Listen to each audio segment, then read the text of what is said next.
per hour after increasing over 9 feet in 24 hours, while boat operations remain suspended.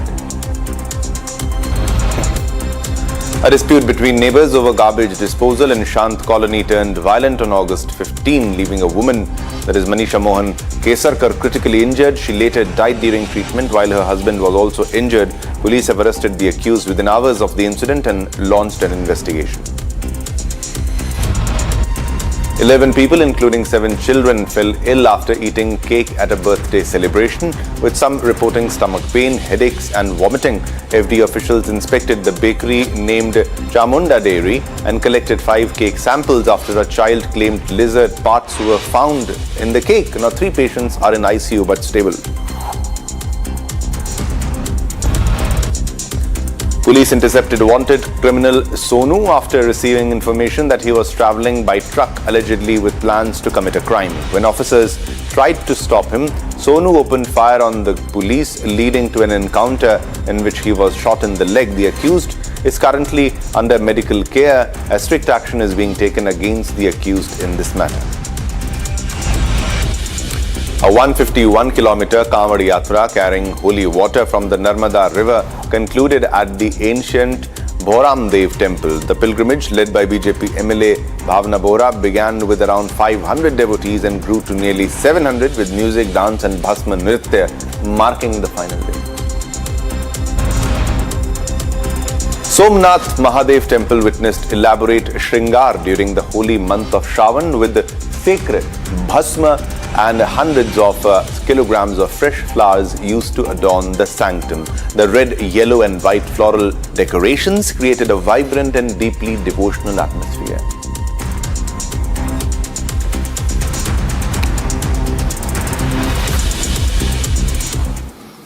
Now, a political row erupted over the Vande Mataram recitation at Congress headquarters on Independence Day. Congress leader Sonia Gandhi was seen very upset, visibly very upset, during the playing of the national song, asking for it to be stopped. Now, the incident has drawn sharp criticism from the government. Several complaints have also been filed, alleging disrespect to the national song. Take a look.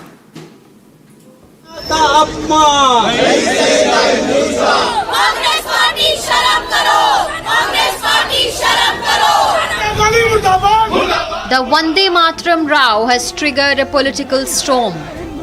During the Independence Day event at Congress headquarters, Sonia Gandhi was seen asking for the song to be stopped midway.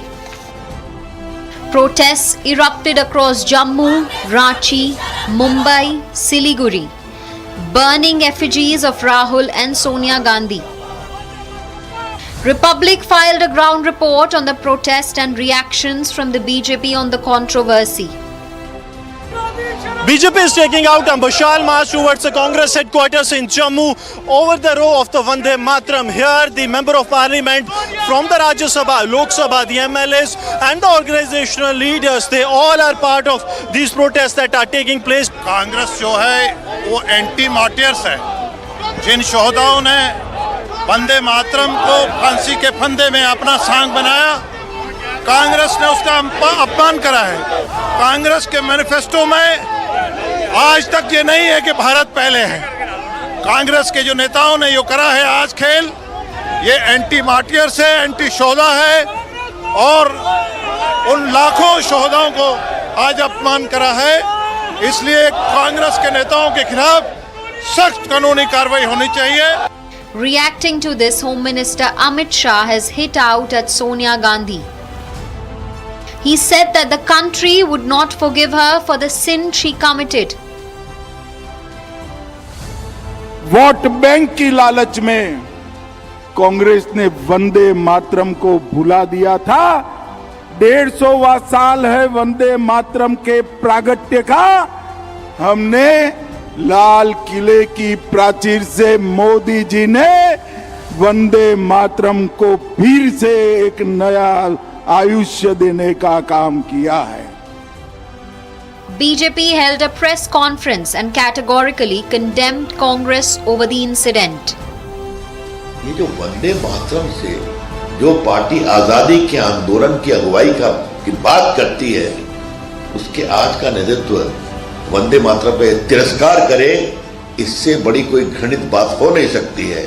उनको माफी मांगना चाहिए, इसका कोई justification नहीं है। BJP leader Vikas Putur has also filed a complaint against Sonia Gandhi demanding an FIR to be filed against her and legal action to be initiated. They are against the idea of Bharat, India. They are against the idea of nationalism. They are against the unity, integrity of this country. Therefore, anything which portrays the nationhood and the Indianism and Bharat, they are opposing. BJP MLA Sumitro Chatterjee, a direct descendant of Bankim Chandra Chattopadhyay, has written to Sonia Gandhi demanding an unconditional apology. West Bengal CM Shubhendu Adhikari has also hit out strongly against the Congress. তখন কংগ্রেসের যিনি প্রকৃতপক্ষে মালিক শ্রীমতী সোনিয়া গান্ধী, তিনি পূর্ণাঙ্গ বন্দে মাতরম গাওয়ার ক্ষেত্রে কিভাবে তার বিরক্তি, আপত্তি এবং বিরোধিতা করেন সেটা সবাই দেখেছে, গোটা ভারতবর্ষের লোক দেখেছে। কংগ্রেসের কোন নেতা তাদের মালকিনকে বাঁচানোর জন্য অনেক রকমের চেষ্টা করলেও বাস্তবে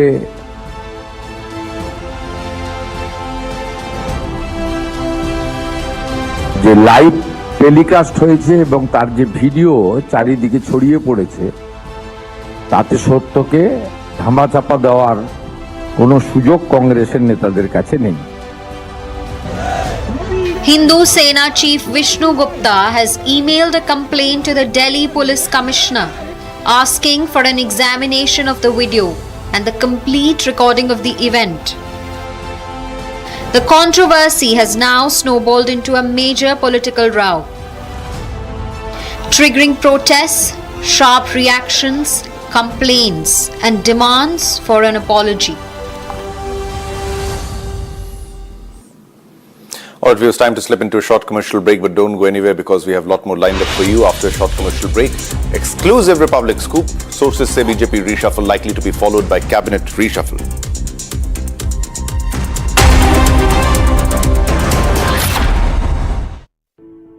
In the India Today Best Universities Survey, India's #1 ranked universities in various streams are JNU Delhi, Amity University, AIMS Delhi, IIT Delhi, and National Law School Bengaluru.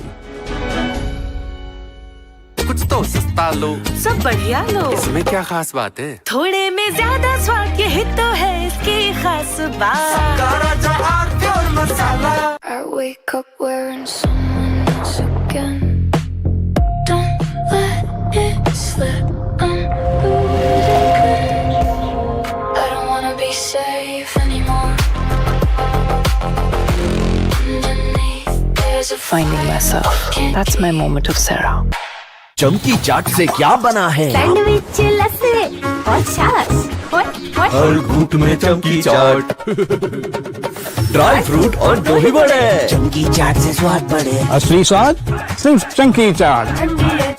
AU savings account में मिलते हैं amazing benefits, paperless banking and higher interest, वो भी हर महीने। Money money money money every month. सोच बदलो और बैंक भी।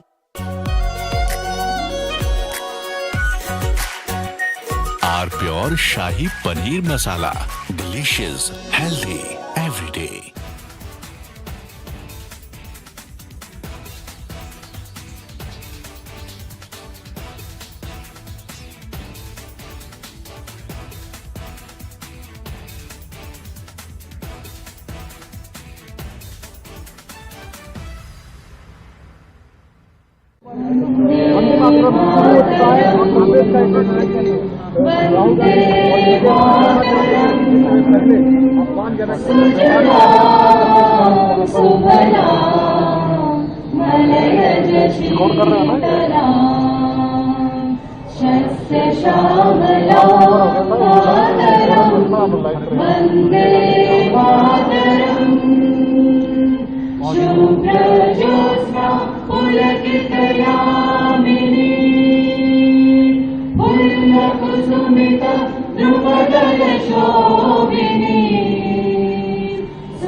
Welcome back, viewers. You're watching Republic TV. This is Shivam Dutt Mehta. Now, Indian Army Chief General Dheeraj Seth has arrived in Nepal for a 3-day official visit aimed at further strengthening defense cooperation between the two countries. Now, during the visit, General Seth will meet his Nepali counterpart, receive a guard of honor, and will be conferred the honorary rank of the General of the Nepali Army by President Ramchandra Paudel. Now, the visit also comes as India and Nepal look to deepen their long-standing military ties. Take a look.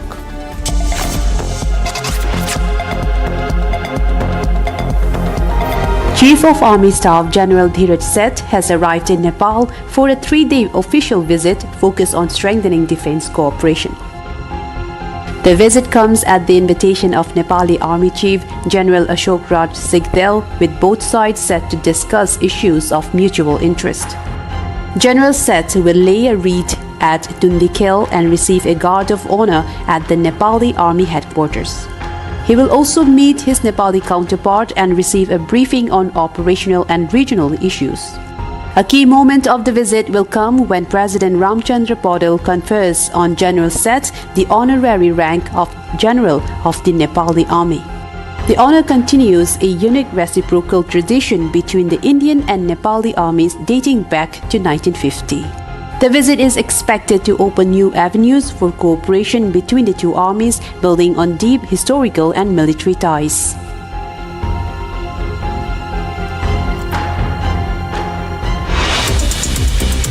Alright, viewers, time to slip into a short commercial break. Don't go anywhere. Coming up next, agitating students burn effigies of Hemant Soren, Rahul Gandhi. Government invites students for talks on August 17.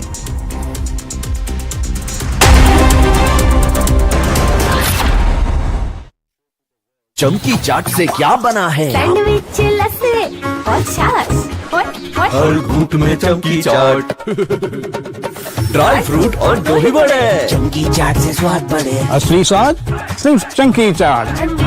यानी इस घर में कुछ है जो टूटता नहीं। ये पिलर कभी नहीं टूटेगा। रुंगटा स्टील TMT से बना। रुंगटा नहीं तो घर स्ट्रॉन्ग नहीं। रुंगटा स्टील TMT बार एकदम सॉलिड। प्योर सूजी पास्ता उबालो मिलाओ और खाओ 8 मिनट में तैयार। क्या टेस्ट है सबका राजा प्योर मसाला। इतने पेमेंट ऐप्स पर सेफ कौन सा? तो स्विच टू भीम, एकदम सेफ और भरोसेमंद। रिवॉर्ड्स भी मिलते रहते हैं। पाओ 20 रुपए का कैशबैक 20 रुपए से ज्यादा की पहली पेमेंट पर। भीम ऐप से करो पे। It's my way. चमकी चाट से क्या बना है? सैंडविच लस्सी और छाछ हर घूंट में चमकी चाट। अब बताओ स्वाद आया?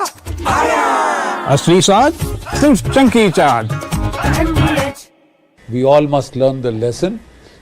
The era of short, intense conflicts is over.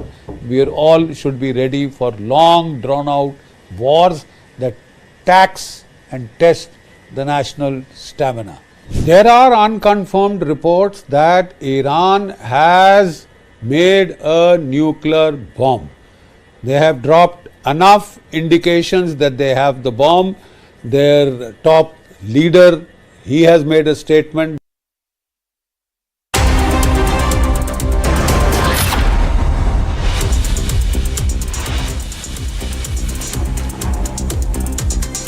Republic Super Exclusive, BJP reshuffle announcement likely at 12 p.m. today. BJP gears up for Team 2029.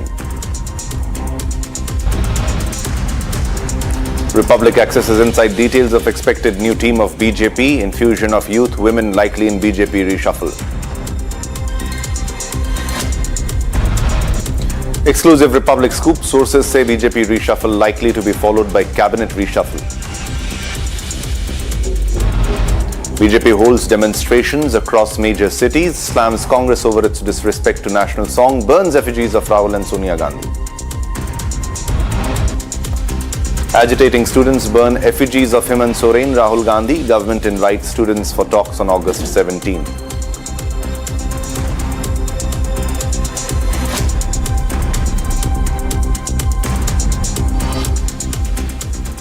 All right, we are getting a big breaking news development right now, ladies and gentlemen, and this is about the Jharkhand protests, the protests in Ranchi. Now, the Jharkhand protests protesters have been invited by the government. The Jharkhand government has invited the job aspirants protesting about the alleged irregularities in state recruitment examinations for a fresh round of talks today. The protesting students have been invited for a discussion today at around 2 p.m. Now, this will mark the 7th round of talks between the government and the protesters. The meeting comes as the ongoing hunger strike by the aspirants enters third week, and the demonstrators have been demanding a probe into alleged irregularities and transparency in the recruitment process conducted by various state commissions. So far, 6 rounds of discussions have been held, but a resolution has remained elusive. Now, government officials say they are committed to addressing the concerns raised by the candidates, while the protesters insist that concrete action and timelines are needed before they call off the agitation. With tensions running high and the protest gaining visibility, today's meeting is being seen as a crucial attempt to break the deadlock, but that seems difficult. And also, the health condition of Devendra Mahato is also deteriorating, so that's also a very big concern. So today, what will happen in the meeting, that will be important to note. So, government to hold 7th round of talks today as hunger strike enters 15th day. Now, let's listen into the reaction of Devendra Mahato, who's in a very critical condition, very critical stage. He calls the stage he is in right now the final stage. आज 16 अगस्त और मैं सदर अस्पताल के बिस्तर पर और छात्रों का आंदोलन सदर अस्पताल के बिस्तर से ही लड़ रहा हूं और मेरा अनिश्चितकालीन भूख हड़ताल का आज 15वें दिन है और सत्याग्रह का 23वें दिन। इस बीच में बहुत कुछ बीता जिस पर मैं बात नहीं करना चाहता। आज दिन भर का स्थिति मेरा तबीयत बहुत सीरियस रहा। मेरा बीपी काफी लो हो चुका है और अब इससे पहले जब लो होता था और जिस दवाई से कंट्रोल होता था, अब उन दवाइयों से कंट्रोल नहीं हो रहा है। माथा में ऐसे लग रहा है कि बहुत बड़ा कुछ बोझ पड़ा हुआ है। हमारे साथी लोग दिन भर माथा पे मसाज कर रहे हैं, दवाइयाँ चल रही है, लेकिन असर नहीं पड़ रहा है। ऐसा लग रहा है कि मेरा शरीर बहुत ही कठिनाइयों से गुजर रहा है, अंतिम पड़ाव की स्थिति में है। हालांकि मैं कह चुका हूँ, जीना मरना मेरा इम्पोर्टेंट नहीं है, लेकिन मैं आज इतना दर्द इसलिए ले रहा हूँ कि यहाँ का एजुकेशन सिस्टम में सुधार हो। So the condition of Devendra Mahato is very critical, so there has to be a solution that should be found out by the government and the student leaders today, or it will be very dangerous for those who are on a hunger strike for 15 days. Now let's move on to another top story that we are tracking, and it's from Indonesia. Indonesia is once again facing the deadly impact of a powerful earthquake, with communities dealing with loss, damage and displacement. The latest quake has left homes and public buildings damaged, thousands displaced, and rescue teams battling blocked roads and continuing aftershocks. Take a look.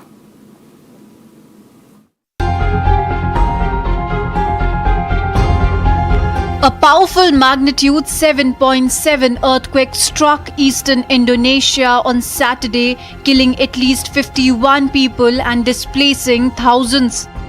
Injured residents were brought to hospital as rescue teams recovered 4 more bodies and death toll continued to rise.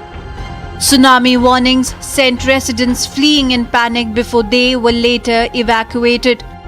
Several buildings were damaged, including a Catholic university. Residents are also dealing with damaged homes and disrupted basic services.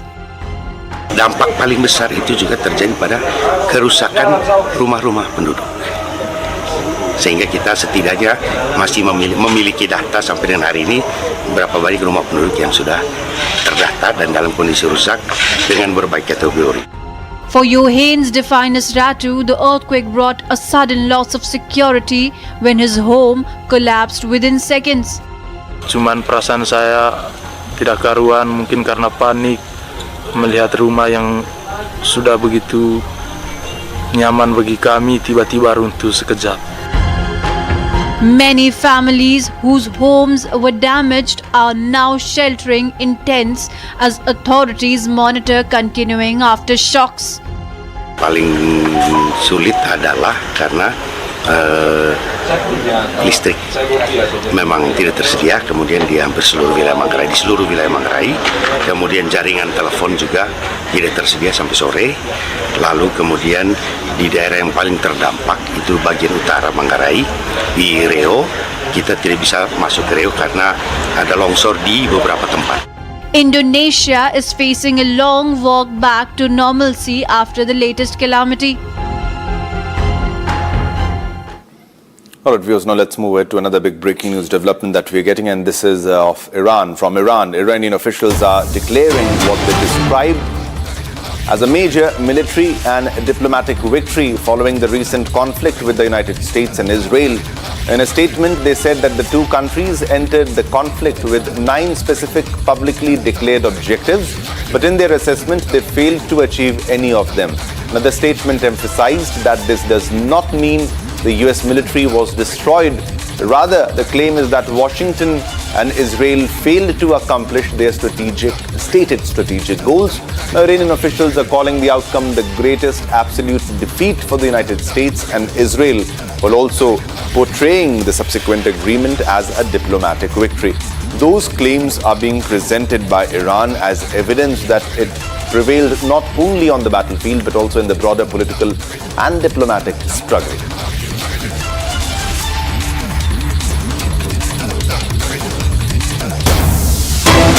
All right, viewers, we have another big breaking news development, and this is related to Donald Trump. Now, in a major update, Donald Trump has ordered Defense Secretary Pete Hegseth to substantially reduce the joint military exercises with South Korea. Trump wrote in a Truth Social post that he is not happy with the fact that the United States has long ago agreed to participate in these joint military exercises. The President Trump has said that it is too late to cancel the joint military exercises, adding that he ordered Defense Secretary Pete Hegseth to substantially reduce them. He also noted that South Korea declined to aid the US in denuclearizing Iran and that he has a very good relationship with North Korea's Kim Jong-un. So he is portraying himself as a friend of the North Korean leader Kim Jong-un.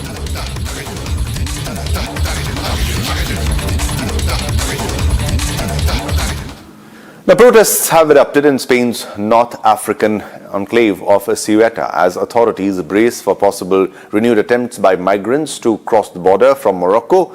The latest tensions follow a deadly border rush and a mass arrival of migrants earlier this month that triggered a humanitarian crisis and reignited Spain's immigration debate. Watch this report.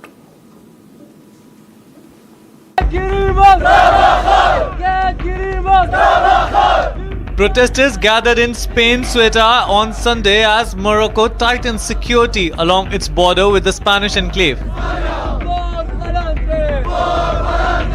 Demonstrators chanted and waved placards, including one reading asylum amid fears of renewed mass crossings. Calls on social media for people to cross into Ceuta have raised concerns of another surge at the border. The border remains closed while Spanish Defense Minister Margarita Robles warned against any new attempt at mass entry. More than 80 migrants died during a rush to cross the border in late July, according to Spanish and Moroccan authorities. The latest tensions come after a mass arrival of migrants earlier this month triggered a humanitarian crisis in Ceuta. Most of those who entered have since returned, but the episode has reignited debate over migration and border security in Spain. All right, viewers, now let's move ahead and get you all the top developments from international wraps.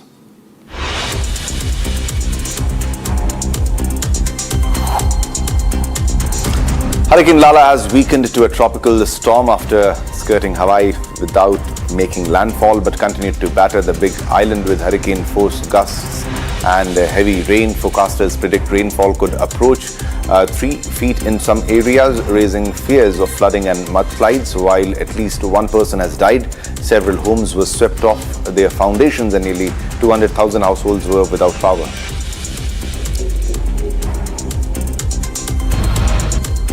A passenger bus overturns on highway in Hungary, killing 12 and injuring many others. The bus with Polish license plates went off the highway and overturned in a ditch. Police said the driver may have fallen asleep and subsequently arrested him. Rescue teams used chainsaws and hydraulic cutters to free passengers, with one person critically injured and 9 seriously injured.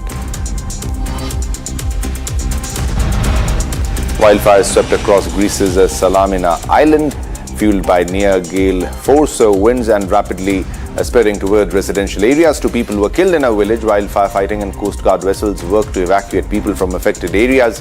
Around 260 firefighters along with 10 aircraft and 8 helicopters were deployed to battle the blazes.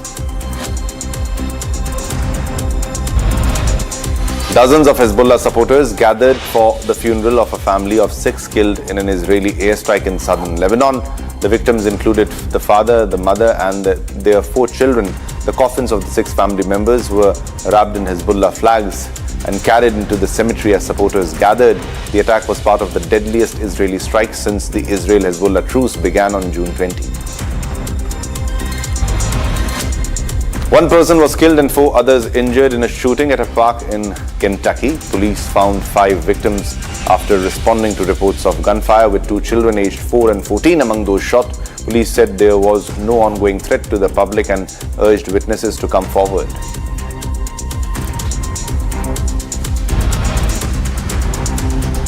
Four artworks attributed to Sicilian Renaissance were stolen from a museum. Thieves reportedly bypassed the alarm system during a national holiday, taking 3 panels and another panel depicting the Virgin Mary and Dead Christ. Investigators have closed the museum while examining evidence.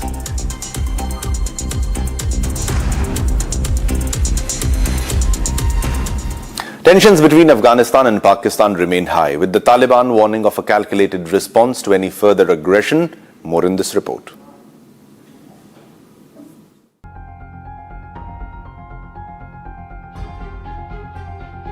Taliban Minister Yaqub Mujahid has issued a chilling warning to Pakistan.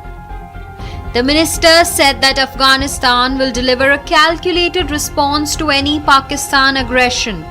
Taliban government has made it amply clear that their response will be calculated and mere response to the Pakistani aggression that takes place along the Durand line or in the hinterland. This comes at a time when we are witnessing that the Pakistan is trying to carry out the airstrikes inside the territory of Afghan Taliban, and there have been several responses that have come and has come as a big blow to the Pakistan. Now a statement that has come from the Defence Minister of Afghanistan, Mullah Muhammad Yaqub Mujahid, in which he has made it amply clear that the government of Afghanistan, Taliban government at present, they hold the response that they have in to any retaliation or to any aggression that is being done by Pakistan. Mujahid accused Pakistan of supporting groups he says are working against Afghanistan. He also rejected what he called false claims about anti-Taliban groups operating from Afghan soil. Cross-border tensions between Pakistan and Afghanistan continue to escalate, with the latest threat highlighting the dangers of a full-scale war.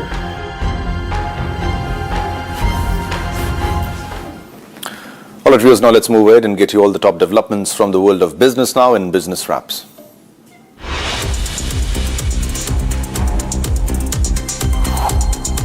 The government has for the first time fixed maximum LPG production targets for 21 public and private sector refineries and upstream companies, with combined production potential set at 63,810 tons a day. The move aims to build a domestic cooking gas supply buffer after the West Asia conflict exposed India's vulnerability to disruptions in imports.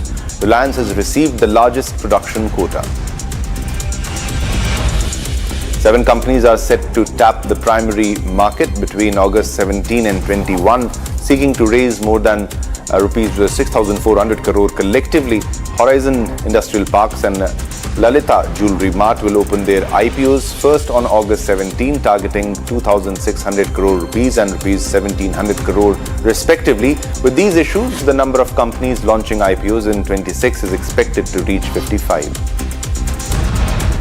Banks are stepping up efforts to mobilize foreign currency deposits from NRI customers after the RBI shortened its concessional dollar-rupee swap facility. The facility, originally available until September end, has now been extended only until August end following strong forex inflows. Lenders are urging customers to make use of the remaining window and are accelerating their deposit mobilization plans. Listed companies posted strong earnings in the April-June quarter, with combined net profit of 3,458 companies, rising 16% year-on-year to around rupees 4.58 lakh crore. Now, net sales grew 18.4%, marking the fastest revenue growth in 15 quarters. However, high energy prices continue to put pressure on profit margins. Education technology company PhysicsWallah expects to achieve group-level profit after tax in the third quarter of financial year 27. Co-founder Prateek Maheshwari said profitability in the online business improved from 6 to 12%, with revenue growing 33%, while the offline business also recorded growth. The company is also expanding its offline presence and exploring acquisitions and AI-led strategies.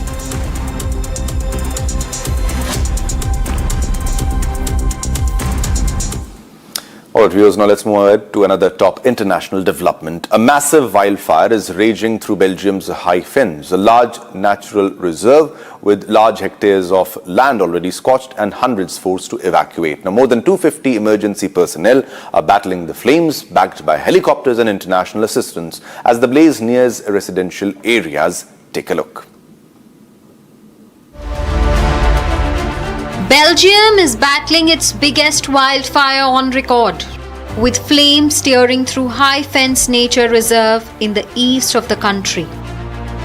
Around 2,000 hectares have already burned, as the massive blaze continues to spread through the dry lands and forests. About 600 residents in nearby areas were ordered to evacuate as shifting winds pushed smoke towards populated areas. More than 250 emergency personnel, including Belgian and German firefighters, along with the police and military teams, are battling the flames. Tourists have also been advised to leave the area, while an evacuation center has opened for displaced residents. Firefighting helicopters are also being used as crews struggle to contain the fire across the difficult terrain. International support has also been mobilized. The fire is now advancing towards the German border, keeping authorities on high alert. With thousands of hectares already scorched, firefighters remain locked in a race to contain Belgium's unprecedented wildfire.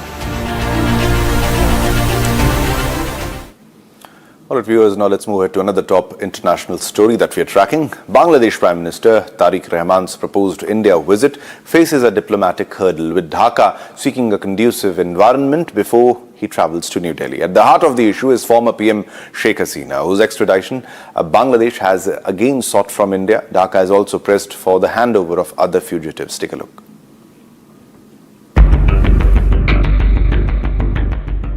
Bangladesh PM Tariq Rahman is expected to visit India later this month, marking his first visit to India since taking office in Feb. But ahead of the proposed visit, Dhaka says a propitious environment needs to be created. And at the center of this demand is former Bangladesh Prime Minister Sheikh Hasina. Bangladesh has asked India to expeditiously act on its request to extradite Hasina along with other fugitives.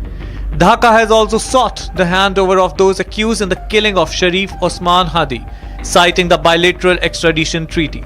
If you look at the provocative stance that's been taken by the Tariq government in Dhaka, typically as it happens in India's neighborhood, as not a fixed protocol but just a convention that their first visit outside their country happens to be New Delhi.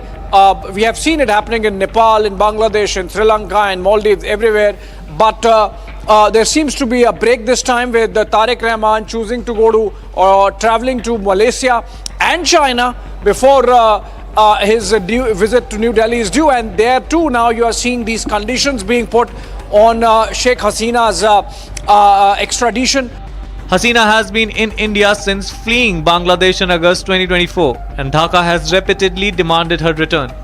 The demand gained fresh momentum after Hasina's open media interaction in New Delhi on August 5, which Dhaka said had vitiated the atmosphere for Rahman's visit. India, however, has said the extradition request for Hasina is under examination. Now, with Rahman's India visit being discussed, Dhaka is waiting for New Delhi's response on its extradition demands. All right, viewers, now let's move on to another top story. Shiromani Akali Dal MP Harsimrat Kaur Badal has sought an NIA probe into the attack on her husband Sukhbir Singh Badal, alleging a larger conspiracy. She also displayed the weapon allegedly used in the incident. With Punjab polls approaching, the incident is turning into a major political flashpoint. Watch this report.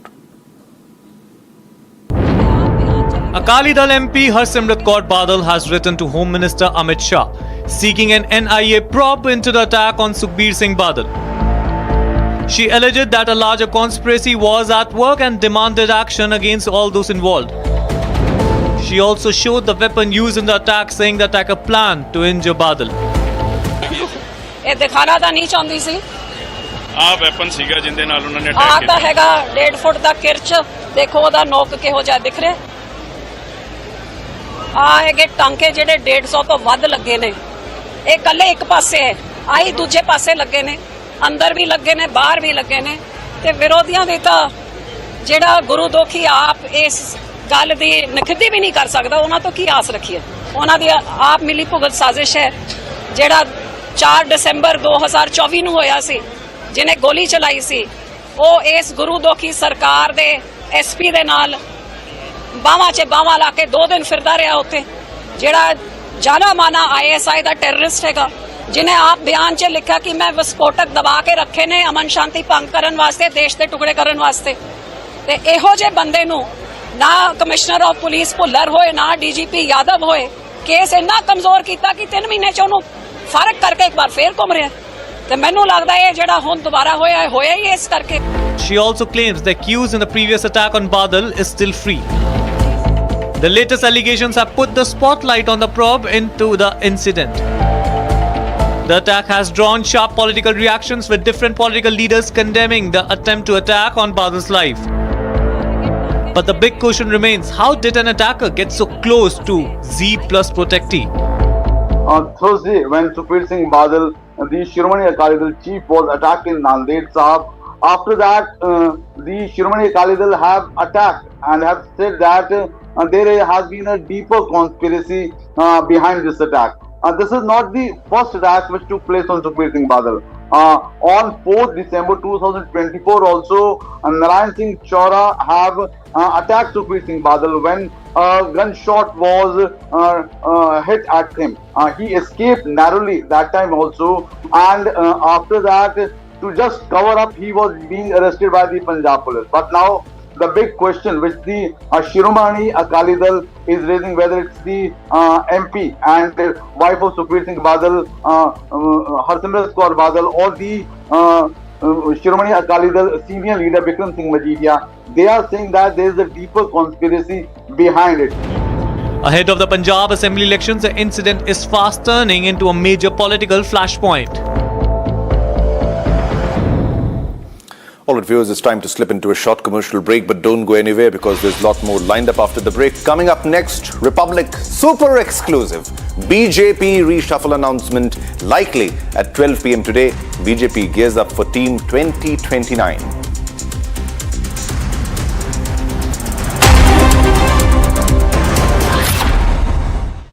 कुछ तो सस्ता लो, सब बढ़िया लो। इसमें क्या खास बात है? थोड़े में ज्यादा स्वाद, यही तो है इसकी खास बात। In the India Today Best Universities Survey, India's #1 ranked universities in various streams are JNU Delhi, Amity University, AIMS Delhi, IIT Delhi, and National Law School Bengaluru. चमकी चाट से क्या बना है? सैंडविच, लस्सी और छाछ। हर घूंट में चमकी चाट, ड्राई फ्रूट और दही बड़े। चमकी चाट से स्वाद बढ़े। असली स्वाद सिर्फ चमकी चाट। I wake up wearing someone else again. Don't let it slip.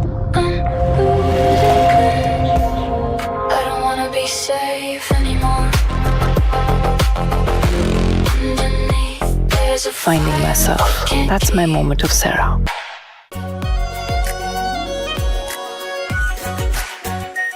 Our Pure Shahi Paneer Masala. Delicious, healthy, every day.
Welcome back, viewers. You're watching Republic TV. This is Shivam Dutt Mehta. Now, Indian Army Chief General Dheeraj Seth has arrived in Nepal for a 3-day official visit aimed at further strengthening defense cooperation between the two countries. Now, during the visit, General Seth will meet his Nepali counterpart, receive a guard of honor, and will be conferred the honorary rank of General of the Nepali Army by President Ramchandra Paudel. Now, the visit also comes as India and Nepal look to deepen their long-standing military ties. Take a look.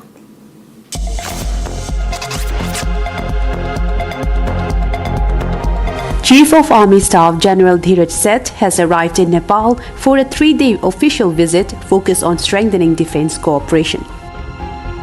The visit comes at the invitation of Nepali Army Chief General Ashok Raj Sigdel, with both sides set to discuss issues of mutual interest.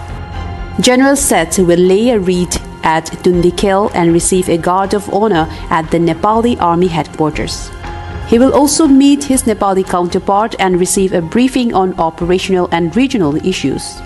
A key moment of the visit will come when President Ramchandra Paudel confers on General Seth the honorary rank of General of the Nepali Army. The honor continues a unique reciprocal tradition between the Indian and Nepali armies dating back to 1950. The visit is expected to open new avenues for cooperation between the two armies, building on deep historical and military ties.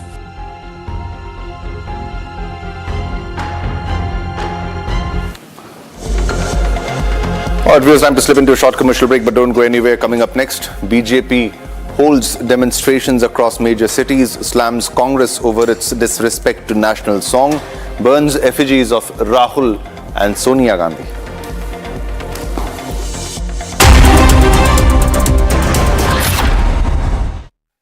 Pure सूजी pasta उबालो मिलाओ और खाओ 8 minute में तैयार क्या taste है सबका राजा R pure masala I wake up wearing someone else again. Don't let it slip. I'm losing. I don't wanna be safe anymore. Underneath there's a Finding myself. That's my moment of Sarah. चमकी चाट से क्या बना है sandwich लस्सी और छाछ हर घूंट में चमकी चाट अब बताओ स्वाद आया असली स्वाद सिर्फ chunky chaat Electricity bill paid. Really? Your mobile recharge is done. How? Make all kinds of payments using the Bheem Payments app and get cashback of up to ₹300 every month. Use Bheem app to pay. It's the Mahi way. कुछ तो सस्ता लो सब बढ़िया लो इसमें क्या खास बात है थोड़े में ज्यादा स्वाद यही तो है इसकी खास बात We all must learn the lesson. The era of short, intense conflicts is over. We are all should be ready for long, drawn-out wars that tax and test the national stamina. There are unconfirmed reports that Iran has made a nuclear bomb. They have dropped enough indications that they have the bomb. Their top leader, he has made a statement that we now have the bomb. They had already upgraded up to 60%. From Asia's largest news headquarters, setting the agenda for Bharat.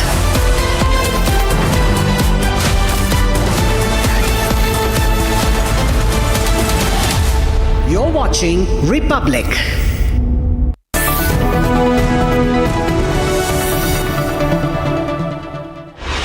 Welcome, you're watching live this morning on Republic TV. The headlines for the hour.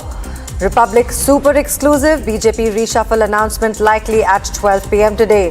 BJP gears for Team 2029. Republic accesses inside details of expected new team of the Bharatiya Janata Party. Infusion of youth, women likely in BJP reshuffle. Exclusive Republic scoop.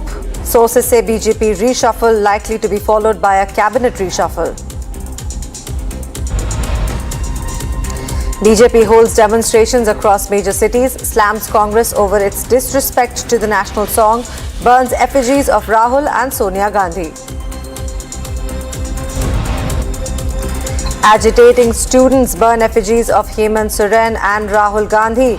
Government invites the students for talks on the 17th of August, which is today.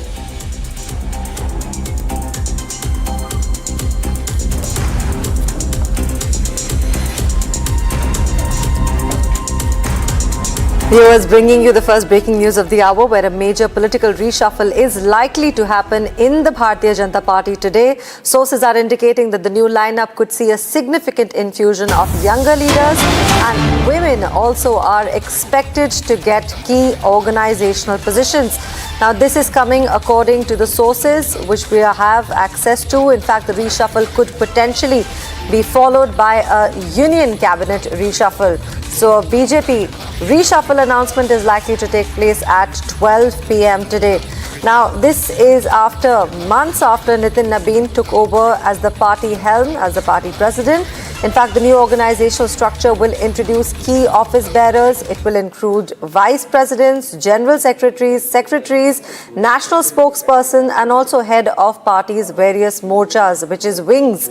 Now, younger leaders are also heavily being discussed in the political circle. This is going to further bolster the youth approach and outreach, and also a strategic push is going to be given to the recent student-led protest, which are aligned with Nitin Nabin's own role as the party's youngest national president.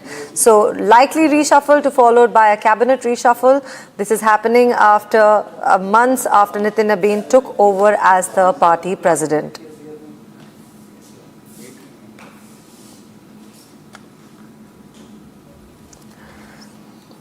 Viewers, moving on to our next report, where a political row has erupted over Vande Mataram recitation at the Congress headquarters on the Independence Day.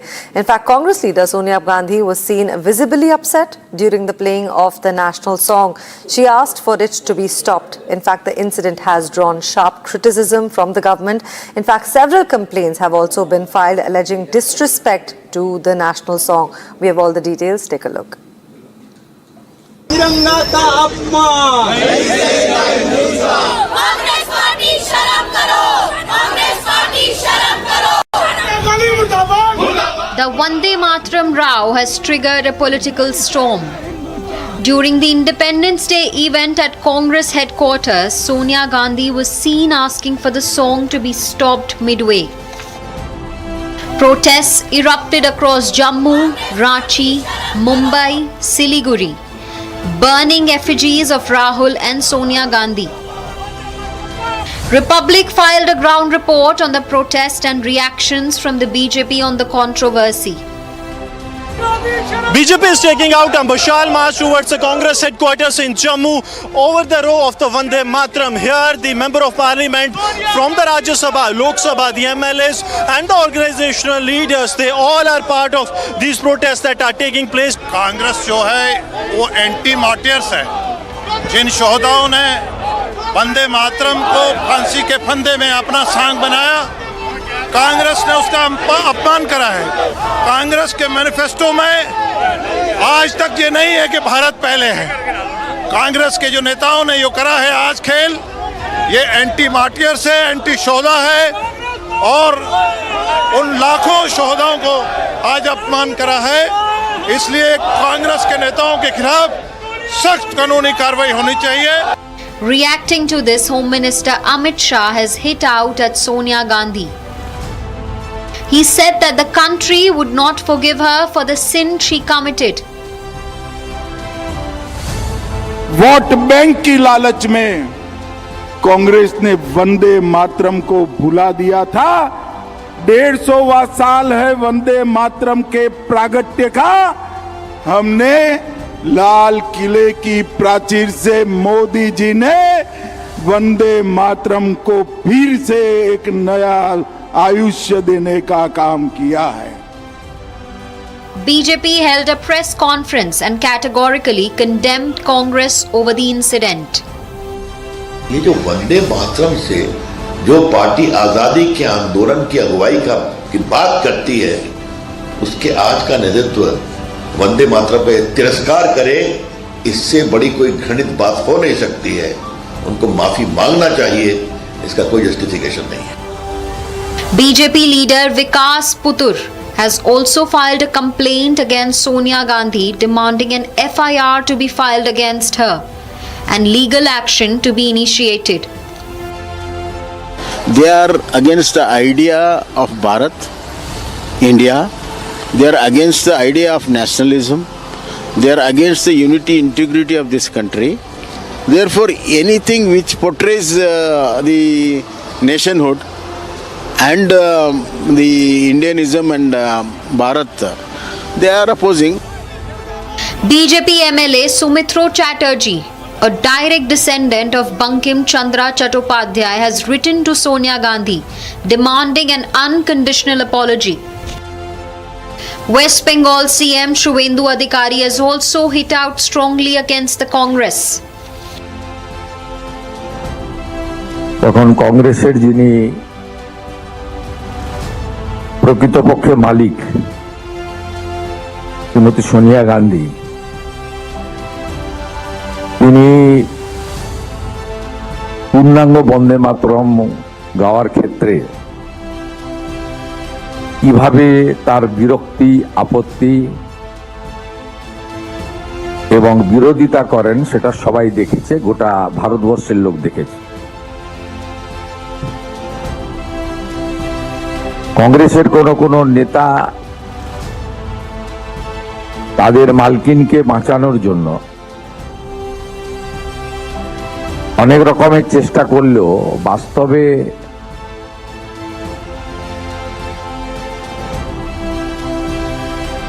যে live telecast হয়েছে এবং তার যে video চারিদিকে ছড়িয়ে পড়েছে, তাতে সত্যকে ধামাচাপা দেওয়ার কোনো সুযোগ কংগ্রেসের নেতাদের কাছে নেই। Hindu Sena Chief Vishnu Gupta has emailed a complaint to the Delhi Police Commissioner asking for an examination of the video and the complete recording of the event. The controversy has now snowballed into a major political row, triggering protests, sharp reactions, complaints, and demands for an apology.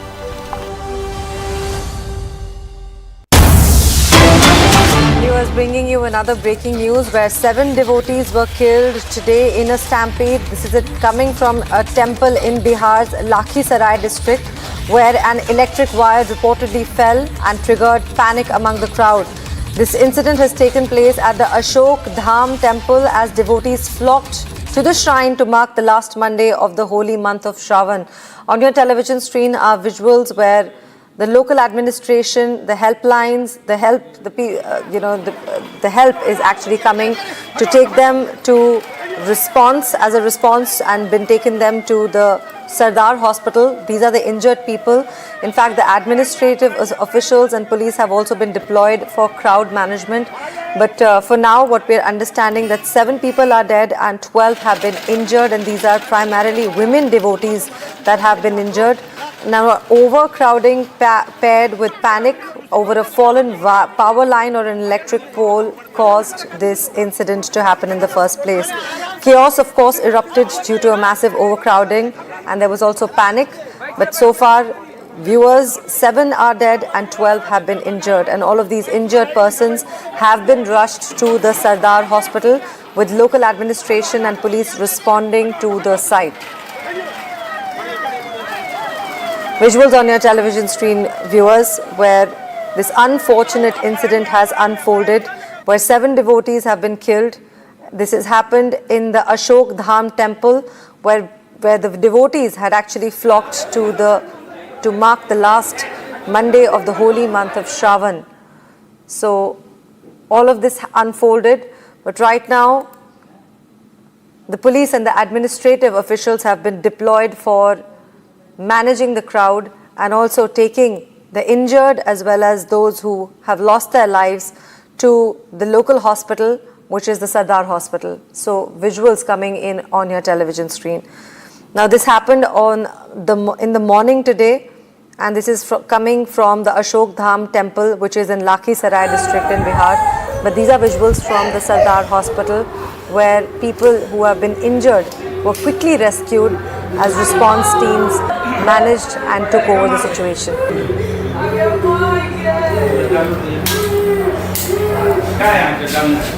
Viewers, chaos had erupted due to massive overcrowding, and there was a lot of panic because a fallen electric wire had caused this panic to happen. Young children, women, Everybody was a part of this chaos, and they were all devotees who had gone to pay their respects on the last day of the holy month of Shravan.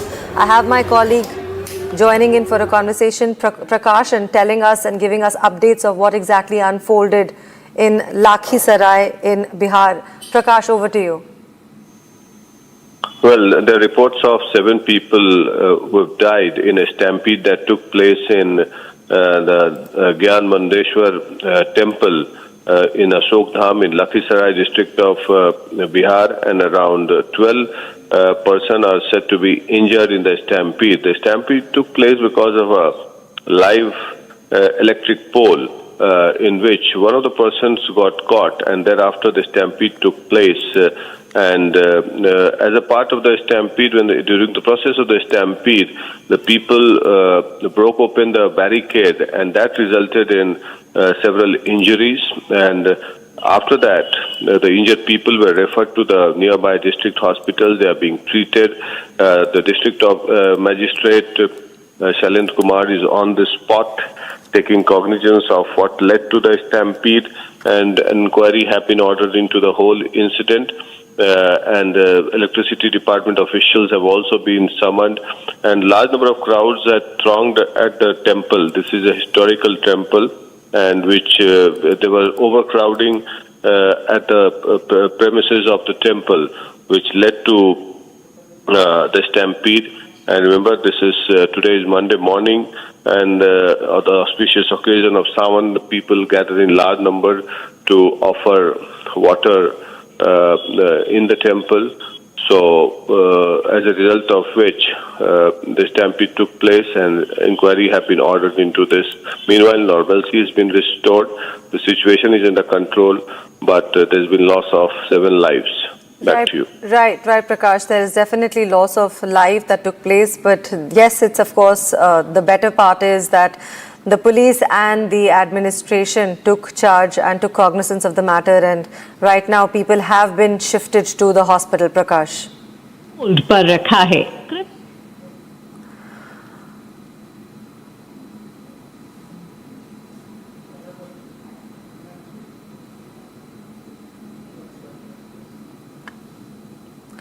All right, viewers, on your television screen is visuals from coming from Lakhisarai in Bihar, where 7 people have lost life in a stampede. Now, the stampede took place because, unfortunately, a live wire, a live pole was dropped, and then there was chaos, which was followed by a stampede where 7 people have lost their life. I have my colleague Shivam, who's joining from the newsroom and giving us more updates from the situation. These are visuals coming from Sardar Hospital. Shivam. Yes, these are visuals coming in from the very hospital, but the situation is very critical because it is the holy month of Shravan, and it's the holy day of Monday, that is Somvar, where people go to the Shiv temple and offer water and milk to the Shivling, to the holy Shivling, and as per the prayers, they do their prayers to Lord Shiva.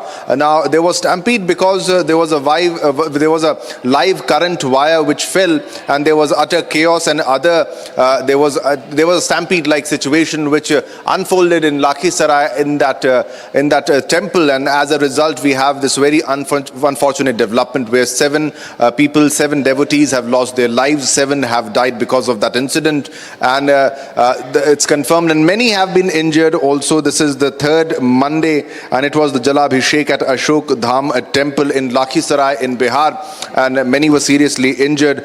Half a dozen people we are being told that are seriously injured after coming in contact with a live electric pole at the historic Indra Damneshwar temple, Mahadev temple, which is called as Ashok Dham in Lakhisarai district. 7 people are reportedly dead. So very unfortunate situation. And there was a stampede after the live wire fell, and 6 people, that is half a dozen, were seriously injured after they came in contact with the live wire. So there are reports of electrocution also, that is being in contact with the live wire.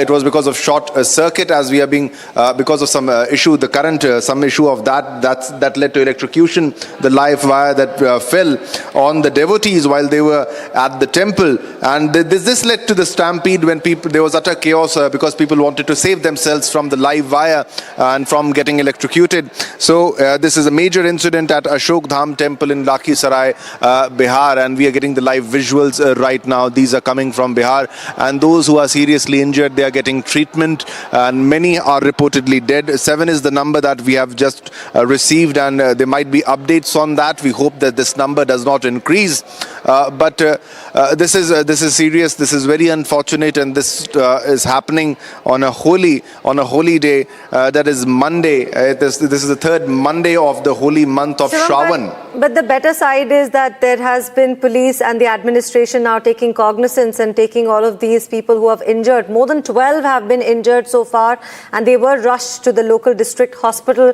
And these are visuals right now coming in from the hospital. Let's listen in to some reactions coming in on this unfortunate incident that unfolded in Lakhisarai in Bihar.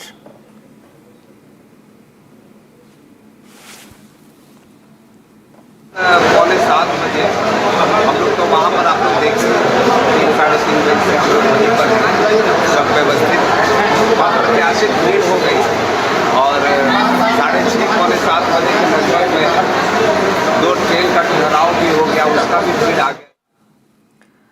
All right, viewers, on your television screen is an unfortunate scene that unfolded in Lakhisarai stampede. It's a stampede that took place in Ashok Dham temple. It's a very prominent and a very ancient temple of Bihar where a stampede-like situation arose. The devotees who'd gone to pour water over the Shivalaya have lost their lives because a live wire fell in the temple that caused a lot of chaos, a lot of panic. 7 people so far have lost their lives and 12 are injured. I have my colleague Shivam, who continues to be with me from the newsroom.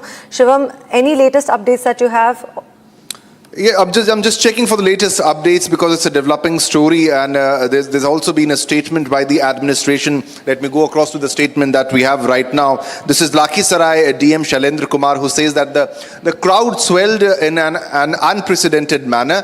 At around 6:30 to 6:45 a.m., 2 trains came here. That too added to the crowd, and arrangements were made as we had anticipated the crowd. We then came to know that barricading broke on one side due to crowd and people fell on each other. We rushed 10 to 15 people here immediately. So this is the statement by the Lakhisarai DM in this case, but it needs to be understood that there should have been better arrangements, and they should have preempted the situation where there would be definitely people gathering in very large numbers. It's the month of Shravan, and also it's the holy month of Shravan, and it's the third Monday. So Monday is expected, as you know, Nayan, people go to Shiv temples on a normal day also. So it is when it's a very big temple, you need to be very careful. Shivam, so maybe one of the better reasons why there was more than usual crowd.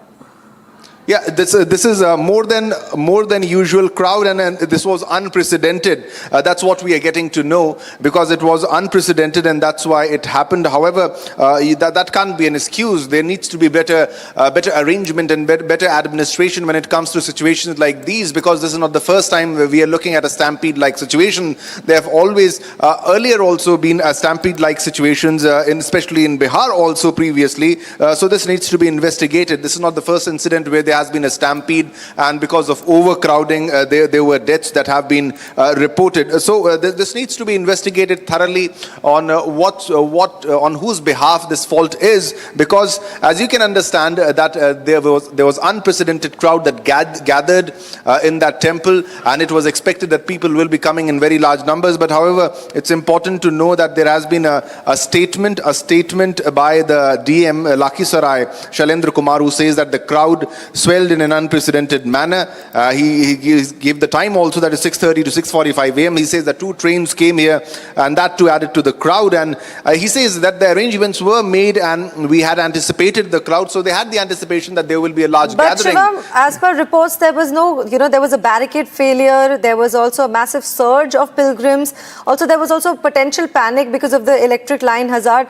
So clearly, the administration did not really manage the site better. Otherwise, such a big stampede and such such big numbers would not have come forward. Yes, definitely, because the sole responsibility will fall on the DM in this case, and there has to be a proper police arrangement and management of the crowd, and you cannot pass the buck. You have to take the responsibility, you have to own the responsibility, and this has been clearly mentioned in the statement that there was a heavy crowd, unprecedented manner, the crowd swelled and the barricade broke.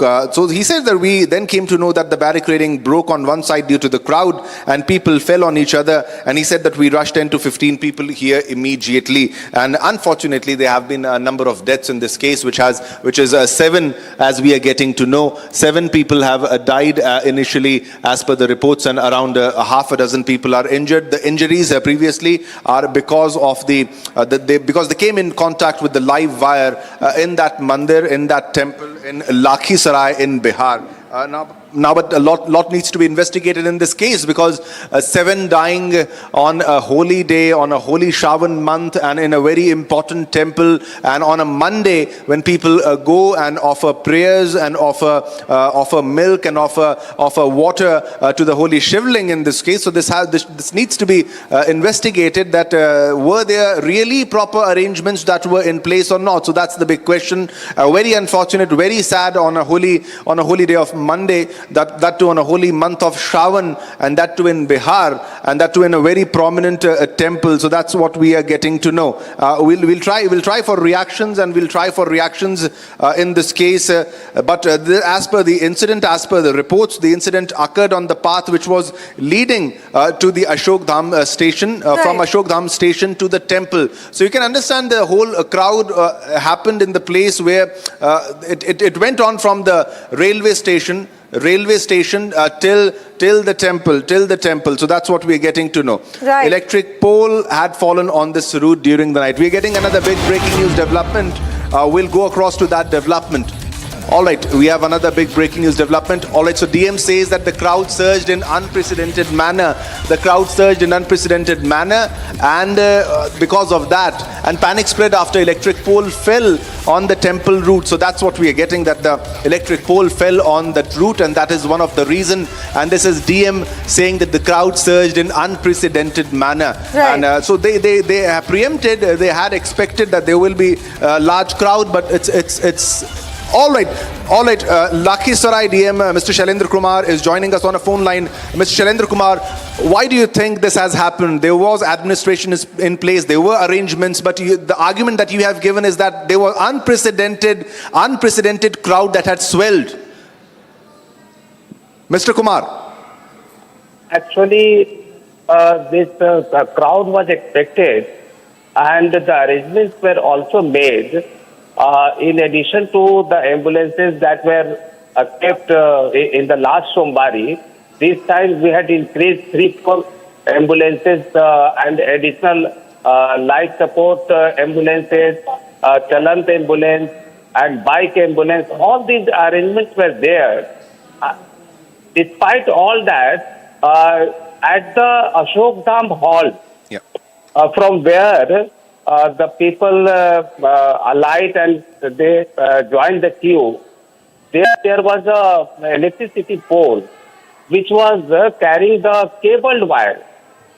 There was no naked wire, it was a cabled wire. Okay. It fell down to the right side, and some rumor spread out right at that moment. बिजली का पोल गिर गया, okay. And people ran towards their left, and towards the left there was a queue of ladies, and ladies fell down towards their left, and towards their left there was a field, open field. So they fell upon one upon each other, and this unfortunate incident happened. We were there only till 3 o'clock in that 1 kilometer range. And unfortunately, this incident has occurred. We were there, and 7 dead bodies are there in the Sadar hospital. They are here only. हम लोग आए हुए हैं यहाँ पे देख रहे, जो मरीज हैं उनकी भी देख रेख चल रही है हॉस्पिटल में लोग हैं. बस इतनी ही सी बात थी। 2 मिनट के बाद 6:30 बजे के लगभग की वो घटना हुई एंड वो 2 ट्रेन आई और एकदम अशोक धाम हॉल के ही ठीक सामने का एक पोल था वो गिरा है और लेफ्ट साइड में लोग गिरे हैं, एक के ऊपर एक। गर्मी है बहुत, सारी व्यवस्था है, लेकिन अब ये अनफॉर्चुनेट घटना घट गई है। इससे ज्यादा हम नहीं कुछ कर सकते। हम लोग आए हुए हैं सदर हॉस्पिटल में, जो डेड बॉडीज है उनके साथ, उनके परिजन के साथ हम लोग जो भी कर सकते हैं तो करने का प्रयास कर रहे हैं। जो मरीज सब है उनके इलाज के लिए जो हम प्रयास कर सकते हैं जो कर रहे हैं, जितना हो सकता हम लोग करने का प्रयास कर। ठीक है, बहुत बहुत धन्यवाद। लेकिन accountability needs to be set in this case and we hope there will be investigations on who exactly was at fault. All right, so that was the DM of Lakhisarai who joined us for an exclusive conversation on what exactly happened. But now it's time to slip into a short commercial break, but don't go anywhere.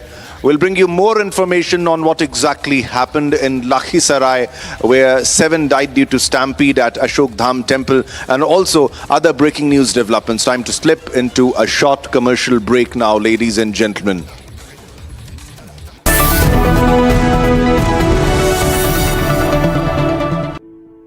In the India Today Best Universities Survey, India's #1 ranked universities in various streams are JNU Delhi, Amity University, AIMS Delhi, IIT Delhi and National Law School Bengaluru.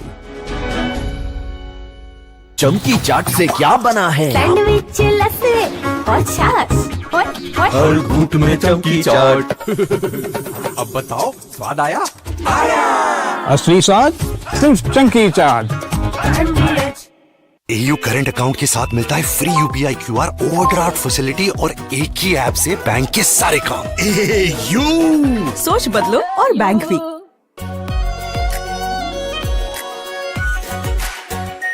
Are pure shahi paneer masala, delicious, healthy everyday.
Republic super exclusive BJP reshuffle announcement likely at 12 p.m. today.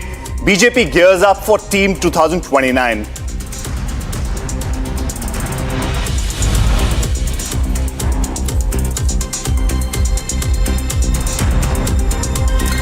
Republic accesses inside details of expected new team of BJP, infusion of youth, women likely in the BJP reshuffle. Exclusive Republic scoop, sources say BJP reshuffle likely to be followed by cabinet reshuffle. BJP holds demonstrations across major cities, slams Congress over its disrespect to the national song, burns effigies of Rahul and Sonia Gandhi.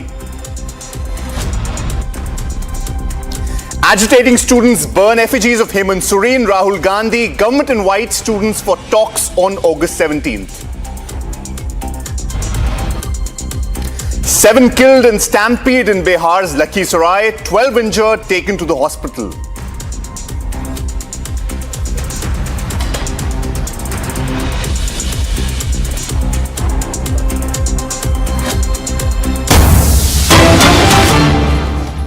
All right, this is from Lakhisarai. A major incident at Ashok Dham temple has happened, where a stampede at Ashok Dham temple has left 7 people dead. Now, 12 devotees were injured in the incident. All the injured have been sent to Sardar Hospital. According to officials, the stampede was caused by overcrowding and the collapse of barricades.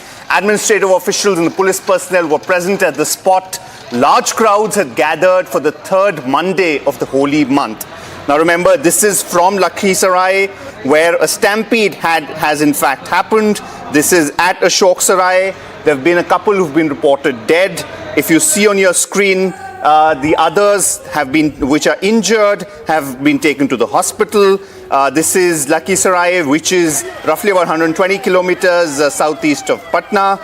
And this is where the stampede has happened. This is, remember, the day 4th of the Ashok Dham temple, which is a holy day. And devotees had actually come to the Ashok Dham temple, where the stampede has in fact happened. This is where we are looking at, the initial police reports say about 6 are dead, while multiple reports have also put the toll at 7. More than a dozen people have been reported injured. Early reports said that a fallen electric wire or a pole had actually caused stampede. I mean, there were rumors that the area was electrified, which actually caused panic among devotees, leading to a crowd surge. The exact cause, in fact, is still being established. All right, we are looking at Lakhisarai DM Shailendra Kumar, who says the crowd swelled in an unprecedented manner around 6:30 to 6:35 a.m. Sometime between that, 2 trains came there too, which added to the crowd. Now, he says arrangements were made as we had anticipated the crowd. We then came to know that barricading broke on one side due to this crowd and people which fell on each other. He says we rushed 10 to 15 people onto the site immediately. Now, from what we're getting from our initial reports is that panic spread after an electric pole actually fell. And that's when the news broke among the crowd. 7 have been reported dead, several injured at Ashok Dham temple during the huge Sawan Monday rush. Remember, this is the huge Sawan Monday rush. And this is after an electric pole or a wire actually fell, and that triggered panic among the crowd. 7 devotees have died and 16 are injured. This is from the Baba Siddheshwar Nath temple in Jananabad. Now, police say an altercation, in fact, also broke out between the vendors and devotees, which preceded the stampede, with the narrow temple premises contributing to, of course, the truck crowd being uncontrollable. So that's what we are following from you. If you see on your screens, the injured have been taken to the hospital, and this is after panic spread after an electronic pole actually fell on the temple route. We've got Shivam, who's joining us live on this. Shivam, we hear about 7 people dead, I think more than a dozen injured. Of course, what contributes is the narrow road to the temple, and this is. Tell us more about this. What actually caused the stampede? What were the rumors? What exactly happened there? Yeah, it's very unfortunate because this is happening on a holy day. That is a Monday, and that too in the holy month of Shravan, when people visit. बड़ा महिला एक के ऊपर एक सब गिरते चले गए, क्योंकि वो खेत था और हम लोग सब कोई वहीं मौजूद है, एम्बुलेंस वहीं मौजूद है, चलंत एम्बुलेंस है, टोटो एम्बुलेंस है, हम लोग सब वहीं 200 मीटर की दूरी में ही सुबह से 3 बजे से मार्च कर रहे हैं। पूरा पुलिस प्रशासन, एसएसबी के जवान, जिला प्रशासन, और ये अचानक में 2 मिनट की बात थी, वो हुई, लेकिन सबको भेज दिया गया यहाँ पर। अभी बड़े दुखद घटना है, हम लोग सदर हॉस्पिटल आए हुए हैं, पता कर रहे हैं। कितने लोगों की मौत हुई? अभी 7 लोगों की जानकारी है, 7 महिलाएं हैं, घायलों की संख्या पता कर रहे हैं। So there on your screen you see details of, they've mentioned that 7 have been dead. And Shivam is joining us back on this. Yeah, that was the official statement also, and we also spoke to the DM of Lakhisarai, Mr. Kumar, who said that all arrangements were there in place. There were many ambulances which were there. We had all the preparations done, but the crowd was unprecedented. The crowd swelled in an unprecedented manner, and so it became very difficult to control the situation. And specifically, the women devotees, they fell, and then the stampede happened. And he says when we spoke to him, he said that there were rumors because of the live wire that fell, the live wire which fell, and many got injured because of that, electrocuted because of that, and then rumors spread, and then there was a stampede. There was a large crowd gathering which was unprecedented. They did not imagine. Line में नहीं, अभी line में जाते ही बस इधर ही हो गया पूरा। हल्ला हुआ कि हल्ला नहीं हुआ, जितना भी सब उधर जा रहा था ना, जब लाइन गिरा तो सब इधर ही एक ही लाइन में सब बहुत आदमी आ गया था, इसलिए एकाएक सब इधर लद गया, धक्कम धुक्कम सब इतना हो गया। भगदड़ से मौत हुआ? हाँ। क्या नाम? मुस्कान कुमारी।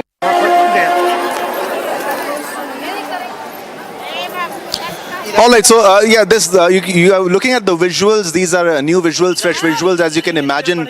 So this is exactly what happened. This is the barricading which was in place, and that's exactly where the women fell. That's exactly where the women fell. And also, while we were having a conversation with the DM, he said that the women on that side, on the left side, they fell in the farms. Because you can clearly understand that there are farms on both sides of the road, and this is exactly where the incident happened. This is exclusive visual of the place of incident, and even now you can see that there are many people who are there, and the stampede happened, and it was because of the wire, because of electrocution, because of live current wire which fell, and many got injured, many got electrocuted, and there was utter chaos, there was utter panic in that location near the temple. This is the road between the temple and the railway station. So this is exactly the narrow road and the very short distance road. And the crowd was unprecedented. People gathered in a very large number. They came to the temple in very large numbers. They say we had all the preparations, we had all the ambulances in place, but clearly mismanagement on one side and unprecedented crowds on the other side. And also, since there are many people who came, people are also visiting temples, and specifically when we talk about Shiv temples, on a normal day also you'll have a large crowd gathering in any Shiva temple, in any temple across the country, across the globe. But however, specifically when you talk about specific temples, especially the Ashok Dham temple in Bihar, where this stampede happened, this should have been preempted. There should have been better arrangements, even more better arrangements. However, as per the statement of the DM, he also said it's very unfortunate. एक पर एक लोग गिर गए। हाँ। कहाँ से आई तुम? बाईपास से। क्या नाम है? खुशी कुमारी।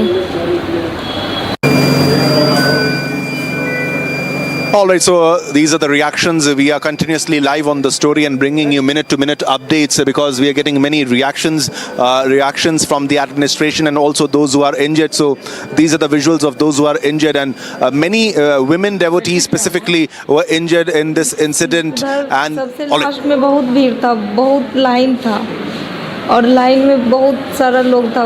ढकेल के इधर पूरा पॉल इधर कर दिया था, पॉल गिर गया था, और वहाँ पे एक तार भी था करंट वाला, वही हल्का सा यहाँ हमको लगा, फिर हम दब के बेहोश हो गए, तो फिर हमको नहीं पता है कि एक पर एक लोग आदमी गिरते चला गया। हाँ, बहुत। क्या नाम है? पिंकी कुमारी। कहाँ से आई है? नवाबगंज से। All right, so this was the statement of one of the victims in that case, and she was clearly explaining that there was a very massive crowd, very massive crowd gathering, and then suddenly with the increase of the number of people, they started pushing each other, and then the pole fell, and the pole had that live wire, and she got hit by that pole, and she got injured, and she felt unconscious. She fell unconscious, and she doesn't know what happened after that.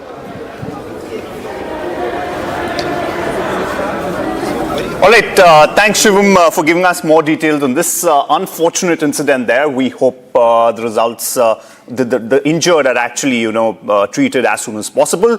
Now another breaking news which is coming in, at least 6 pilgrims have died as fire rages at a hotel near Taripat Temple in West Bengal's Birbhum district. A devastating fire actually broke out at a hotel in Tarapet located beside the police station. Now, this is right next to the police station, which is to be noted. 6 people have reportedly died after being trapped and engulfed in the massive blaze. Now, local residents fear that the death toll may rise further as the situation is still developing. The exact cause of the fire is not known yet. It is still unclear how the fire started or what triggered such a massive blaze at the hotel. You see on your screens the visuals, viewers. This is from Birbhum in West Bengal, in Tarapet, where a massive fire has broken at a particular hotel. Though remember, the hotel is in fact right next to a police station, and we see on the screens the firefighters there gathered, onlookers also looking at what's happened. We have reports that at least 5 to 6 pilgrims have died, and several others have also succumbed to injuries. Some victims we hear have succumbed to burn injuries, while others died due to suffocation from dense smoke. Now remember, this broke out early morning today, reportedly between 4 and 4:30 a.m. The hotel was heavily packed with devotees who'd arrived to offer prayers on the auspicious occasion of the final Shravan Somwar. The location we hear is that the fire started on the ground floor or the reception area of a multi-story hotel. The hotel is called Bideshani, and it's located very close to the Tarapet police station and near a pond. Now, initial local and official estimates suggest that fire may have been triggered by a short circuit, with reports noting an electric supply failure or fuse blowout around that time.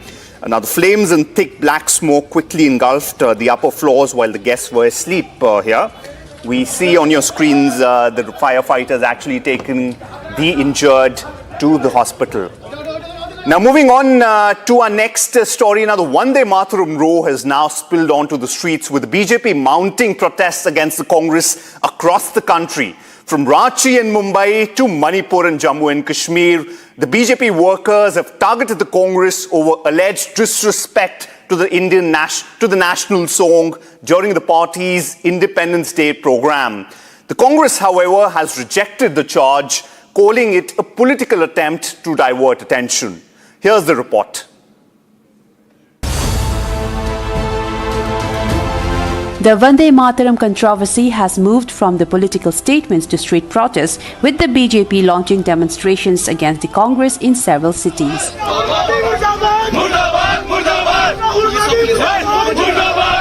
In Jammu, BJP workers staged a protest outside the Congress office in Srinagar, demanding an apology from the Congress leadership.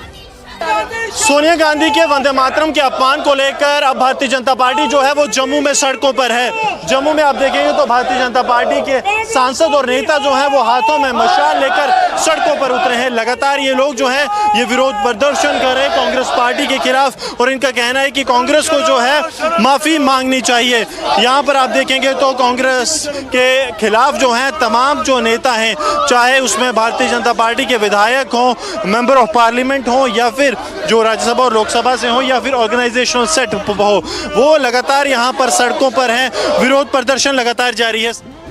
In Ranchi, hundreds of BJYM workers gathered, raising slogans against the Congress and burning an effigy of leader of opposition Rahul Gandhi.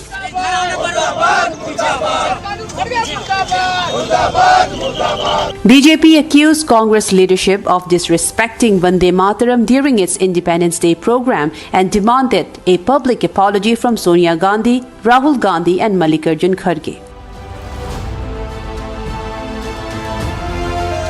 In Mumbai, BJYM workers held demonstrations across all 6 districts, with protesters gathering in Dadar and collectively singing Vande Mataram.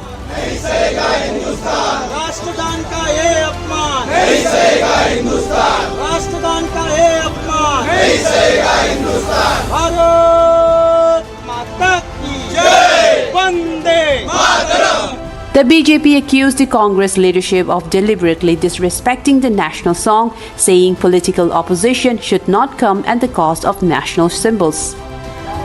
In Manipur, BJP workers marched to the Congress Bhavan in Imphal, carrying the national flag and posters of Vande Mataram's author, Bankim Chandra Chattopadhyay. The protesters played the national song over loudspeakers and accused Congress leaders of showing disrespect during its Independence Day celebrations.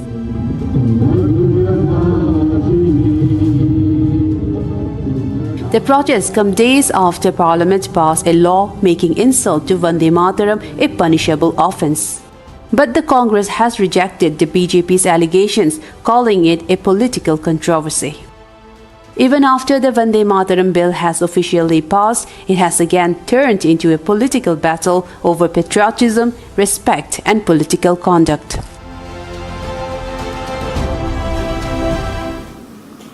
All right, viewers, we'll pause for a short commercial break. Coming up right after on the other side, Republic super exclusive BJP reshuffle announcement likely at 12 p.m. today. The BJP gears up for Team 2029.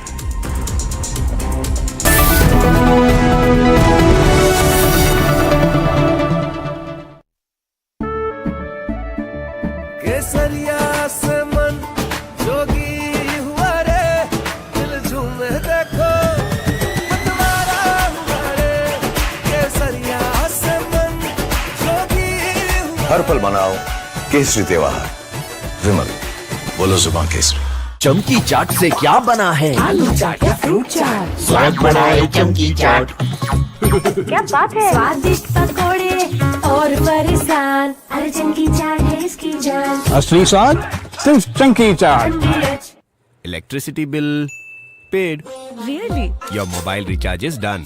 How? Make all kinds of payments using the Bheem Payments app and get cashback of up to ₹300 every month. Use Bheem app to pay. It's the Mahi way. R pure सूजी pasta उबालो मिलाओ और खाओ 8 minute में तैयार। क्या taste है सबका राजा R pure masala. We all must learn the lesson. The era of short, intense conflicts is over. We are all should be ready for long, drawn-out wars that tax and test the national stamina. There are unconfirmed reports that Iran has made a nuclear bomb. They have dropped enough indications that they have the bomb.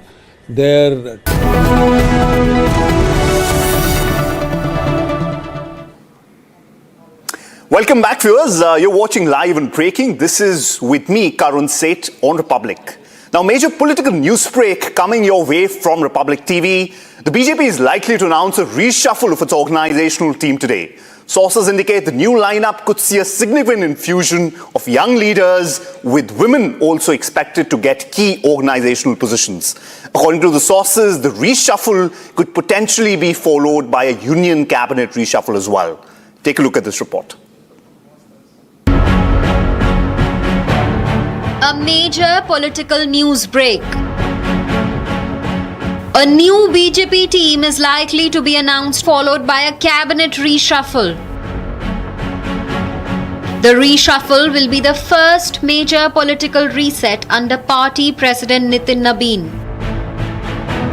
Bharatiya Janata Party, under the leadership of its national president Nitin Nabin, is all set for an organizational overhaul and is going to announce its new central team of the BJP on Monday, that is on 17th of this month by 12 p.m.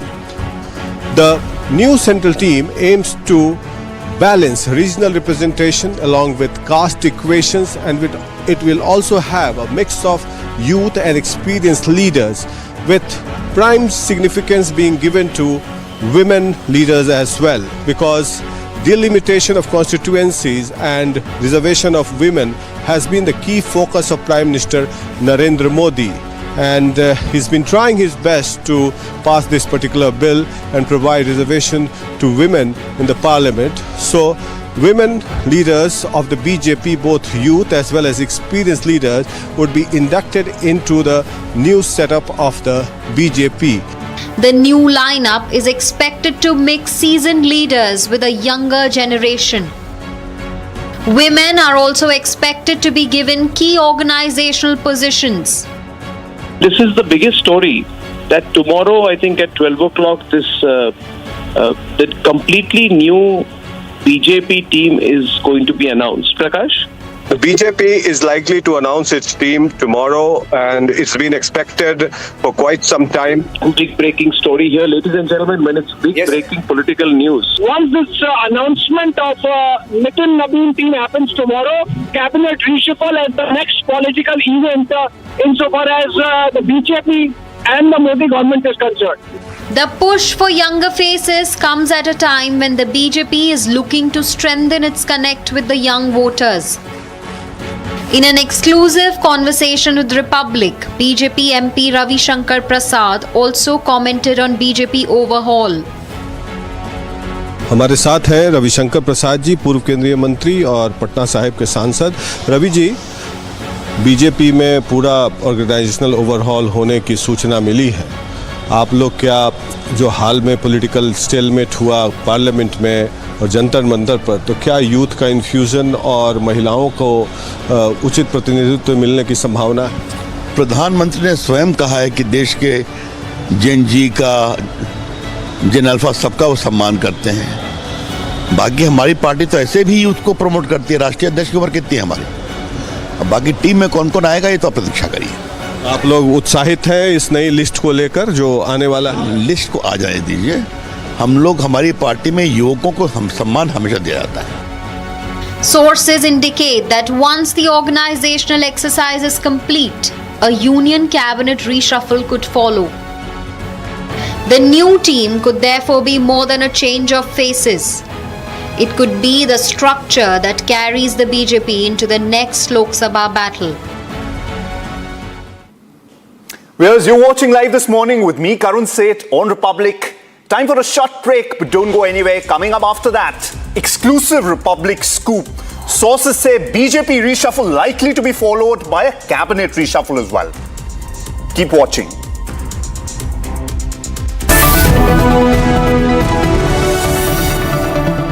कुछ तो सस्ता लो, सब बढ़िया लो। इसमें क्या खास बात है? थोड़े में ज्यादा स्वाद, यही तो है इसकी खास बात।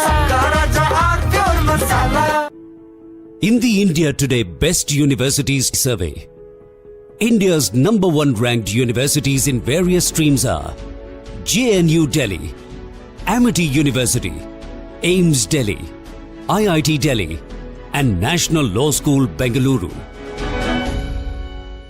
चमकी चाट से क्या बना है? सैंडविच, लस्सी और छाछ। हर घूंट में चमकी चाट। अब बताओ, स्वाद आया? असली स्वाद सिर्फ चंकी चाट। रानी, इस घर में कुछ है जो टूटता नहीं। ये पिलर कभी नहीं टूटेगा। रुंगटा स्टील TMT से बना। रुंगटा नहीं तो घर स्ट्रॉन्ग नहीं। रुंगटा स्टील TMT बार एकदम solid.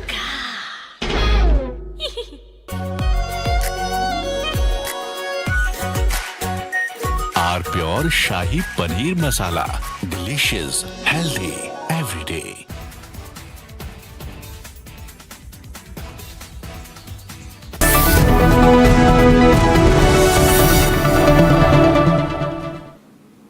All right, viewers, welcome back to Live this morning with me, Karun. Now, a bizarre sale offer triggered chaos in Kanpur after thousands gathered at a clothing store promising a 16-minute ₹16 deal. Now, the crowd swelled late Friday night, blocking roads and creating a stampede-like situation. Police had to intervene and use lathis to disperse the crowd after the store was shut and tensions escalated. Now, here's what happened.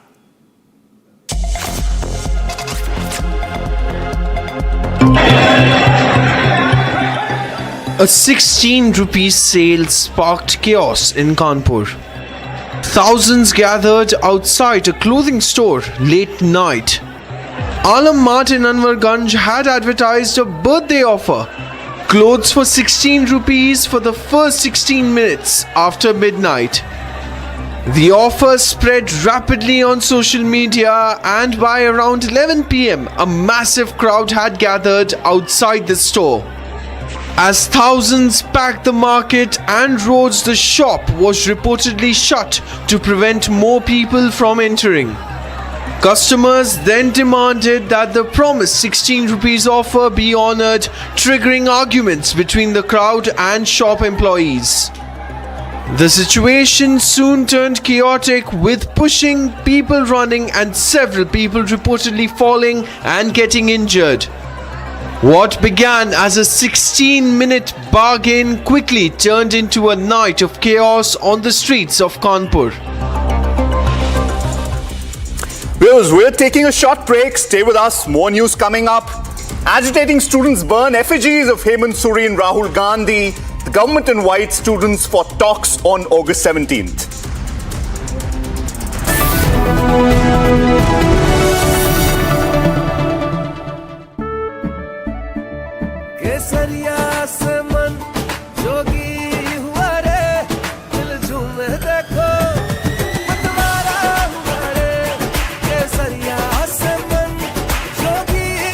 हर पल मनाओ केसरी त्योहार। विमल, बोलो जुबान केसरी। चमकी चाट से क्या बना है? सैंडविच, लस्सी और छाछ हर घूंट में चमकी चाट। ड्राई फ्रूट और दही बड़े। चमकी चाट से स्वाद बढ़े। असली स्वाद सिर्फ चमकी चाट। I wake up wearing someone else again. Don't let it slip. I'm losing. I don't wanna be safe anymore. Finding myself. That's my moment of Sarah. R pure सूजी पास्ता उबालो मिलाओ और खाओ 8 मिनट में तैयार। क्या टेस्ट है सबका राजा आर प्योर मसाला। भारत की सबसे बड़ी gold loan NBFC Muthoot finance से गोल्ड लोन लीजिए और फिर देखिए सोना क्या नहीं कर सकता। कॉल कीजिए 1-800-313-1212। चमकी चाट से क्या बना है? आलू चाट या फ्रूट चाट, स्वाद बनाए चमकी चाट। क्या बात है? स्वादिष्ट पकोड़े और परेशान, अरे चमकी चाट है इसकी जान। असली स्वाद सिर्फ चमकी चाट। We all must learn the lesson. The era of short, intense conflicts is over. We are all should be ready for long, drawn-out wars. From Asia's largest news headquarters, setting the agenda for Bharat.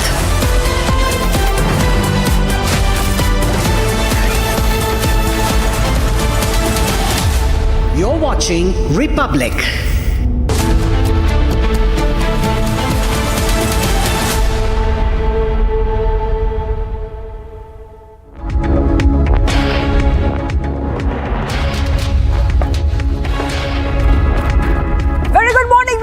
We are live and we are breaking. I'm Shivangi Shukla getting you the latest coming in. The big story today is that the BJP would be announcing Team 2029. This is Republic's super exclusive. That means a major organizational reshuffle is on the cards. We'll get you all the details, but the headlines first. Let's get started. Headlines brought to you by Canara Bank. Together we can.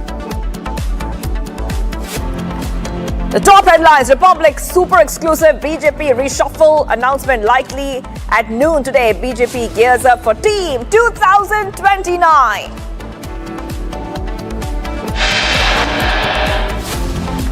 Republic accesses inside details of expected new team of BJP, infusion of youth and women likely in the BJP reshuffle.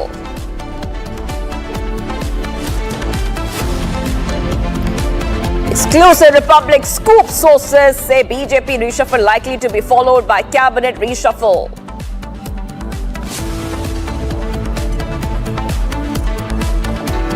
After Congress, the PDP chief Mufti owns up to be a Dimagi Naxal. Mufti says proud to be a Dimagi Naxal.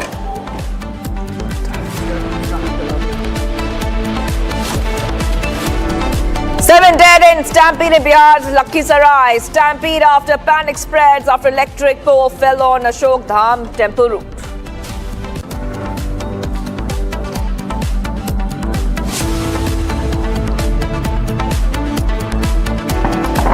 And Jharkhand students' final ultimatum. Students to meet government today. Students to demand Chief Minister Soren's resignation if talks fail.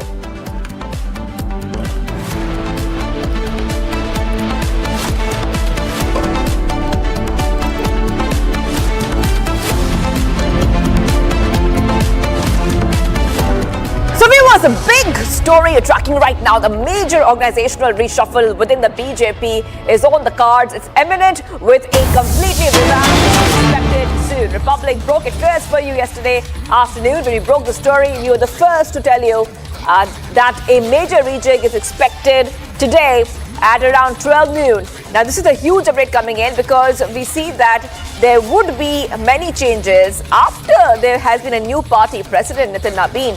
This strategic overhaul aims to balance seasoned experience with fresh perspective by integrating top ministers alongside a significant influx of young and women leaders, laying the groundwork for the road to 2029. High-level sources indicate that once the party's new lineup is locked in, a unit cabinet reshuffle is likely to follow. This is the big update coming in, viewers. Today is the day. I repeat, today is that day when we can expect this huge rejig. This was a story that Republic TV had broken first. Republic was first to say that there's a huge reshuffle which is expected today itself. And I want to go straight across to my colleague who's joining us. I'm being joined by Ishita, who's joining us live. Ishita, coming across to you. And what we see, Ishita, is that this is not just Team 2029 being announced. Next would be a cabinet reshuffle. We're looking at fresh faces, youth leaders, and better women representation. Ishita. Right, in fact, Shivangi, as you mentioned, this is the biggest political news break that Republic broke yesterday as well. And today is what we're going to see. A major overhaul in Bharatiya Janata Party is going to start with the organizational restructuring of the party itself, which is going to be followed up by a cabinet reshuffle as well. Now, remember, cabinet reshuffle has been pending for a really long time. We were expecting that this could happen before the Parliament's monsoon session, but it was deferred due to the kind of tensions that grew up given the NEET protest that was escalating in the capital city. And now we are understanding today at about noon, a party restructured will be announced. There will be new leaders inducted into the party. There will be young leaders, specifically women leaders, who will be infused into the party. So in terms of organizational restructuring, you're looking at leaders coming up in various capacities in terms of vice presidents. You have general secretaries as well as national spokespersons. So all of these positions will now be held up with young leaders, women leaders. So as you mentioned before as well, there is an attempt on the part of the party to balance the seasoned perspective that they have with the fresh perspective as well. So we're going to look at these new young leaders now being inducted in different roles in various capacities within Bharatiya Janata Party. Specifically, we're expecting that young faces will be given up leadership positions along with women representation, which will also be increased within Bharatiya Janata Party. And then this would be in fact followed up by a cabinet reshuffle as well. So we can expect that, this is essentially BJP laying its groundwork for the coming elections. You have Punjab elections coming up. You have Uttar Pradesh elections coming up, both the elections in next year. And of course, for 2029 Lok Sabha elections. So this is BJP preparing in advance the team that it wants to put forward for the public when 2029 election comes up, and whether it's state elections in 2027 as well. So it's groundwork being laid for those upcoming elections. And today, in fact, we're looking at some major announcements coming in from their part as far as induction of young leaders and women leaders is specifically concerned within the party in various capacities, Shivangi. So it is in fact the biggest political news break. Republic also broke the story yesterday, and today also we're continuously tracking what kind of changes are expected within the party. That's right. Well, it's all about the next generation. That is the main point here, Ishita, because it's all about next-gen leadership. 2029, the next election, the big elections are coming up, Lok Sabha elections. But like you mentioned, there are also other key states going to polls. We're talking about Uttar Pradesh and Punjab. So, of course, the new lineup would sharpen BJP's strategy for the next big state elections as well, Ishita, like you mentioned. Shivanga, as you mentioned, we have seen several attempts on the part of party leaders, whether it's Prime Minister, whether it's Home Minister, whether it's Parliamentary Affairs Minister, Kiren Rijiju. You saw what unfolded in this session of Parliament. There was attempt on their part to reach out to the younger generation, in the kind of vocabulary that they used, whether it's Instagram videos that Prime Minister Modi has been putting out on his handle. So this is all a part of to reach out to the younger generation in their language. And one big focus will be to have their representation as well. So younger faces will definitely come up as far as their party reorganization is concerned, and women specifically will also be inducted in leadership positions. So definitely it is a groundwork for 2029 elections, a new lineup essentially being built for the Lok Sabha elections. Of course, keeping in mind the state elections are also coming in the next year, whether it's Punjab and Uttar Pradesh. So keeping in mind those factors as well, we will be looking at fresh faces to come up and take leadership positions. So this is huge update coming in, and Republic has broken the story first, Rishita. So yesterday afternoon, we broke the story yesterday. We were the first ones to do so. Now everybody else is following us. We broke the story yesterday. We had Niranjan, we had Abhishek Kapoor, and we had our editor-in-chief Arnab Goswami, who also said that we will not speculate on names, but definitely there would be a big reshuffle which would be likely. But the big point is that after we broke the story, Ishita, everybody else is following now. We understand that noon is a time when the announcement is likely. Well, Ishita, I am thanking you right now because we have to move ahead to some of the other stories we're tracking. Now, remember, this exercise comes months after Nitin Nabin took over the party helm. The new organizational structure will introduce key office bearers, including the vice presidents, general secretaries, national spokespersons, and heads of the party's various morchas. Younger leaders are heavily being discussed in political circles to bolster youth outreach. A strategic push following recent student-led protests and align with Nabin's own role as one of the party's youngest national presidents.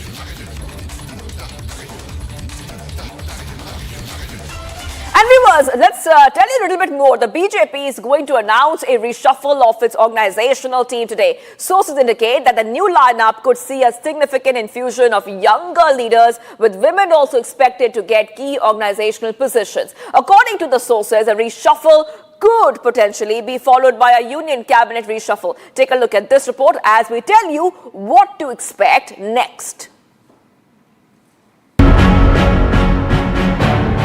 A major political news break.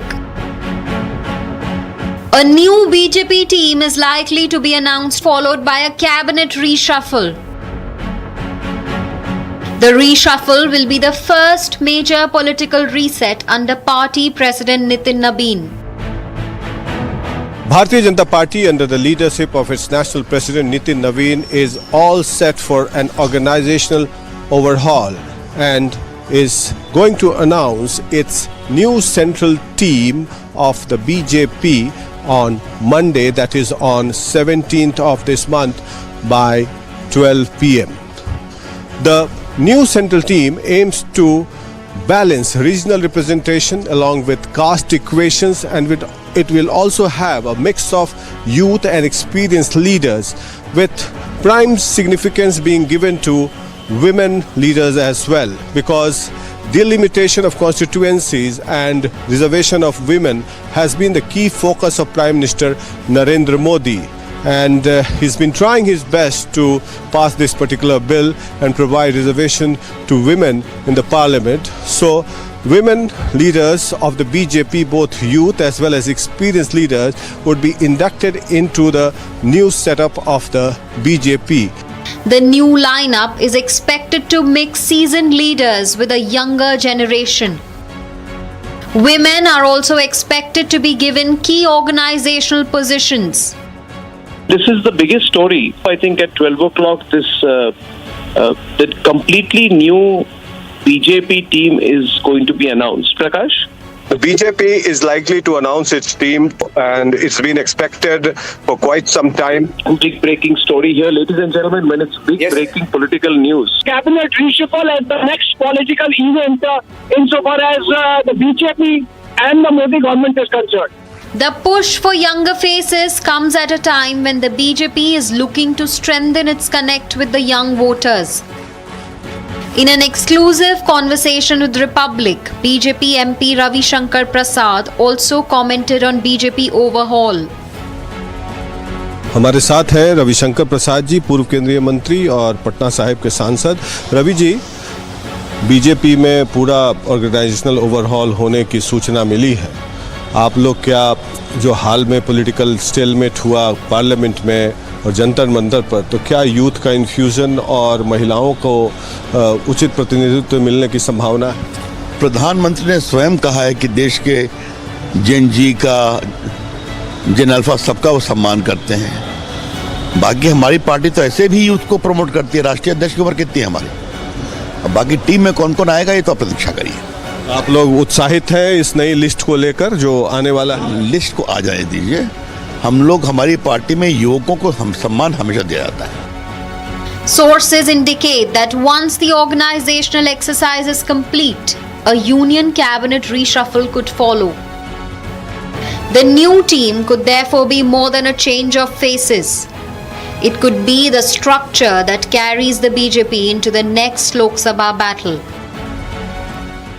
We're getting some more updates coming in, viewers. Jharkhand students protesting alleged irregularities in JPSC and JSSC recruitment exams have for the first time officially announced they will demand CM Hemant Soren's resignation if the demands are not met. So now these Jharkhand students who have been protesting are stepping up their ultimatum now, and they're saying that if the demands are not met, they will keep protesting and ask the CM to resign. They've given a deadline as well. August 18th is the deadline, and they're saying they're planning a gheraw of the CM's residence in Ranchi on August 20th. The protesters have also burnt or planned to burn effigies of Soren and Congress leader Rahul Gandhi across districts, while urging Gandhi to withdraw support from JMM-led coalition, accusing the ruling alliance of failing to take concrete action on calls for exam cancellation, the CBI probe and related reforms. So big updates coming in here, viewers on Republic TV. And the students are burning effigies of the CM Hemant Soren and Rahul Gandhi. And we have some reactions coming in from student leaders there. Let's play them out for you, viewers. तो भैया, तो कल दिन भर BP काफ़ी लो रहा और पहले जिस दवाइयों से लो होने पर मेंटेन होता था, कल मेंटेन ही नहीं हो पा रहा था और बहुत ज़्यादा सर पर भारीपन था और दवाई चलने के बावजूद कंट्रोल नहीं हो पा रहा था। रात में जब नींद हुई तो थोड़ा पहले से ठीक। पेपर लीक और धांधली और पैरवी का सामना न करना पड़े, ऐसा शिक्षा व्यवस्था पर सहमति बने। क्योंकि सीआईडी जांच, सीबीआई जांच और रद्द हमने बहुत देखा है। इसमें बहुत ज़्यादा छात्र बस इसमें लगता है कि हम सरकार को झुकाए, लेकिन बहुत छात्र को न्याय नहीं मिल पाता है। तो भैया, तो कल दिन भर बीपी काफ़ी लो रहा और पहले जिस दवाइयों से लो होने पर मेंटेन होता था, कल मेंटेन ही नहीं हो पा रहा था और बहुत ज़्यादा सर पर भारीपन था और दवाई चलने के बावजूद कंट्रोल नहीं हो पा रहा था। रात में जब नींद हुई तो थोड़ा पहले से ठीक। पेपर लीक और धांधली और पैरवी का सामना न करना पड़े, ऐसा शिक्षा व्यवस्था पर सहमति बने। क्योंकि सीआईडी जांच, सीबीआई जांच और रद्द हमने बहुत देखा है। इसमें बहुत ज़्यादा छात्र बस इसमें लगता है कि हम सरकार को झुकाए, लेकिन बहुत छात्र को न्याय नहीं मिल पाता है। So that's Devendra Mahato who was speaking. He's a student leader and he has been protesting. He has been holding a fast and we're getting some more reactions coming in. बहुत कमजोरी हो गया है। आज भूख हड़ताल का 15वां दिन है और सरकार का ध्यान हम लोग के तरफ नहीं है। सरकार आज बुलाई है आप लोग से बातचीत करने के छात्रों से 2 दिन के, क्या कहेंगे, क्या लगता है, उम्मीद है आज कुछ? देखिए, सीबीआई जांच की मांग हम लोगों का है। सरकार सीबीआई जांच पर तैयार होती है तो ठीक है, और नहीं होती है तो हमको तो नहीं लग रहा है कि वो सीबीआई जांच पर तैयार होंगे, क्योंकि कई बार उनका स्टेटमेंट माननीय मुख्यमंत्री का हम लोग सुने हैं, वो सीआईडी जांच के लिए बोलते हैं। लेकिन हम लोगों को इस बार रिफॉर्म चाहिए। पार्टी पॉलिटिक्स से हम लोग को मतलब नहीं है, सरकार किसी का भी रहे, लेकिन कि नौकरियां न बिके, सिस्टम में सुधार हो, इसलिए हम लोग सीबीआई जांच की मांग कर रहे हैं। बहुत कमजोरी हो गया है। आज भूख हड़ताल का 15वां दिन है और सरकार का ध्यान हम लोग के तरफ नहीं है। सरकार आज बुलाई है आप लोग से बातचीत करने के छात्रों से 2 दिन के, क्या कहेंगे, क्या लगता है, उम्मीद है आज कुछ? देखिए, सीबीआई जांच की मांग हम लोगों का है। सरकार सीबीआई जांच पर तैयार होती है तो ठीक है, और नहीं होती है तो हमको तो नहीं लग रहा है कि वो सीबीआई जांच पर तैयार होंगे, क्योंकि कई बार उनका स्टेटमेंट माननीय मुख्यमंत्री का हम लोग सुने हैं, वो सीआईडी जांच के लिए बोलते हैं। लेकिन हम लोगों को इस बार रिफॉर्म चाहिए। पार्टी पॉलिटिक्स से हम लोग को मतलब नहीं है, सरकार किसी का भी रहे, लेकिन कि नौकरियां न बिके, सिस्टम में सुधार हो, इसलिए हम लोग सीबीआई जांच की मांग कर रहे हैं। And let's go ahead, viewers, with some of the other stories we're tracking. In Lakhisarai, major incident has unfolded at Ashok Dham Temple. A stampede at Ashok Dham Temple has left 7 people dead. 12 devotees were injured in the incident. All the injured have been sent to the hospital. According to the officials, the stampede was caused by overcrowding and the collapse of barricades. Administrative officials and police personnel were present at the spot. Large crowds have gathered for the third Monday of the holy month. Barricades collapse triggers a stampede, and this is Lakhisarai in Bihar. The death toll has gone up and many people have been injured in the stampede-like incident at Ashok Dham Temple in Bihar's Lakhisarai. These are some pictures which are coming in for you. Now we understand that 7 people have lost their life and around 12 devotees have been injured in this incident. The incident took place as a large crowd had gathered at the temple. The officials said this. We also come to know that the DM saying that the crowd swelled in an unprecedented manner early in the morning. 2 trains came here, that too added to the crowd, and arrangements were made as we anticipated the crowd. But we then came to know that the barricading had collapsed due to the crowd and people fell on each other. So this is what the officials are saying. Okay, we're getting some more updates coming in. Let's go to that. Now, the Lakhisarai DM, Shailendra Kumar, has said the crowd swelled in an unprecedented manner. So, we were discussing this earlier. So, this incident happened early in the morning. He says 6:30 to 6:45 a.m. was a time frame when this unfortunate incident took place. 2 trains came here, that too added to the crowd. Arrangements were made as they had anticipated the crowd, and we then came to know that the barricading broke on one side due to the crowding, and people fell on each other. So the barricades had collapsed, they had fallen down, and that's why the people fell on each other, leading to the stampede which took place. So the crowd surged in an unprecedented manner. That's what the officials are saying. A panic also spread after the electric pole fell on the temple route. Many people have been injured in this incident. 7 people have lost their life. The incident triggered chaos at the temple premises. A large number of devotees had gathered for worship on the morning of the 3rd Monday of the month of Sawan. We're getting the reaction coming in. Let's play them out. ये railway station है Ashok Dham halt. तो Ashok Dham halt के ठीक सामने से जो Q है, जो मंदिर का क्यू, वो पहुंचा हुआ था अशोक धाम हॉल्ट तक, और हॉल्ट के पास 2 ट्रेनें का भी ठहराव हो गया था। वो दोनों ट्रेन उसी समय आई थी, और एक बिजली का पोल भी स्टेशन का ही कहीं सामने में वो गिर गया राइट साइड में। तो जो पुरुष का क्यू था उसके राइट साइड में पोल था, उधर गिरा तो पुरुष सब भगदड़, मतलब एक अफवाह फैल गया कि बिजली गिरा है, बिजली गिरा है। हालांकि वो केबल्ड वायर था। तो लेफ्ट साइड में महिलाओं का क्यू था, उसके ऊपर प्रेशर बढ़ा, महिलाएं एक के ऊपर एक सब गिरती चली गई क्योंकि वो खेत था। And viewers, taking a short break, do not go anywhere. Republic's super exclusive BJP reshuffle announcement likely at noon today. The BJP gears up for Team 2029. Stay tuned.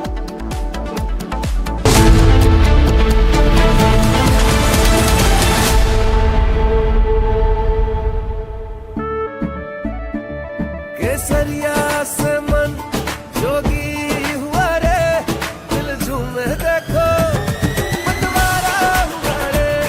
केसरिया से मन जोगी हुआ। हर पल मनाओ केसरी त्योहार। विमल, बोलो जुबान केसरी। कुछ तो सस्ता लो, सब बढ़िया लो। इसमें क्या खास बात है? थोड़े में ज्यादा स्वाद, यही तो है इसकी खास बात। AU सेविंग्स अकाउंट में मिलते हैं amazing benefits, paperless banking and higher interest, वो भी हर महीने। Money money money money every month. सोच बदलो और बैंक भी। चमकी चाट से क्या बना है? आलू चाट या फ्रूट चाट, स्वाद बनाए चमकी चाट।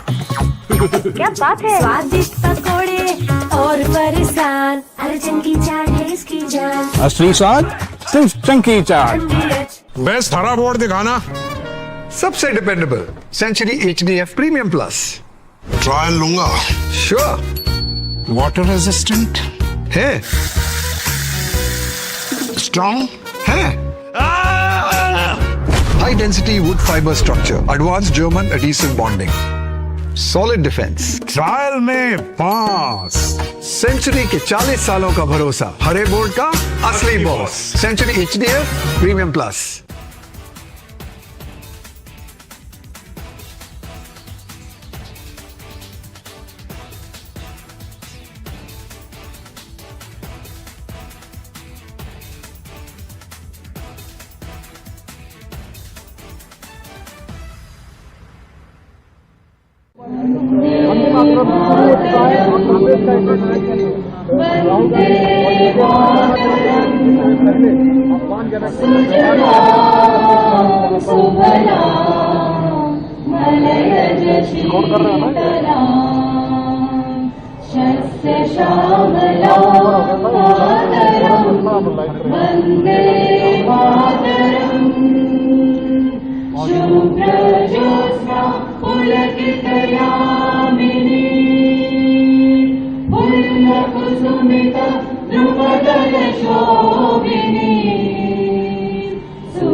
कोटि कोटि भुजे धृत कर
welcome back. Indian Army Chief General Hegseth has arrived in Nepal for a 3-day official visit aimed at further strengthening defense cooperation between the two countries. Take a look at this report for more.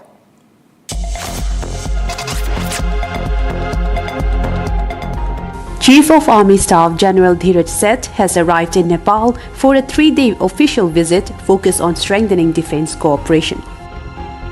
The visit comes at the invitation of Nepali Army Chief General Ashok Raj Sigdel, with both sides set to discuss issues of mutual interest. General Seth will lay a wreath at Tundikil and receive a guard of honor at the Nepali Army headquarters. He will also meet his Nepali counterpart and receive a briefing on operational and regional issues.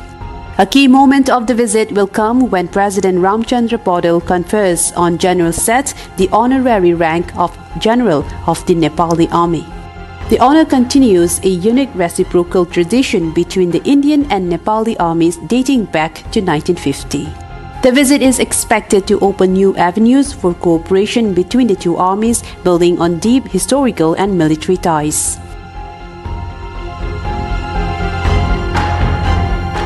And viewers, much coming right up. Republic accesses inside details of expected new team of BJP infusion of youth women likely in BJP reshuffle. Stay tuned, viewers. We are live and breaking.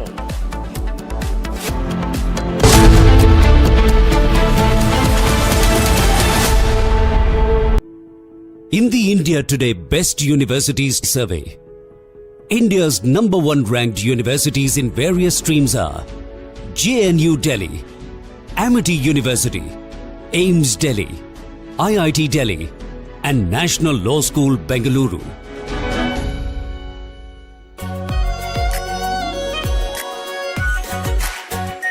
Our pure Shahi Paneer Masala. Delicious, healthy, every day. AU current account के साथ मिलता है free UPI QR overdraft facility और एक ही app से bank के सारे काम। AU सोच बदलो और बैंक भी।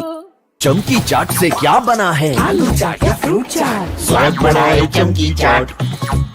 क्या बात है? स्वादिष्ट पकोड़े और परेशान, अरे चमकी चाट है इसकी जान। असली स्वाद सिर्फ चमकी चाट।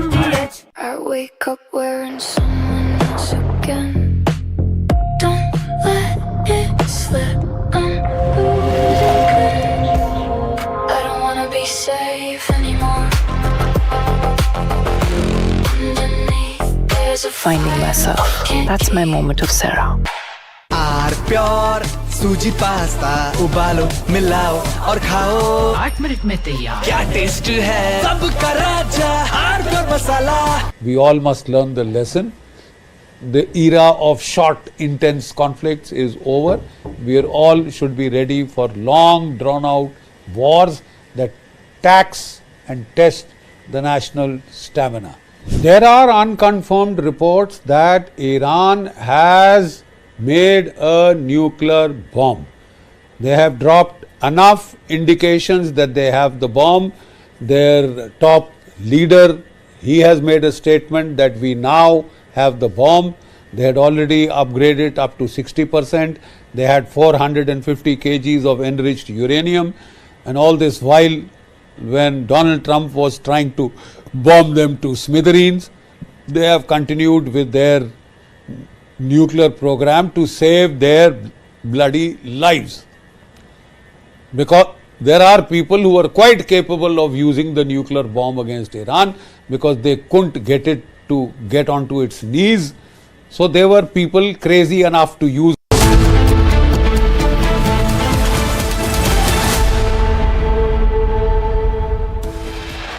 Headlines brought to you by Canara Bank. Together we can. Republic super exclusive BJP reshuffle announcements likely at 12 p.m. today. The BJP gears up for Team 2029. Republic accesses inside details of expected new team of the Bharatiya Janata Party, infusion of youth, women likely in BJP reshuffle. Republic scoop, sources say BJP reshuffle likely to be followed by the cabinet reshuffle as well. After the Congress, PDP chief Mehbooba Mufti owns up to Dimagi Naxal. Mufti says proud to be Dimagi Naxal. 7 killed in stampede in Bihar's Lakhisarai. Stampede after panic spread after an electric pole fell on the Ashok Dham temple route.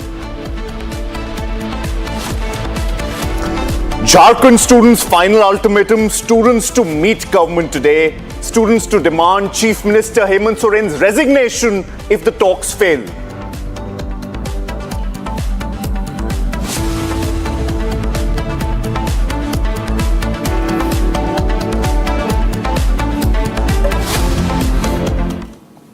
Good morning, viewers. Welcome to Live This Morning with me, Karun, on Republic. Now, major organizational reshuffle within the Bharatiya Janata Party is imminent, with a completely revamped team expected soon. Republic broke it first. We told you first that a major rejig is expected today at around 12 p.m. This following the takeover of the new party president, Nitin Nabin.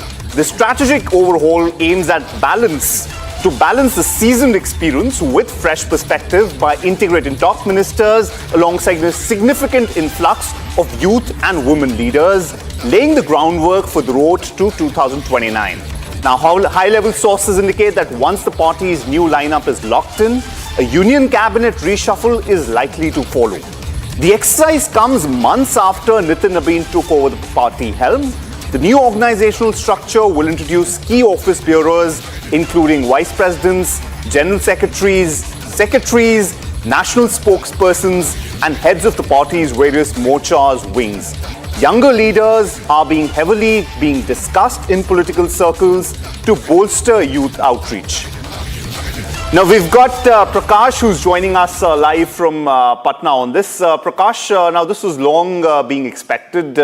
Obviously, I'm assuming this is with the 2027 legislative assemblies in sight, elections in sight, and of course, for the larger part of the next 2029 elections. Tell us more details on this. What can we expect? What's the entire rationale? And what big news should we gear up for now at 12 p.m. today?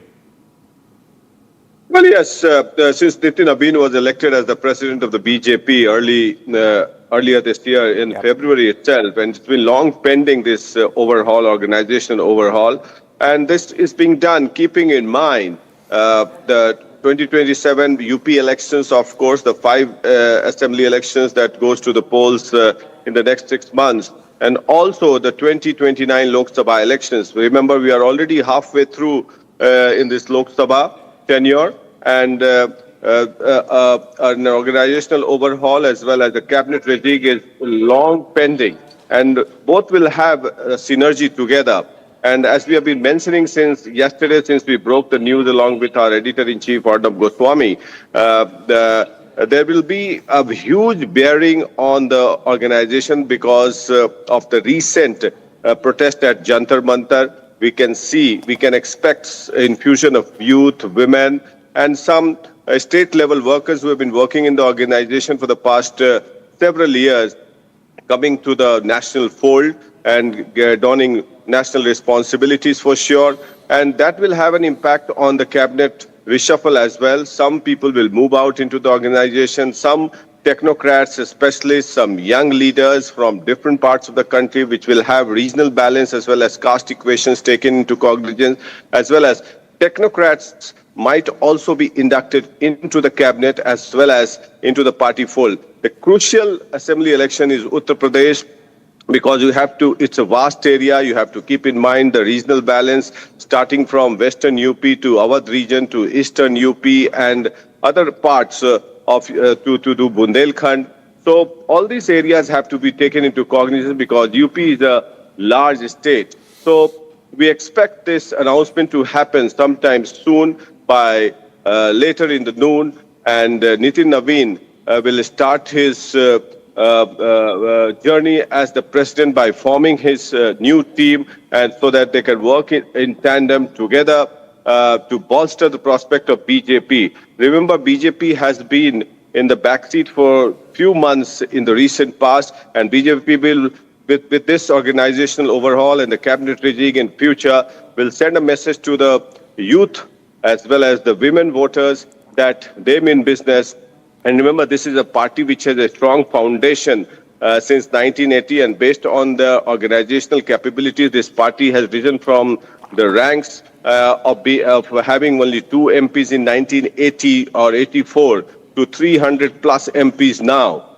So that's a big leap moving forward as far as the party is concerned, the BJP is concerned, and every Karyakarta will be infused with new energy so that they can take on the opposition party. So the preparation will begin as soon as possible, and most likely the Prime Minister Narendra Modi and BJP President Nitin Naveen will send a message across to the women voters by infusing a lot of women in the party cadre as well as in the government, because the women voters have voted in tandem for Narendra Modi for quite some time, and that is why the BJP has been pressing for delimitation bill as well as the women reservation bill as well. Back to you. Prakash, how closely is this organizational rejig linked to the cabinet reshuffle that we're expecting?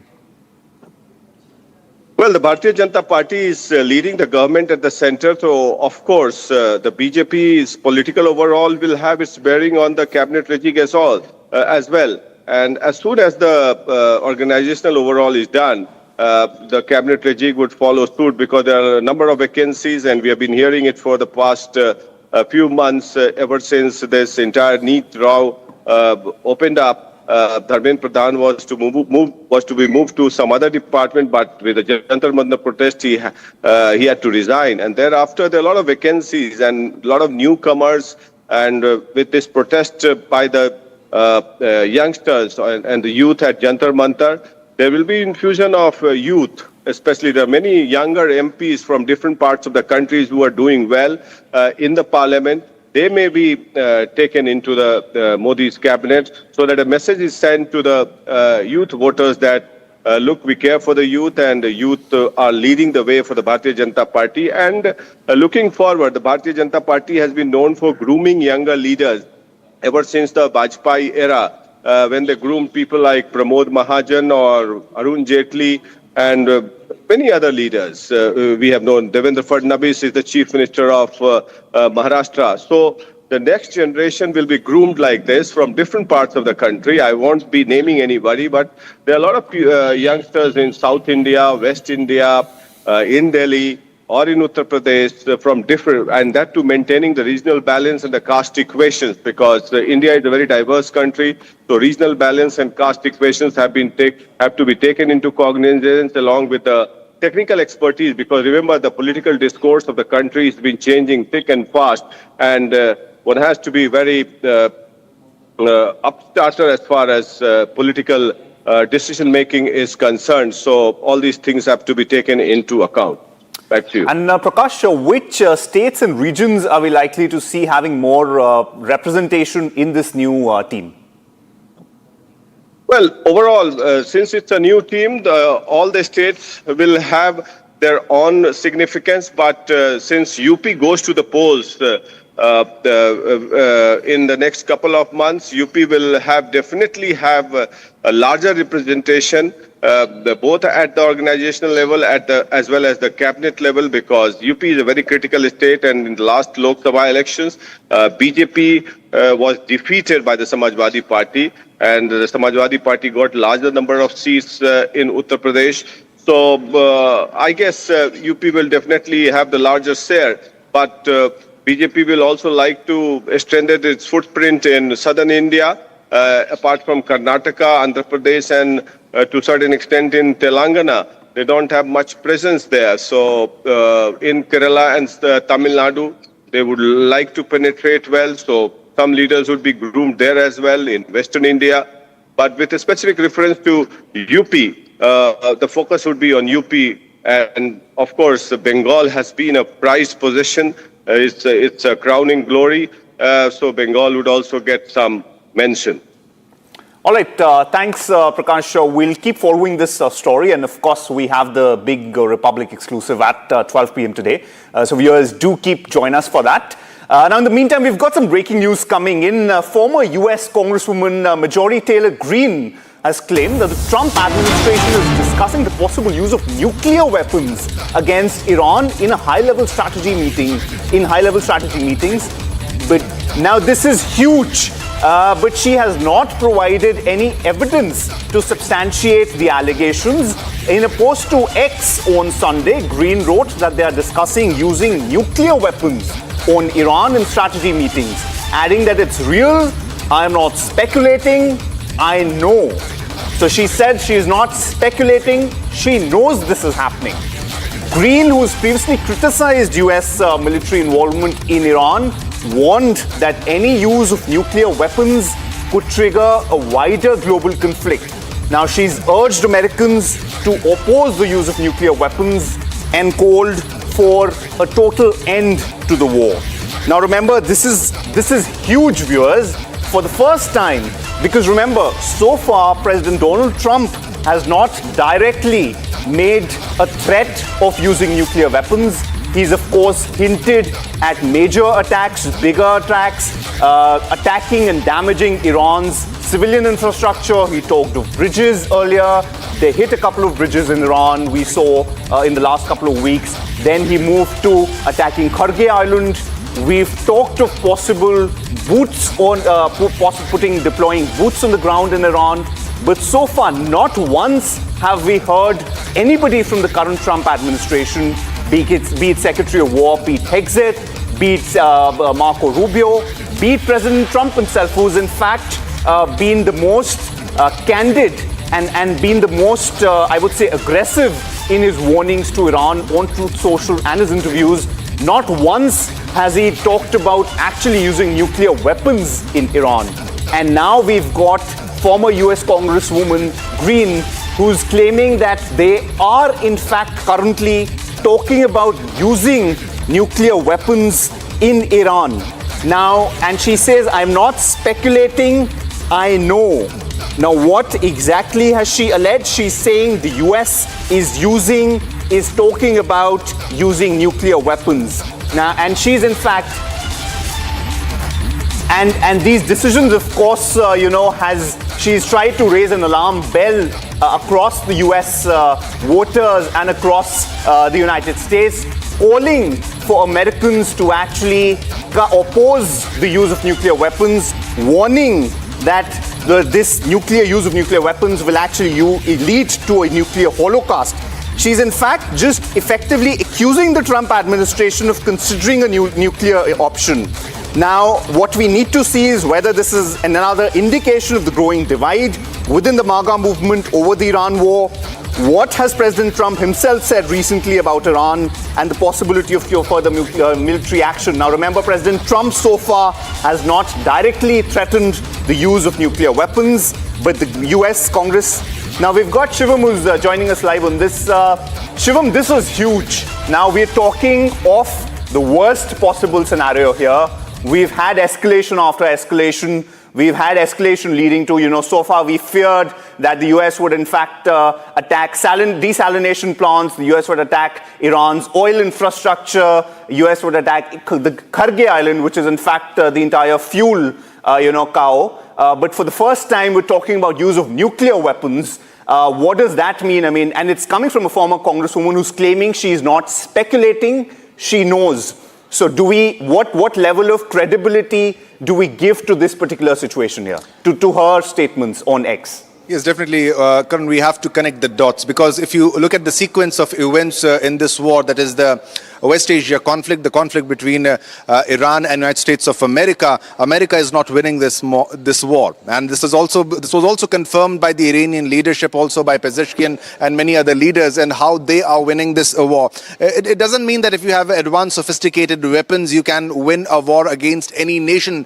You have to have a strategy for that. And Donald Trump was fighting a very expensive war. And now, as per many reports, their defense manufacturing companies have been asked to step up the production in this case also. And that highlights the critical situation where Donald Trump understands that they are losing this war. And this becomes even significant when you look at the sequence of events, which highlights that America is losing this war, not just because if they have big weapons or they have 2-3 aircraft carriers so they can win this war, but they are losing this war because they are not successful in their endeavor. They have not been successful in the regime regime change plan. They have indeed killed many people, but they have not been successful in their targets. Now, this is significant because she is no ordinary person. She is a former Congresswoman, which is Marjorie Taylor Greene, and she said that this is not speculation. You heard me right. She says that they are discussing using nuclear weapons on Iran in the strategy meeting when they discuss the war with Iran, and they are continuously at war with Iran. And she says that, yes, you read that correctly. It's real. I'm not speculating. I know, and it's pure evil. So she's highlighting the fact that there might be a use. So it's the last option, and it's called MAD, mutually accepted destruction. When we talk about nuclear weapons use, it has not been used, Karan, even in the war between Russia and Ukraine. So it's highly less possible as of now, but you never know the situation, and America has done it earlier. The only nation which has used an atomic bomb is indeed United States of America, and that's why she has invoked Hiroshima-Nagasaki incident. You know what happened in Hiroshima-Nagasaki when nuclear bombs were dropped by the United States of America, and that led to complete destruction, and even the repercussions and the problems are being faced by the people who are living there even today. So when America is losing this war and they are not winning and they have no escape route in the war against Iran, there is a very high possibility, and this needs to be examined thoroughly, because she said that this is not a joke, and if you should read this correctly, it's real, and I'm not speculating. It's pure evil. I know it's pure evil. And she says that the last time a nuclear weapon was used was on August 1945, that is 6th and 9th, that was used against Hiroshima and Nagasaki. So she's mentioning that, and that killed around 110,000 people, vaporizing people at ground zero, and total deaths reached 214,000. So this also can be looked as through the lens of information warfare, Karan, because this will be read by the senior leadership in Iran, and there's very high possibility, as per some defense experts, I'm not quoting them, I'm quoting as per some defense experts, they say that Iran is very close to having a nuclear weapon, and they might have already built it. We won't have all of this information in open platforms. There are already dirty bombs available in open market. So there's a very high possibility Iran is planning that, and as a consequence of that, as a result of that, America is also planning to make nuclear weapons, to launch nuclear weapons against Iran. This has been flagged by a former congresswoman, so that needs to be highlighted. So she reminds everyone of the kind of destruction which was done because of the bombing of Hiroshima and Nagasaki on 6th and 9th of August in 1945, and that led to the end of war, because the Japanese had those fighters and the fighter aircrafts with the kamikaze fighters who were ready to kill themselves, ready to give the supreme sacrifice for the service of the nation, that is Japan. That's the country Japan. In that case, America was left with no other option. After Pearl Harbor, they had to bomb Hiroshima and Nagasaki. They had to bomb Japan, and that they thought that was the only option. And Donald Trump is moving ahead on the similar track, as per the former congresswoman in this regard. And she mentions again and again Hiroshima and Nagasaki. And she said that Trump and his admin were told by our own intelligence that Iran was nowhere near creating a nuclear weapon. Then Israel said the same line. It's repeated for decades. Iran is only weeks away. So we bombed anyways, killed their leaders and innocent little children in a school. There was bombing that was done by the American government, by the American Air Force. And she also says that Iran has controlled the Strait of Hormuz ever since and punished the region for their part in it. That is the entire Middle Eastern region that surrounds Iran and that place. And Trump promised no more foreign wars, but may actually be the one who delivers a nuclear holocaust that would likely drag the entire world into a major conflict. All right. Thank you so much, Shivam. Now remember this, viewers, this comes amid today being the last day of the US-Iran deal, and so far no deal has been announced. On one hand, we've got Iran actually warning that, there's no progress being made on negotiations, and, also you have the Iran chief who's announced a $30,000 bounty on US troops. All right, moving on to our next story now. A day after Prime Minister Narendra Modi called for identifying and isolating Dimaghi Naxals, the Congress and BJP have engaged in a war of words, with Congress leader P. Chidambaram calling himself a proud Dimaghi Naxal, and Union Minister for Parliamentary Affairs Kiren Rijiju denying that the Prime Minister was in fact intending to target the opposition leaders. Rijiju said that he was in fact using it generally, and while the Congress leader P. Chidambaram said in a tweet that Dimaghi Naxals is the new variant of the old BJP accusations of urban Naxals, Andolanjivis and Tukre Tukre gang. Who were the urban Naxals? Well, he writes, who were the Andolanjivis? He writes, who were the Tukre gang. The old abuses were directed against the members of the opposition Dimagi Naxals, and this is a new variant of the abuses, is what he stated. Now remember, this controversy erupted after, during the Independence Day speech, Prime Minister Modi warned the nation, specifically the youth, of not falling trap to these urban Naxals, who he referred to basically, who were people within the system, but were trying to break the country. On this, obviously, we had P. Chidambaram, who's a former Congress Home Minister as well as Finance Minister, who's stated on X and who writes that, I'm a proud Dimagi Naxal myself. All right, we've got another breaking news now. PDP Chief Mehbooba Mufti has also joined the gang, saying she's a Dimagi Naxal as well, as she supports Article 370 of the Constitution, which granted special status to Jammu and Kashmir. The PDP chief president was reacting to a post by Union Minister for Parliamentary Affairs, Kiran Rijiju, who had said that Prime Minister Narendra Modi did not call opposition leaders Dimagi Naxals. Mufti's remarks come a day after the Prime Minister's Dimagi Naxal remark in his Independence Day speech. Now earlier, of course, we just told you Congress leader P. Chidambaram said that he's also proud to be a Dimagi Naxal. Now we in fact have all the opposition leaders who are joining the gang and all calling themselves Dimagi Naxals. Zenith now, of course, all political, rhetoric aside, calling themselves Dimagi Naxals. What we are surprised is, why does Mehbooba Mufti always bring up the issue of Article 370 again with everything? It's like she looks for things to jump on and bring the, reignite the debate on Article 370 when it's a settled debate. People of Jammu and Kashmir are happy with it. The entire country is happy with it. Why does she always bring this 370 and make it a political, rhetoric nonsense every now and then?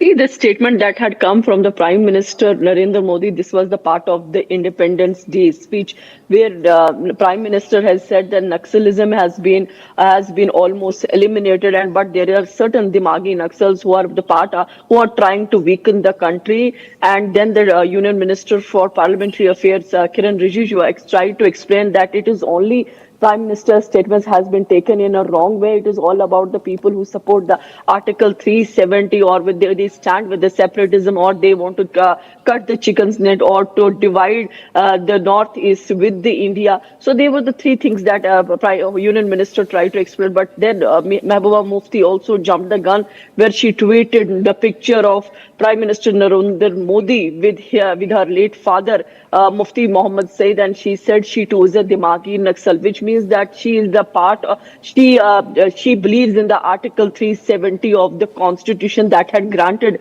special rights and special privileges to the people of Jammu and Kashmir, and for which the PDP has been raising voice now and then. In fact, after the abrogation of Article 370, Ms. Mufti believes that it was taken, what was granted to the people of Jammu and Kashmir by the Constitution, and the Modi government not only abrogated Article 370 and 35A, it also bifurcated Jammu and Kashmir into two union territories, and for which the Ms. Mufti had been raising voice. Although NC government, we see now, it has been limited only to the restoration of statehood. So Mehbooba Mufti is joining the Congress leaders, because there has been a statement that was made by the former Home Minister P. Chidambaram, also talking about this Dimagi Naxalism, and when the Union Minister has cleared that what the Prime Minister mean when he was delivering the speech on Independence Day. All right, thanks, Zenith. We'll keep tracking this. Unfortunate statements coming in there from P. Chidambaram and Mehbooba Mufti. All right, leaders, viewers, we'll pause for a short break. Now, unfortunate that we have these statements coming in. On one hand, you had P. Chidambaram calling himself an urban Naxal himself. Then you had Mehbooba Mufti calling herself a Dimagi Naxal, and stating that she is a Dimagi Naxal because she supports restoration of Article 370. Another unfortunate statement after a slew of statements by Mehbooba Mufti in the recent past, where they've left, where you had Independence Day, August 15, and they had the protest. All right, time for a short break, viewers. We'll be back. Don't go anywhere. More news coming up on the other side. Coming up, 7 killed in stampede in Bihar, Lakhi Sarai. Stampede spread after electric pole actually fell on the temple route. Stay tuned.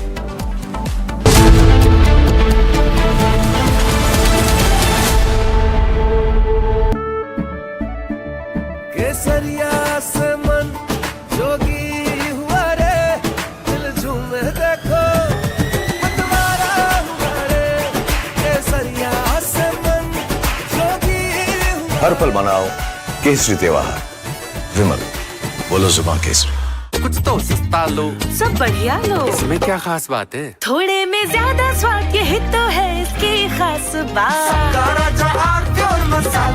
AU current account के साथ मिलता है free UPI QR overdraft facility और एक ही app से bank के सारे काम। AU सोच बदलो और बैंक भी। चमकी चाट से क्या बना है? सैंडविच, लस्सी और छाछ। हर घूंट में चमकी चाट। ड्राई फ्रूट और दही बड़े। चमकी चाट से स्वाद बढ़े। असली स्वाद सिर्फ चमकी चाट। रानी, इस घर में कुछ है जो टूटता नहीं। ये पिलर कभी नहीं टूटेगा। रुंगटा स्टील TMT से बना। रुंगटा नहीं तो घर स्ट्रॉन्ग नहीं। रुंगटा स्टील TMT बार एकदम solid.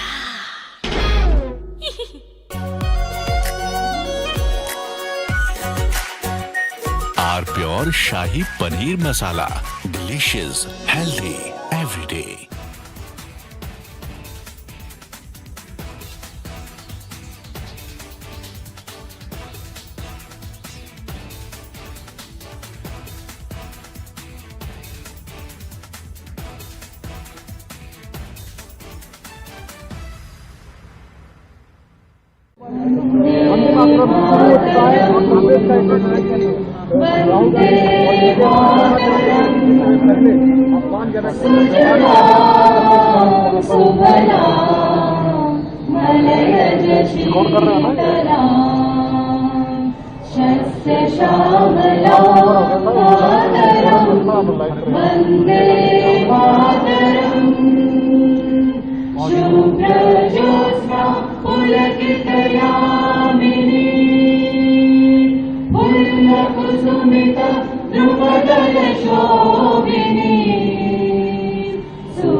After Congress, PDP Chief Mehbooba Mufti opens up to be Dimagi Naxal. Mufti says proud to be Dimagi Naxal.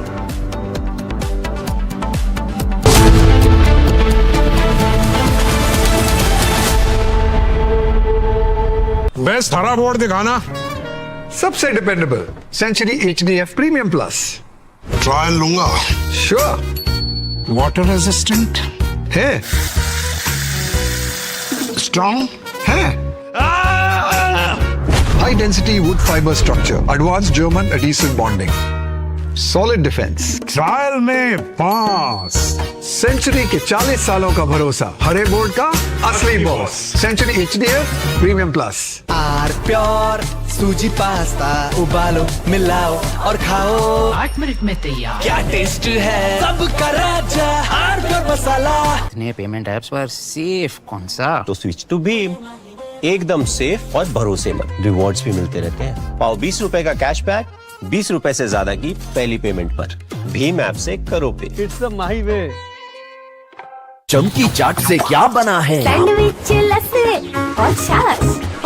हर घूंट में चमकी चाट। ड्राई फ्रूट और दही बड़े। चमकी चाट से स्वाद बढ़े। असली स्वाद सिर्फ चमकी चाट। We all must learn the lesson. The era of short, intense conflicts is over. We are all should be ready for long, drawn-out wars. From Asia's largest news headquarters, setting the agenda for Bharat.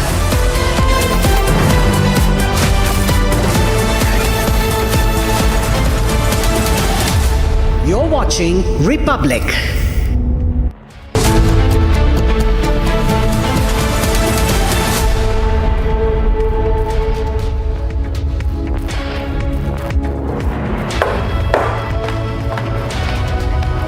Hello and welcome viewers. You're watching Live and Breaking on Republic TV with me, Ishita Mitra. Republic's super exclusive news break about BJP overhaul. BJP rejig is expected today. New Vice President, General Secretary, Secretaries and spokespersons are to be announced, keeping women and youth in focus. This is to be followed by a cabinet reshuffle laying the groundwork for 2029 elections. We'll get you all the details on that, but first up, a quick check at the top headlines we're tracking at this hour. Headlines brought to you by Canara Bank. Together we can. Republic accesses inside details of expected new team of BJP. Infusion of youth, women likely in BJP reshuffle. Exclusive Republic scoop. Sources say BJP reshuffle likely to be followed up by cabinet reshuffle.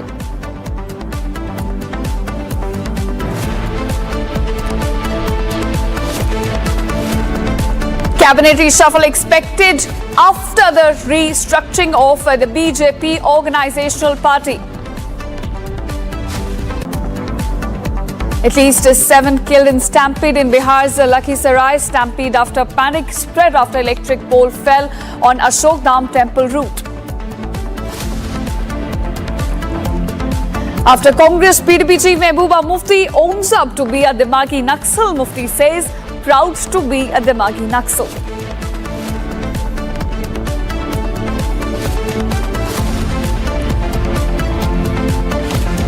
Former US Congresswoman Marjorie Taylor Greene claims US discussing nuclear strike on Iran.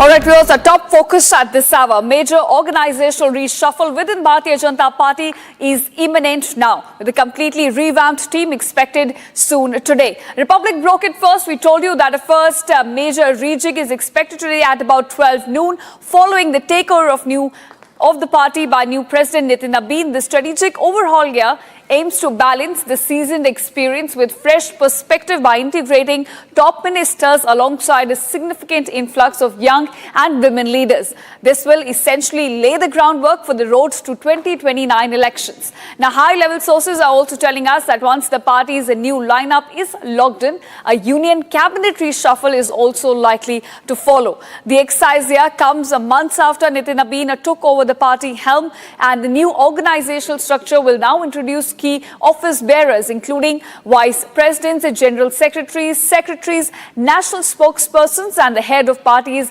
various morchas, including Women Morcha and the Youth Morcha as well. Now, viewers, the focus is going to be the induction of young and women leaders. Young leaders are heavily being discussed in political circles to bolster the youth outreach, a strategic push following the recent student-led protests and the aligned with Nitin Abin's own role as one of party's youngest national presidents. Remember, Nitin Abin took over the party just at the age of 45 years. So this is something that will be now followed up. A domino effect will be seen in the induction of new leaders in various capacities as well within Bharatiya Janata Party. In fact, this is what we're looking at about 12 noon. A major rejig is set to be announced with new names coming up as far as women and youth leaders are concerned, taking up several leadership positions within the party today. And this is, in fact, all set to be followed up by a cabinet reshuffle as well. So essentially, BJP now laying the groundwork for not just 2029 elections, but also for the state elections which are coming up next year, including you have Punjab elections and Uttar Pradesh elections as well. So, keeping in mind the crucial state assembly elections and, of course, the Lok Sabha elections in 2029, a major rejig is expected today within Bharatiya Janata Party. So this is what we are looking at. Let me also tell you that we're looking at more secretaries, more general secretaries, vice presidents, national spokespersons, and the head of different departments, whether it's a youth department, whether it's women department, all of those are going to be announced today. The focus here, viewers, is going to be on infusion and induction of more young leaders and women leaders specifically at these various leadership positions. So this is something that we're looking at. We broke this news yesterday. We set the agenda today. All the other channels are following, but we continue to bring you the inside details of what we're expecting. We're expecting new general secretaries, vice presidents, as well as national spokespersons to be announced by Bharatiya Janata Party today. And this comes in as a major reshuffle is going to take place within the party, followed up by a reshuffle in the cabinet as well. Now, the cabinet reshuffle had been pending for a long time. It was set to happen before the parliament's monsoon session, but it was deferred according to our sources, given how the NEET protests were escalating in the capital city. And now we expect that today BJP is going to announce its new lineup, its new team, just ahead of the crucial state assembly elections, as well as in a lead up to Lok Sabha elections in 2029 as well. So this is a BJP trying to prepare the second layer of leaders, essentially, which are going to take up more crucial roles within the party as well as at the cabinet level before the 2029 election. So a second lineup now being prepared by the party to prepare essentially the groundwork for 2029 Lok Sabha elections. So this reshuffle is going to start within the party first. The organizational structure will in fact witness an overhaul with new general secretaries, vice presidents, as well as national spokesperson being announced today. And then this will be followed up by a cabinet reshuffle. Focus will be on the infusion and the induction of women and youth leaders. Now, remember, this also comes in at a time when a BJP has been trying to increase its outreach to younger generation, whether it's through Prime Minister Modi's Instagram videos, whether it's through changed vocabulary. And now we're looking at essentially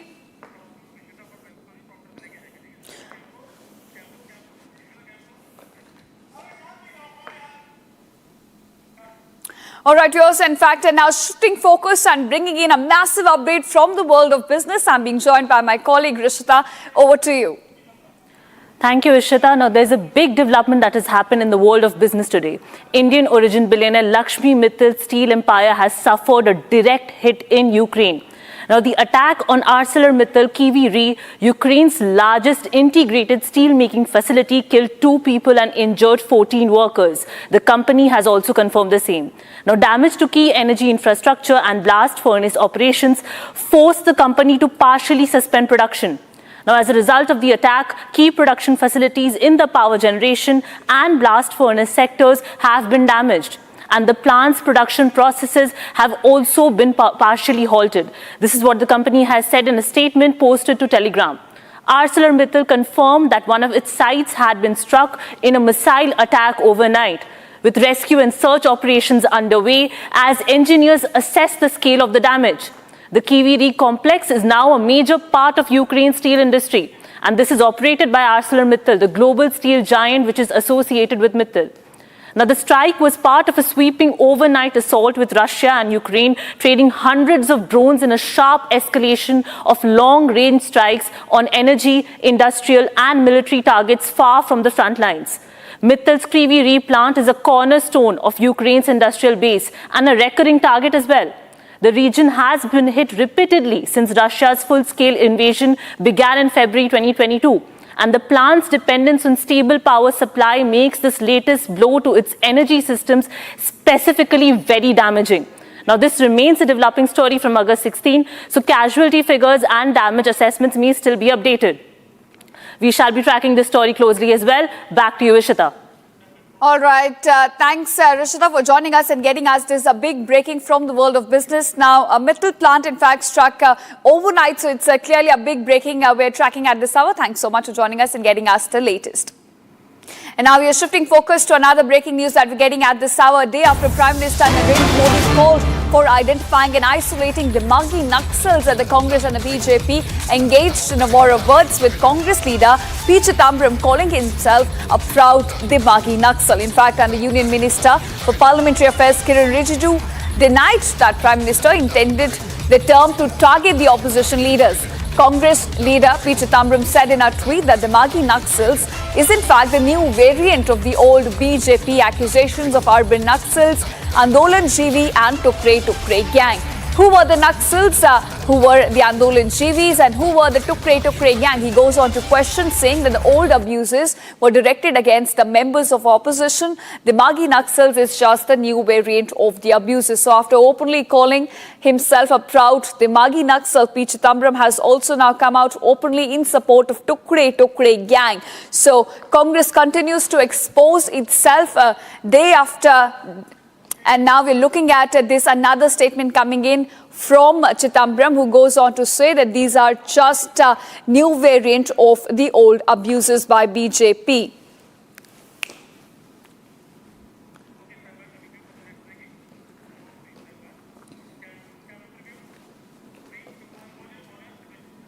And now, viewers, it's not just Congress which is rattled by Prime Minister Modi's Dimagi Naxal jab. In fact, the PDP chief Mehbooba Mufti also says that she is now a Dimagi Naxal as she supports Article 370 of the Constitution, which granted special status to Jammu and Kashmir. The PDP president was reacting to a post by Union Minister for Parliamentary Affairs Kiran Rijiju, who said that Prime Minister Narendra Modi did not call opposition leaders a Dimagi Naxal. Instead, he targeted those who stand against India. Now, Mufti's remark came a day after Prime Minister's Dimagi Naxal remark in his Independence Day speech. Earlier, Congress leader, as I mentioned before as well, P. Chidambaram also said that he is a proud Dimagi Naxal. So one after the other, opposition leaders are now getting rattled by Prime Minister Modi's Dimagi Naxal remark. All right, my colleague Zeenat also joins us to put this into perspective for our viewers. Now, Zeenat, after Congress was rattled by Prime Minister Modi's remark, it is PDP leader Mehbooba Mufti has also come out claiming that she is a proud Dimagi Naxal, in fact.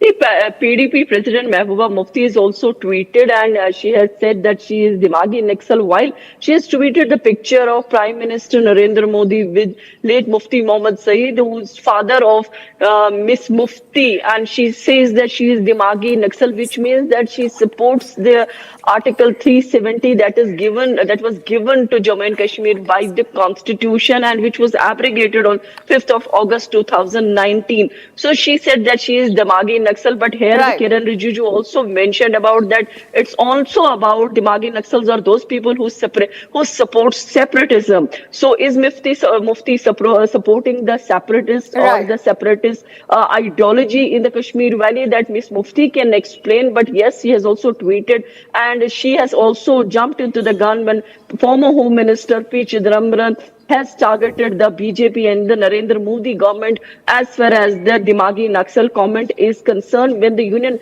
Minister for Parliamentary Affairs has made it clear that he has explained what the Dimagi Naxal actually means. When the Prime Minister said that the Naxalism has been taken down, almost the Maos have been killed, and now those who have been supporting this, there are the people who are in the system and they try to weaken the system and they try to cut the neck of the chicken by dividing the country, north and east. They want to cut from the country, and those who support the separatist ideology or the Article 370, they are the ones who are Dimagi Naxals, where the Miss Mufti says she too is Dimagi Naxal.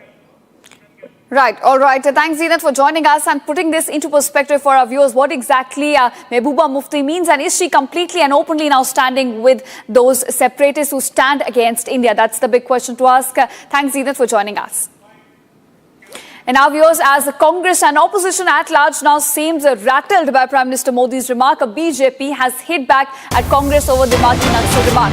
Union Minister Kiran Rijiju has now tweeted that besides Kapil Sibal and the company who are trying to essentially save this person, he refers to Sharjeel Imam and his Tukre gang members. He goes on to mention P. Chidambaram should clarify if he too supports this statement. Dimagi Naxal can be proven by a person's action and expression. Now, the BJP essentially has asked P. Chidambaram if he supports Sharjeel Imam's statement that he made on cutting Northeast from India. Now, he made a very infamous chicken neck statement saying that he wanted to cut the entire Northeast from India. Now, this was a kind of statement which was meant at breaking India apart. And this statement is what has now been put by Parliamentary Affairs Minister Kiren Rijiju asking that if Congress at large supports such kind of statements, if the Congress today openly is standing with the Tukre gang. So BJP hitting back at Congress over their Dimagi Naxal claims which have come to light. All right, in fact, my colleague Chandrakala also joins us with more details on this. And now, Chandrakala, clearly opposition, Congress at large is now rattled with Prime Minister Modi's remark on Dimagi Naxal. You know, one after another, we have seen whether it's Mehbooba Mufti, whether it's P. Chidambaram, they're coming out and claiming themselves to be a proud Dimagi Naxal. But the BJP clearly hitting back and saying that those who stand with separatists and those who stand against India are the ones that Prime Minister referred to as Dimagi Naxals and not opposition at large. And today also Parliamentary Affairs Minister Kiren Rijiju clearly put out a video of Sharjeel Imam who's talking about breaking India. So they're asking that if you stand with such kind of statements, then yes, you can claim to be a Dimagi Naxal.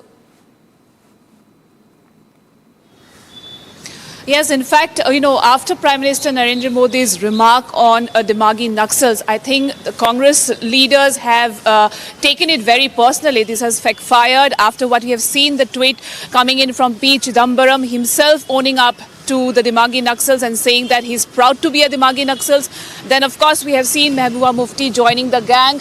She has openly, has supported this and has said that she is also proud to be a Dimagi Naxal. And of course, now that the Union Parliamentary Affairs Minister Kiren Rijiju has come out with a very, very strong message. He in fact has referred to the message of Sharjeel Imam, who has openly stated of cutting northeast from the mainland India, and he has questioned back P. Chidambaram if he actually supports this statement. This is a huge statement coming in. Of course, he has said that besides Kapil Sibal and company, who are trying to save this person and the statement, and P. Chidambaram should clarify on this. So it's a kind of after what has happened, we can see the kind of war of words between both BJP and opposition. Earlier also we have seen that yesterday this has we have seen Congress has hit back BJP. We have seen the BJP leaders coming out and hitting back on Congress. So yes, I think they have taken this entire remark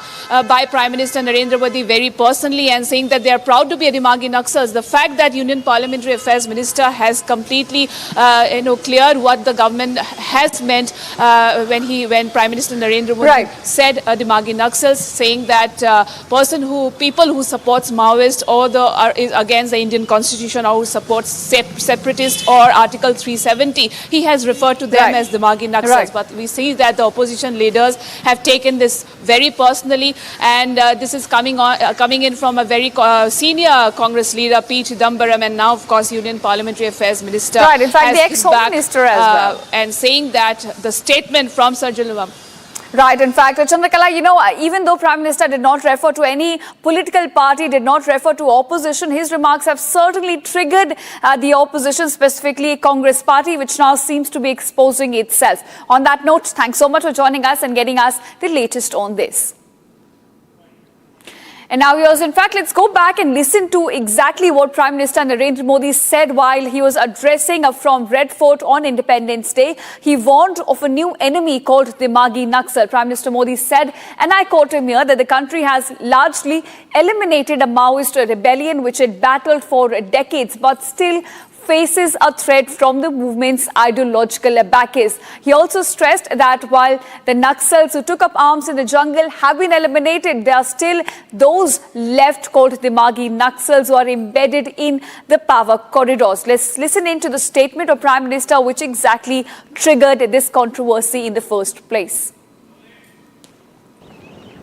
वर्षों तक देश की सत्ता में माओवादी सोच के लोग गलियारों में अपनी जगह बना करके बैठे थे।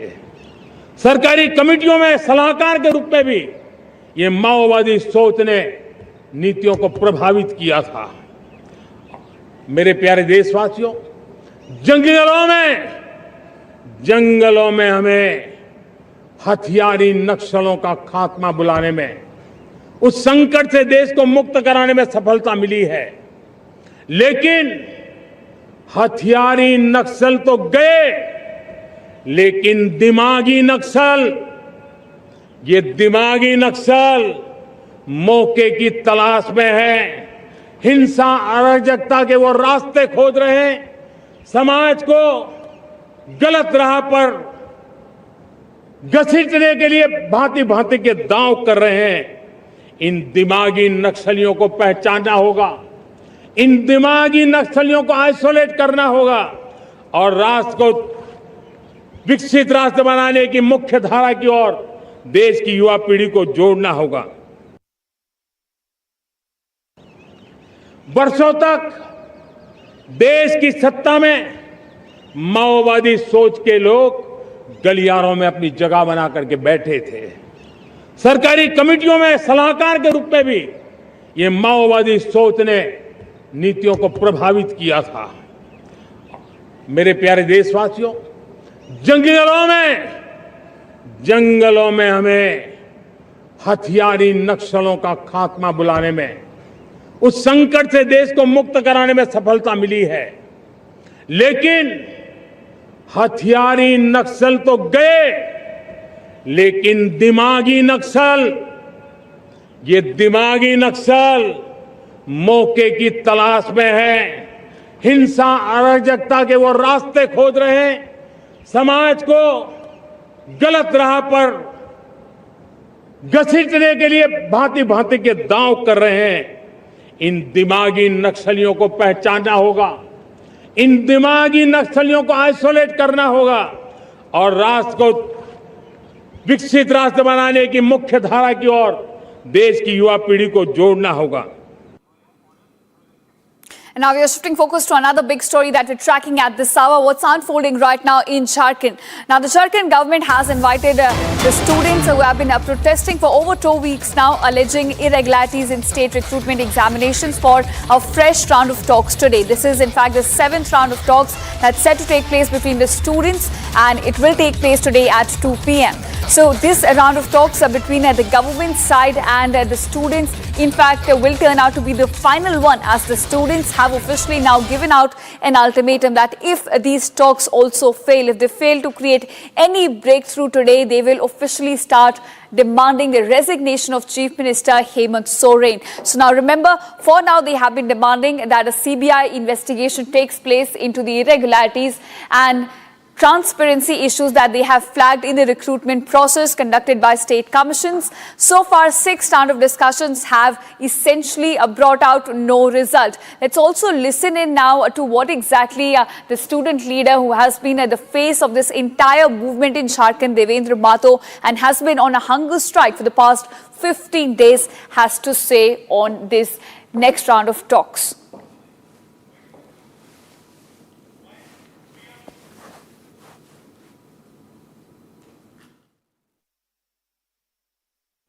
आज 16 अगस्त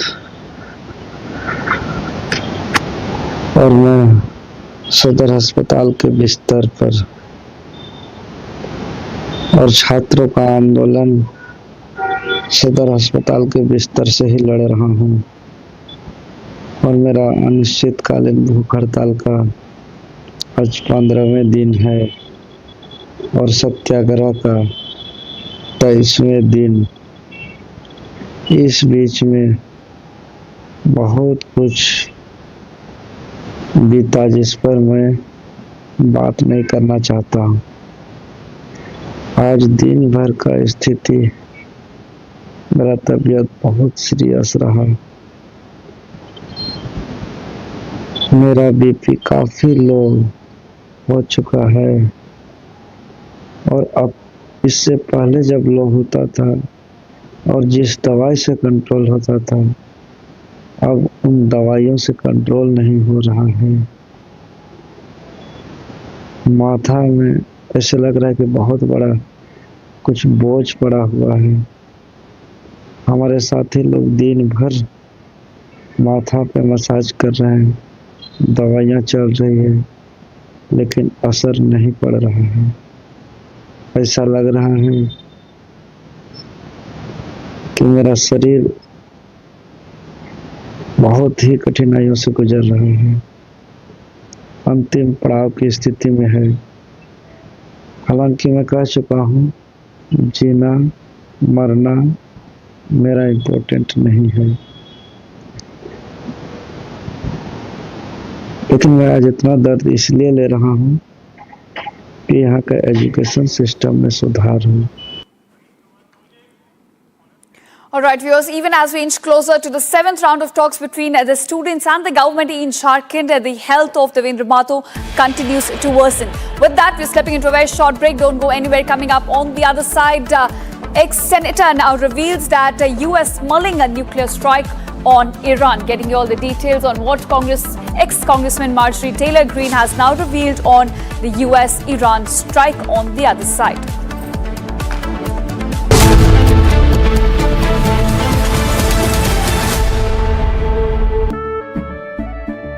केसरिया से मन जोगी हुआ रे, दिल झूमे देखो मतवारा हुआ रे।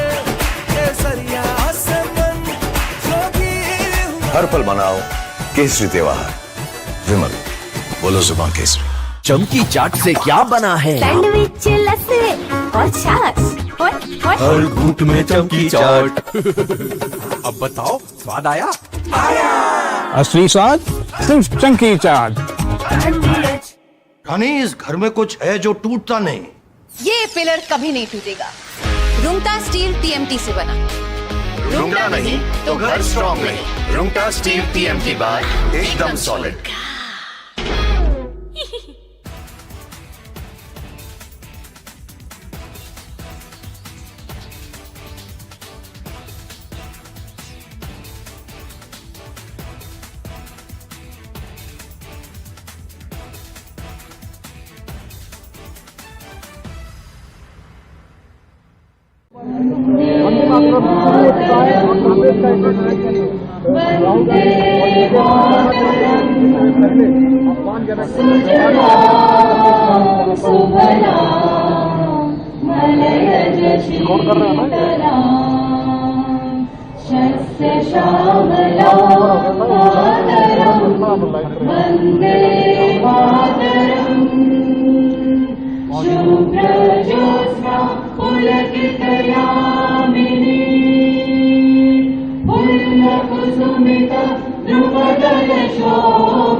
And coming up, Republic accesses new details of expected new team of BJP infusion of youth women likely in the BJP reshuffle.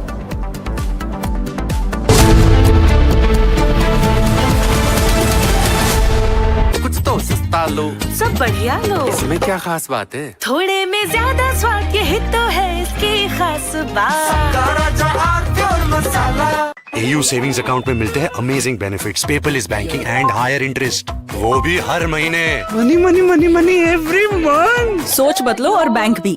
चमकी चाट से क्या बना है? सैंडविच लस्सी और छाछ। हर घूंट में चमकी चाट। ड्राई फ्रूट और दही बड़े। चमकी चाट से स्वाद बढ़े। असली स्वाद सिर्फ chunky chaat.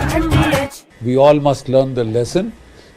The era of short, intense conflicts is over. We are all should be ready for long, drawn-out wars that tax and test the national stamina. There are unconfirmed reports that Iran has made a nuclear bomb.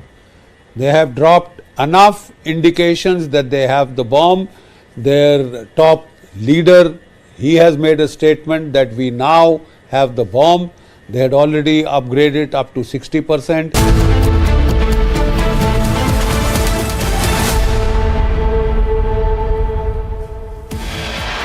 Headlines brought to you by Canara Bank. Together we can. Republic super exclusive BJP reshuffle announcement likely at noon today. BJP gears up for Team 2029. Republic accesses inside details of expected new team of BJP infusion of youth women likely in the BJP reshuffle. Exclusive Republic scoop. Sources say BJP reshuffle likely to be followed by cabinet reshuffle.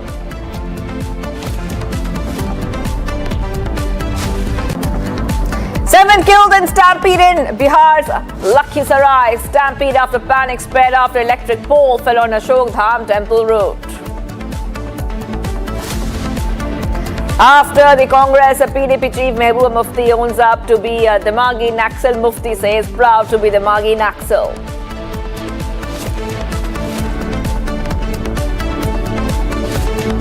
Former US Congress woman Marjorie Taylor Greene claims US discussing nuclear strike on Iran.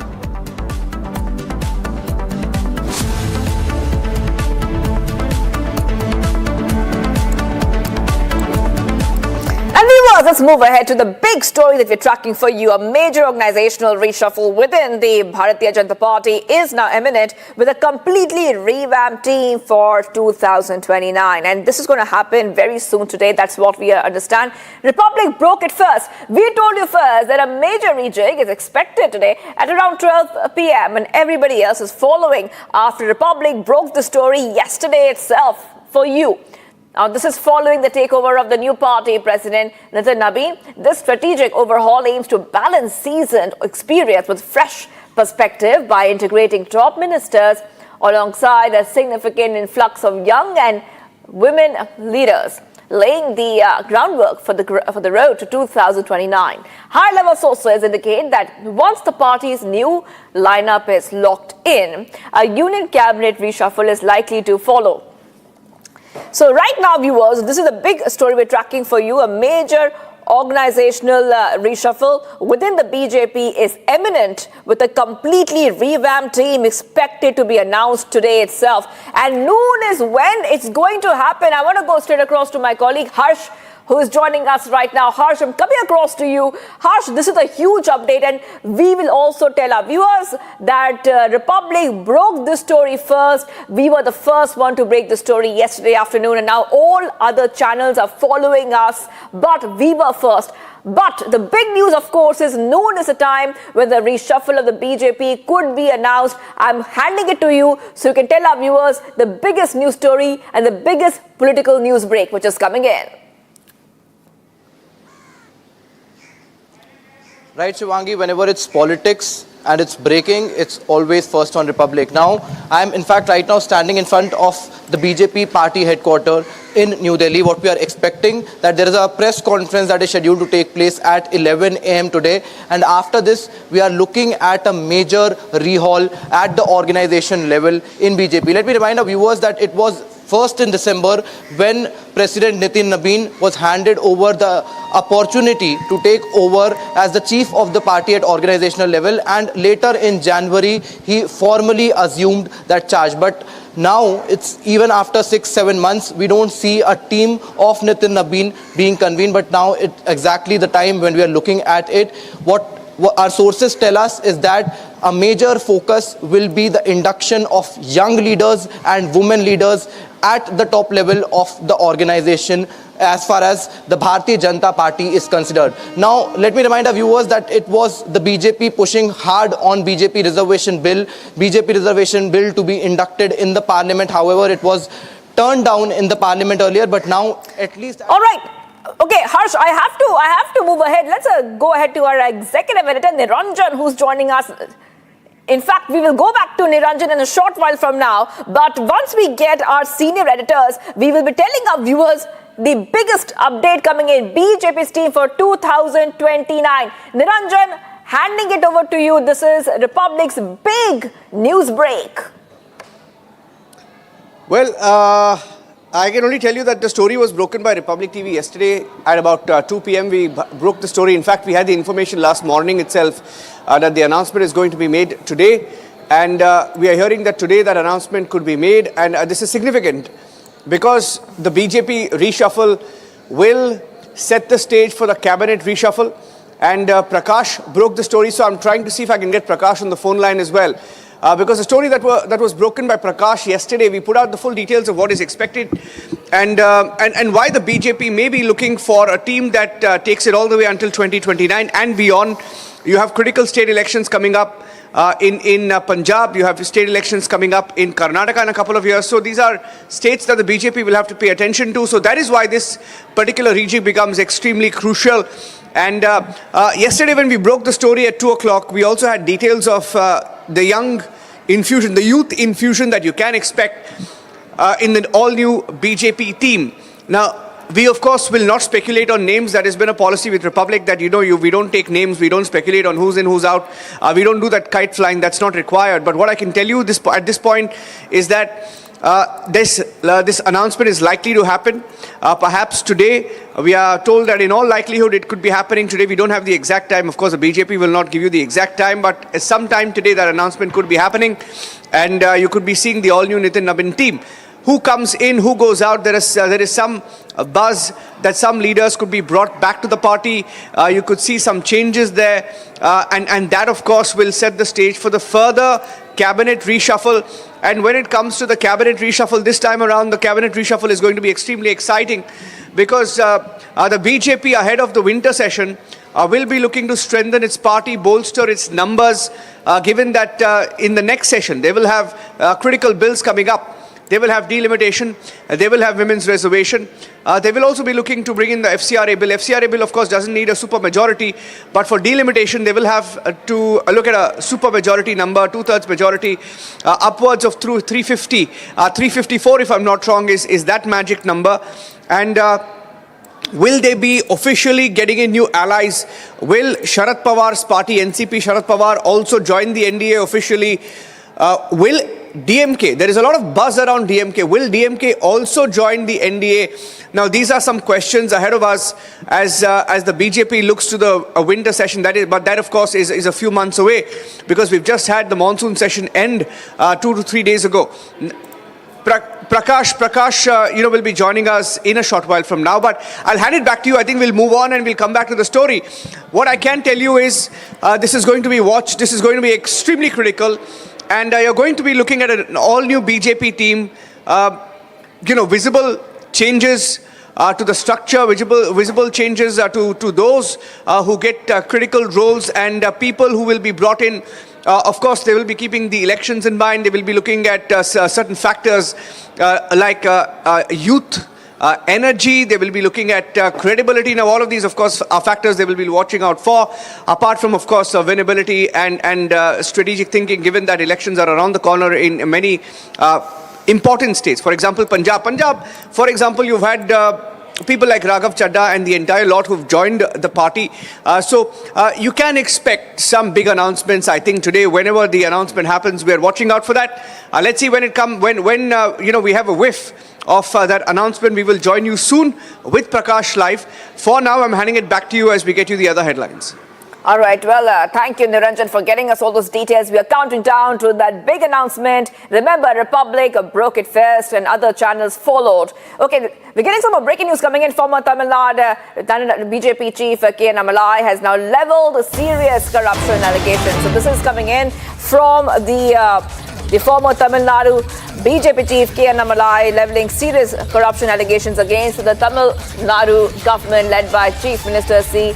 Joseph Vijay, claiming that some ministers have begun demanding commissions of 2% to 4% from contractors for government tenders. Speaking at an environmental awareness gathering organized by We the Leaders group in Chennai, Annamalai, who founded the outfit, said that while Chief Minister Vijay was opposed to corruption, some members of his cabinet have allegedly started seeking kickbacks from contractors.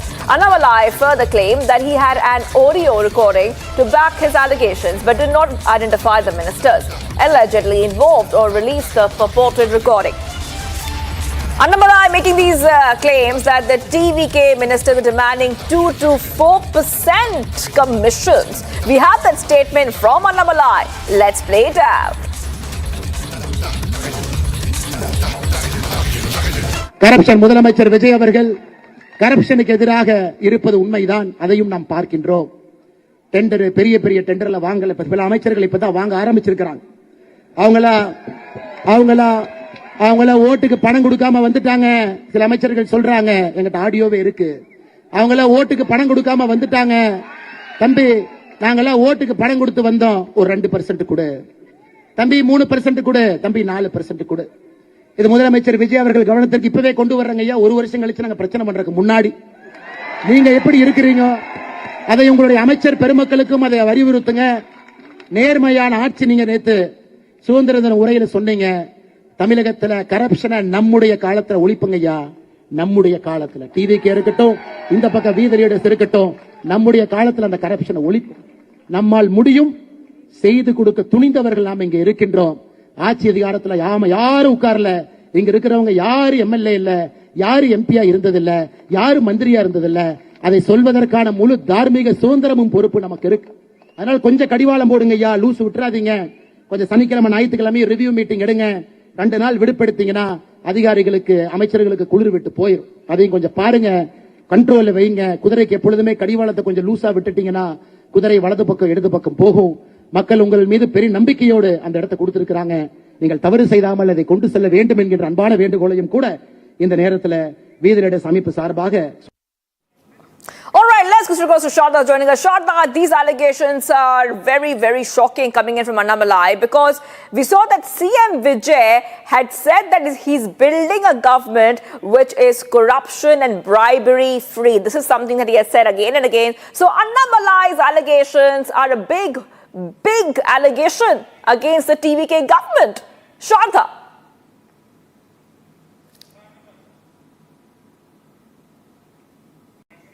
All right, we'll go back to Shraddha in a short while from now, but Annamalai is claiming that he has audio recordings as well. It's a big charge against TVK government, and this is also very, very okay. We're getting Shraddha. Shraddha, yes, go ahead.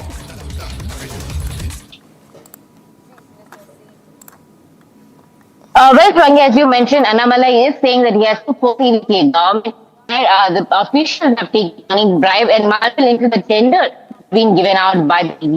Well, as they pointed out, that time is required the new TV government. There's also a question that whether the government is in country or not. There's also the time when the crime rate is in state, whereas the budget session is underway. After the financial and agriculture budget, multiple other resolutions also being passed. The TVK taking a strong stand, especially against corruption.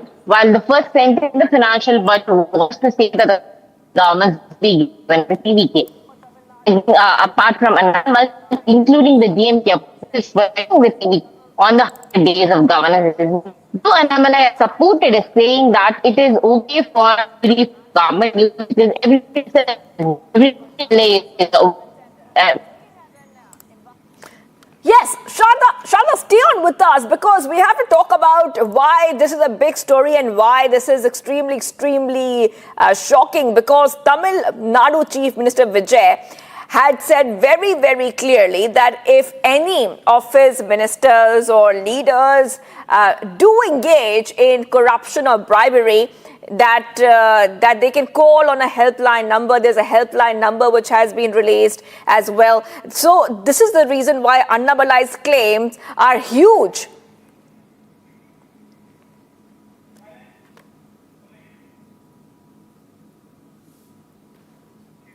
All right, we'll go back to Shraddha in a short while from now, but we have seen that Vijay has already warned his ministers and officers that if anybody is involved in irregularities, there would be removal. We're getting some more updates coming in, viewers. Former U.S. Congresswoman Marjorie Taylor Greene has claimed that the Trump administration is discussing the possible use of nuclear weapons against Iran in high-level strategy meetings, but she did not provide evidence to substantiate the allegation. In a post on X on Sunday, Greene wrote that they are discussing using these nuclear weapons on Iran in strategy meetings. So this is what we see right now. So back-to-back updates coming in on Republic TV. The latest is that she writes, and I quote here, they are discussing using nuclear weapons on Iran in strategy meetings. It's real. I'm not speculating. I know. Greene, who has previously criticized U.S. military involvement in Iran, warned that any use of nuclear weapons could trigger a wider global conflict. She has urged Americans to oppose the use of nuclear weapons and called for an end to the war. So this is what we see right now, viewers. The ex-senator claiming that U.S. could be going ahead and using nuclear weapons. This is a huge update coming in on Republic TV.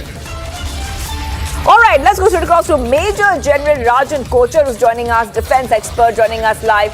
Thank you for joining us here, Major General. Major General, this ex-senator is saying that Trump could be using, this is, by the way, a allegation which has come in, a claim, by the way, that Trump could be using nuclear weapons against Iran. Now, this is a very, very big statement which has come in. We do understand that use of nuclear weapons is extremely concerning. There's no going back from such an attack, Major General. You see, this is a very disturbing statement which we are hearing from Greene right now. And it has not been verified by the Pentagon sources so far. But if I take that as a kind of a happening or a kind of a deliberation during the military briefings which are taking place, I would term that as a normal contingency planning, because in any military operation, nuclear aspects are also discussed. It is part of the contingency planning, but the very thought that it has been made a part of the contingency planning implies that there would be a possibility or limited possibility, I would say, that at some point of time, a tactical nuclear weapon can be used.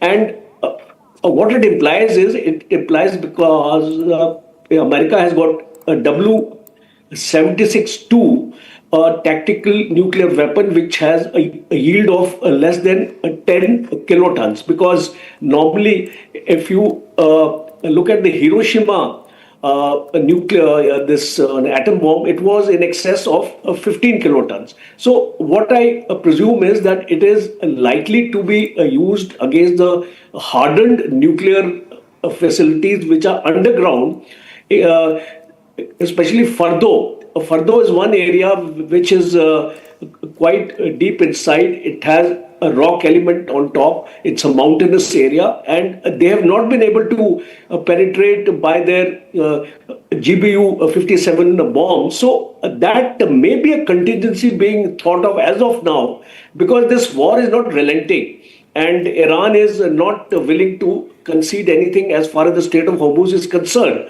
So I feel that in my analysis that it would be a part of the contingency planning, because a nuclear bomb of a yield of 10 kilotons or even more than that will be able to penetrate inside a place like Fardo, which houses the nuclear fissile material, and that should be most probably part of their plan, because in case United States is not able to do that, then returning from this war without accomplishing the objectives would be very, very difficult for Donald Trump. Yes, Major General, what about diplomatic efforts? Because diplomatic efforts have been ongoing for such a long time. We have seen many meetings take place in the Middle East. Even Pakistan tried to play mediator, but nothing happened. Because nuclear weapons is not the solution at all, is it, Major General? See, possibly I think this is a psychological move on part of America also to impress upon Iran that in case you don't come for discussions, then our last option is the nuclear option. So I think these are mind games also being played, but I tend to agree with you in spite of Mohsin Naqvi visiting Iran and also deliberations with Qatar and Oman representatives, the things are not moving forward because of two reasons. The first reason is that Donald Trump wants a total control on Strait of Hormuz to be removed. Second is Iran is not prepared to talk on that unless some kind of concessions are announced by the United States. And if you remember, the economic sanctions were lifted as part of the 14-point MOU earlier, which were withdrawn. So possibly Iran is wanting some kind of positive announcements from the United States. First is unfreezing of its accounts, and the second is a removal of sanctions on Iran. So in case these two things happen, then possibly I see a future of the talks taking place. Unless that happens, I don't see these talks commencing at all. Right. Well, Major General, before I let you go, I also want our viewers to really understand what exactly is the bone of contention. You said that it's a Strait of Hormuz. Is the Strait of Hormuz the only bone of contention between America and Iran, or is there a lot more? We also see that the threats from each other have been quite big. So US threatens Iran, Iran threatens US back. Could that also be a factor? Who can threaten the other more? See, now I think that it is a fight of the egos of two nations or two leaders, I could say that, because things have moved at such a fast pace that the nuclear part of this imbroglio, which was actually happening because Iran and the United States were not able to come to an agreement as far as the nuclear stockpile was concerned, that has shifted on to the Strait of Hormuz. So I think it is the control of the Strait of Hormuz. If you see, this is not entirely about oil. It is also about the movement of the US warships into the Strait of Hormuz to replenish its own bases there, because this is the only route available, and United States does not want its ships to be inspected by the Iranians. Right. So I think that is one major aspect which is bothering the United States, because they don't want to be exposed to what they get inside and what they take outside. So I think that is the major concern with the United States. Absolutely, Major General. Thank you for joining us with all your perspective and all those details. We will be, of course, tracking the story very closely. Now, the BJP is likely to announce a reshuffle of its organizational team today. This is a big story we're tracking for you. Sources indicate that the new lineup could see a significant infusion of younger leaders, with women also expected to get key organizational positions. According to the sources, the reshuffle could potentially be followed by a union cabinet reshuffle. Take a look. A major political news break. A new BJP team is likely to be announced, followed by a cabinet reshuffle. The reshuffle will be the first major political reset under party President Nitin Nabin. Bharatiya Janata Party, under the leadership of its national president Nitin Nabin, is all set for an organizational overhaul and is going to announce its new central team of the BJP on Monday, that is on 17th of this month by 12 p.m. The new central team aims to balance regional representation along with caste equations, and it will also have a mix of youth and experienced leaders, with prime significance being given to women leaders as well, because delimitation of constituencies and reservation of women has been the key focus of Prime Minister Narendra Modi. and he's been trying his best to pass this particular bill and provide reservation to women in the parliament. So women leaders of the BJP, both youth as well as experienced leaders, would be inducted into the new setup of the BJP. The new lineup is expected to mix seasoned leaders with a younger generation. Women are also expected to be given key organizational positions. This is the biggest story. I think at 12 o'clock, the completely new BJP team is going to be announced. Prakash? The BJP is likely to announce its team, and it's been expected for quite some time. Big breaking story here, ladies and gentlemen, when it's big breaking political news. Cabinet reshuffle as the next political event insofar as the BJP and the Modi government is concerned. The push for younger faces comes at a time when the BJP is looking to strengthen its connect with the young voters. In an exclusive conversation with Republic, BJP MP Ravi Shankar Prasad also commented on BJP overhaul. हमारे साथ हैं रविशंकर प्रसाद जी, पूर्व केंद्रीय मंत्री और पटना साहिब के सांसद। Ravi ji, BJP में पूरा ऑर्गेनाइजेशनल ओवरहॉल होने की सूचना मिली है। आप लोग क्या जो हाल में पॉलिटिकल स्टेलमेट हुआ पार्लियामेंट में और जंतर मंतर पर, तो क्या यूथ का इन्फ्यूजन और महिलाओं को उचित प्रतिनिधित्व मिलने की संभावना है? प्रधानमंत्री ने स्वयं कहा है कि देश के जेन जी का, जेन अल्फा सबका वो सम्मान करते हैं। बाकी हमारी पार्टी तो ऐसे भी यूथ को प्रमोट करती है। राष्ट्रीय अध्यक्ष की उम्र कितनी है हमारी? अब बाकी टीम में कौन कौन आएगा ये तो आप प्रतीक्षा करिए। आप लोग उत्साहित हैं इस नई लिस्ट को लेकर जो आने वाला है? लिस्ट को आ जाने दीजिए। हम लोग, हमारी पार्टी में युवकों को सम्मान हमेशा दिया जाता है। Sources indicate that once the organizational exercise is complete, a union cabinet reshuffle could follow. The new team could therefore be more than a change of faces. It could be the structure that carries the BJP into the next Lok Sabha battle.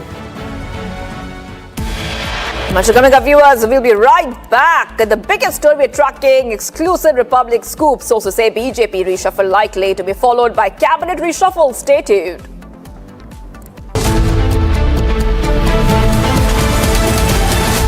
चमकी चाट से क्या बना है? आलू चाट या fruit चाट, स्वाद बनाए चमकी चाट। क्या बात है? स्वादिष्ट पकोड़े और परेशान, अरे चमकी चाट है इसकी जान। असली स्वाद सिर्फ chunky chaat. I wake up wearing someone else again. Don't let it slip. I'm losing. I don't wanna be safe anymore. Underneath there's a finding myself. That's my moment of Sarah.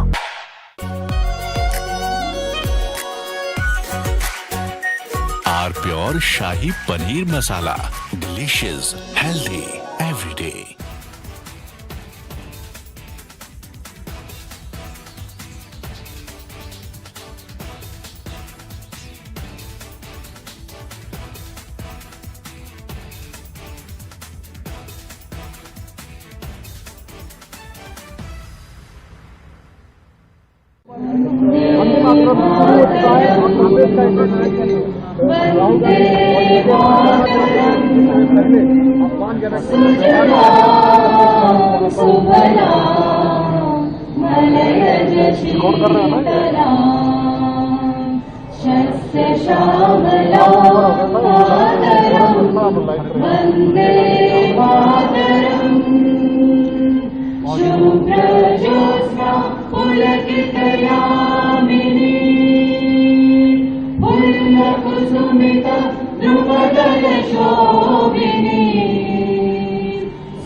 बहुबल धरणी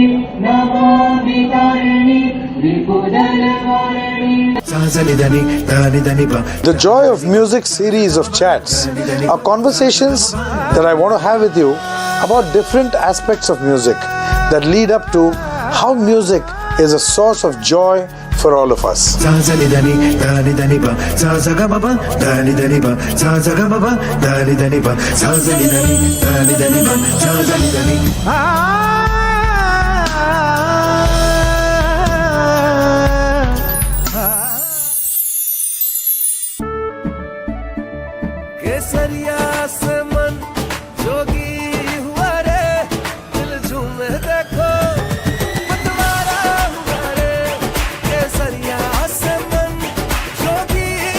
हर पल मनाओ केसरी त्योहार। विमल, बोलो जुबान केसरी। चमकी चाट से क्या बना है? सैंडविच, लस्सी और छाछ। हर घूंट में चमकी चाट। अब बताओ स्वाद आया? असली स्वाद सिर्फ चंकी चाट। रानी, इस घर में कुछ है जो टूटता नहीं। ये पिलर कभी नहीं टूटेगा। रुंगटा स्टील TMT से बना। रुंगटा नहीं तो घर स्ट्रॉन्ग नहीं। रुंगटा स्टील TMT बार एकदम सॉलिड। आर प्योर सूजी पास्ता उबालो मिलाओ और खाओ 8 मिनट में तैयार। क्या टेस्ट है सबका राजा आर प्योर मसाला। इतने पेमेंट ऐप्स पर सेफ कौन सा? तो स्विच टू भीम, एकदम सेफ और भरोसेमंद। रिवॉर्ड्स भी मिलते रहते हैं। पाओ 20 रुपए का कैशबैक 20 रुपए से ज्यादा की पहली पेमेंट पर। भीम ऐप से करो पे। इट्स माही वे। चमकी चाट से क्या बना है? आलू चाट या फ्रूट चाट। स्वाद बढ़ाए चमकी चाट। क्या बात है? स्वादिष्ट पकोड़े और फरसान, अरे चंकी चाट है इसकी जान। असली स्वाद सिर्फ chunky chaat. We all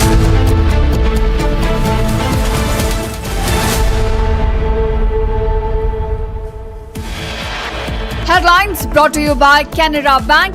Together we can. Republic super exclusive BJP reshuffle announcement likely at noon today. BJP gears up for Team 2029. Republic accesses inside details of expected new team of BJP infusion of youth women likely in the BJP reshuffle. Exclusive Republic scoop. Sources say BJP reshuffle likely to be followed by cabinet reshuffle.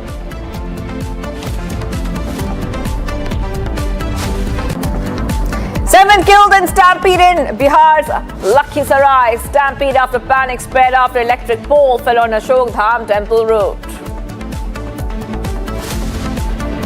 After the Congress, PDP chief Mehbooba Mufti owns up to be a Dimagi Naxal. Mufti says proud to be Dimagi Naxal.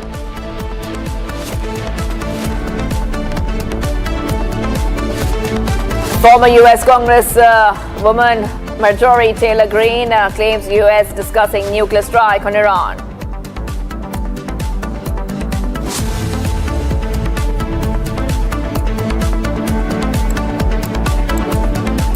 And viewers, let's move ahead to the big story that we're tracking for you. A major organizational reshuffle within the Bharatiya Janata Party is now imminent with a completely revamped team for 2029. And this is going to happen very soon today. That's what we understand. Republic broke it first. We told you first that a major rejig is expected today at around 12 p.m. and everybody else is following after Republic broke the story yesterday itself for you. Now, this is following the takeover of the new party president, Nitin Nabi. This strategic overhaul aims to balance seasoned experience with fresh perspective by integrating top ministers alongside a significant influx of young and women leaders, laying the groundwork for the road to 2029. High-level sources indicate that once the party's new lineup is locked in, a union cabinet reshuffle is likely to follow.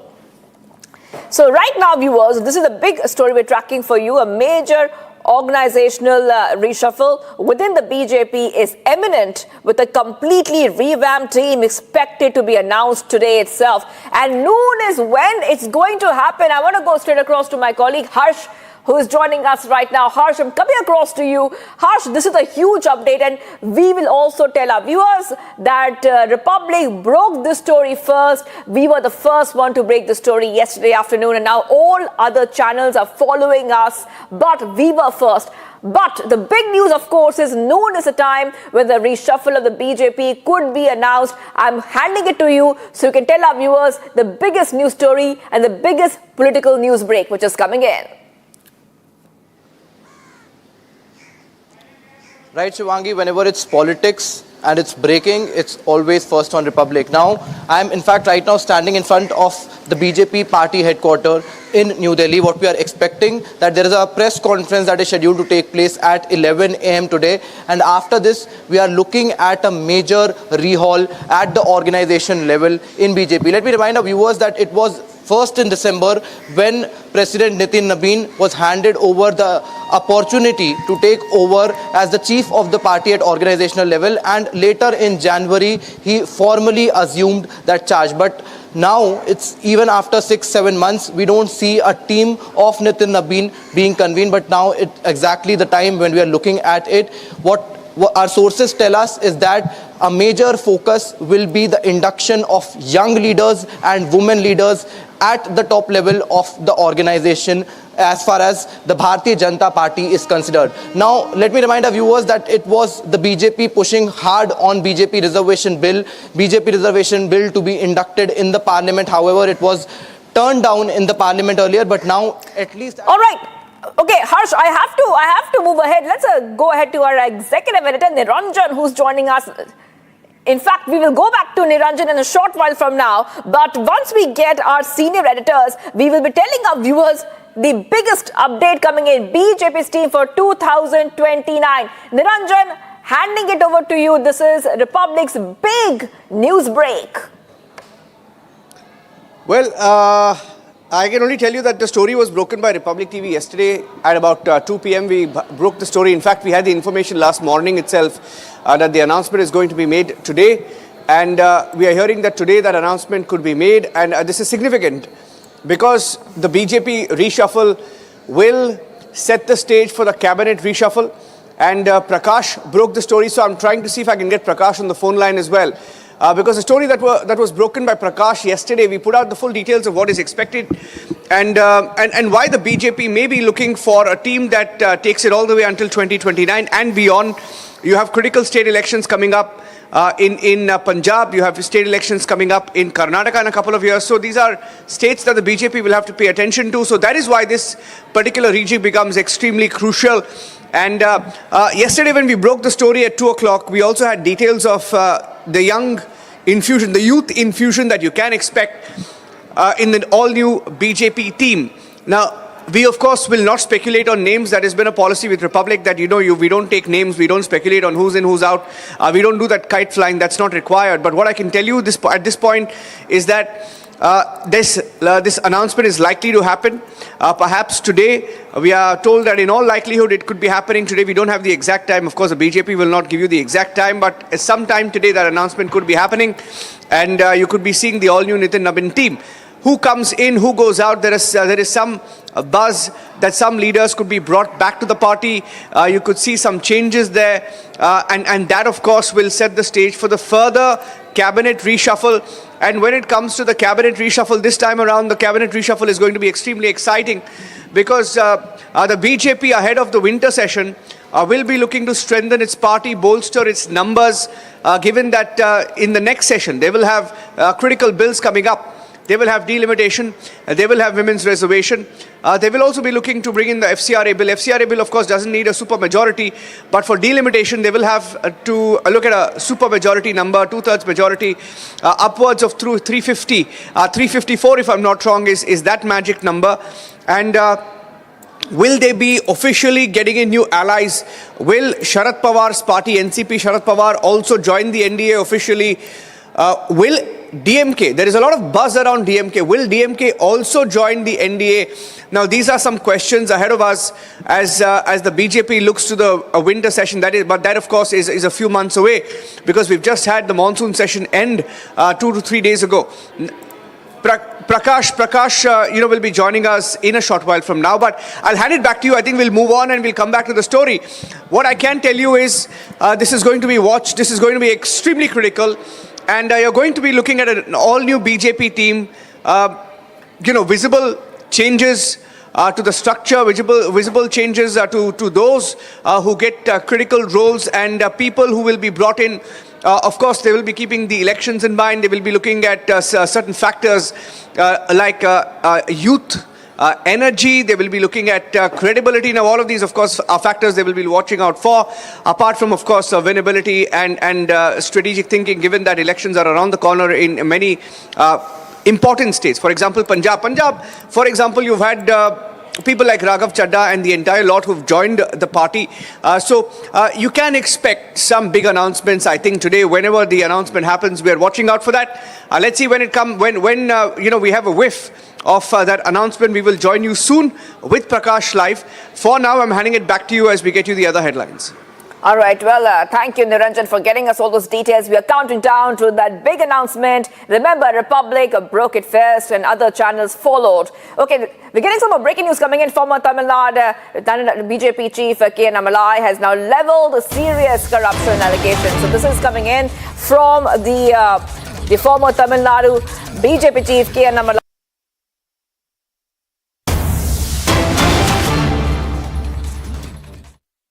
अपने स्वतंत्रता के 80वें वर्ष में प्रवेश कर चुका है। विगत स्वतंत्रता दिवस पर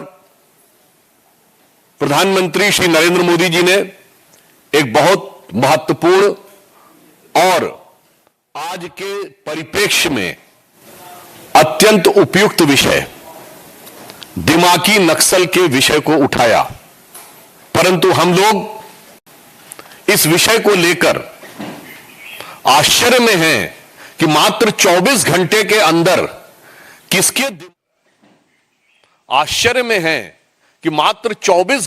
अंदर किसके दिमाग में नक्सली दिमाग था, वो खुद ब खुद निकलकर सामने आ गया। पूर्व गृह मंत्री, पूर्व वित्त मंत्री और कांग्रेस के वरिष्ठ नेता पी चिदंबरम साहब ने खुद आकर कहा कि उन्हें दिमागी नक्सली होने पे गर्व है। यानी देखिए कितने आश्चर्य की बात है कि प्रधानमंत्री जी ने कहा और इतनी तुरंत प्रतिक्रिया हुई कि पूरे देश के सामने आ गया कि किसके दिमाग में नक्सल बैठा हुआ है और वह स्वयं गर्व की अनुभूति करने लगे। तो मैं कांग्रेस पार्टी और पी चिदंबरम साहब को याद दिलाना चाहता हूं कि पूर्व प्रधानमंत्री डॉक्टर मनमोहन सिंह ने 13 अप्रैल 2006 को कहा था, मैं कोट कर रहा हूं, It would not be an exaggeration to say that the problem of Naxalism is the single biggest internal security challenge ever faced by our country.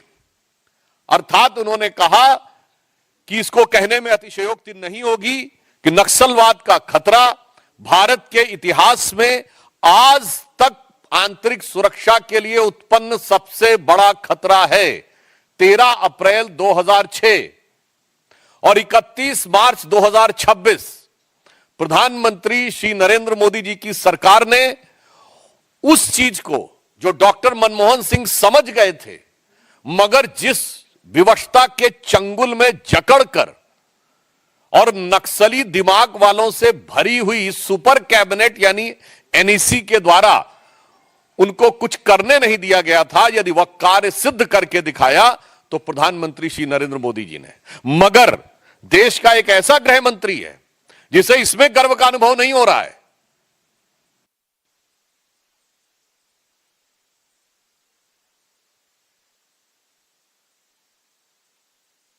Singh सही हैं या आज के आपके स्वघोषित दिमागी नक्सली चिदंबरम साहब? और ये पी चिदंबरम साहब वो हैं, इनके लिए क्या कहा जाए, जिस यूपीए के पशुपति से लेकर तिरुपति तक रेड कॉरिडोर बना था, 180 से अधिक जिले नक्सलवाद से प्रभावित हो गए थे। दंतेवाड़ा में 2010 में सीआरपीएफ के इतने बड़ी संख्या में 75-76 जवान शहीद हुए और उसके बाद राजधानी के एक नामी गिरामी विश्वविद्यालय में खुशियां मनाई गई, ये होता है दिमागी नक्सली। और इतने बड़े विषय के बाद चिदंबरम साहब के शासनकाल में 5,000 से अधिक निर्दोष नागरिकों की मौत हुई।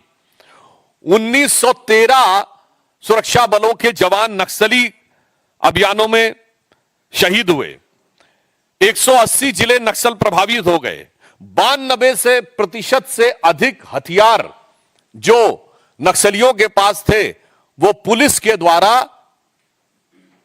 के हथियार थे जो लूटे गए थे। और याद करिए 2009 में उस समय प्रमुख नक्सली नेता किशन जी ने कहा था 2030 तक दिल्ली पे हमारा कब्जा होगा, मगर आज वो 180 नक्सल प्रभावी जिले शून्य पर आ गए हैं। मगर उसके बाद भी उन 180 जिलों में भारत में सामंजस्य दिखता था और यहां पर समस्या दिख रही है। मैं ध्यान दिलाना चाहता हूं कि वो दंतेवाड़ा और वो झीरम घाटी जहां पर खून की नदियां बहती थीं, चिदंबरम साहब और कांग्रेस पार्टी,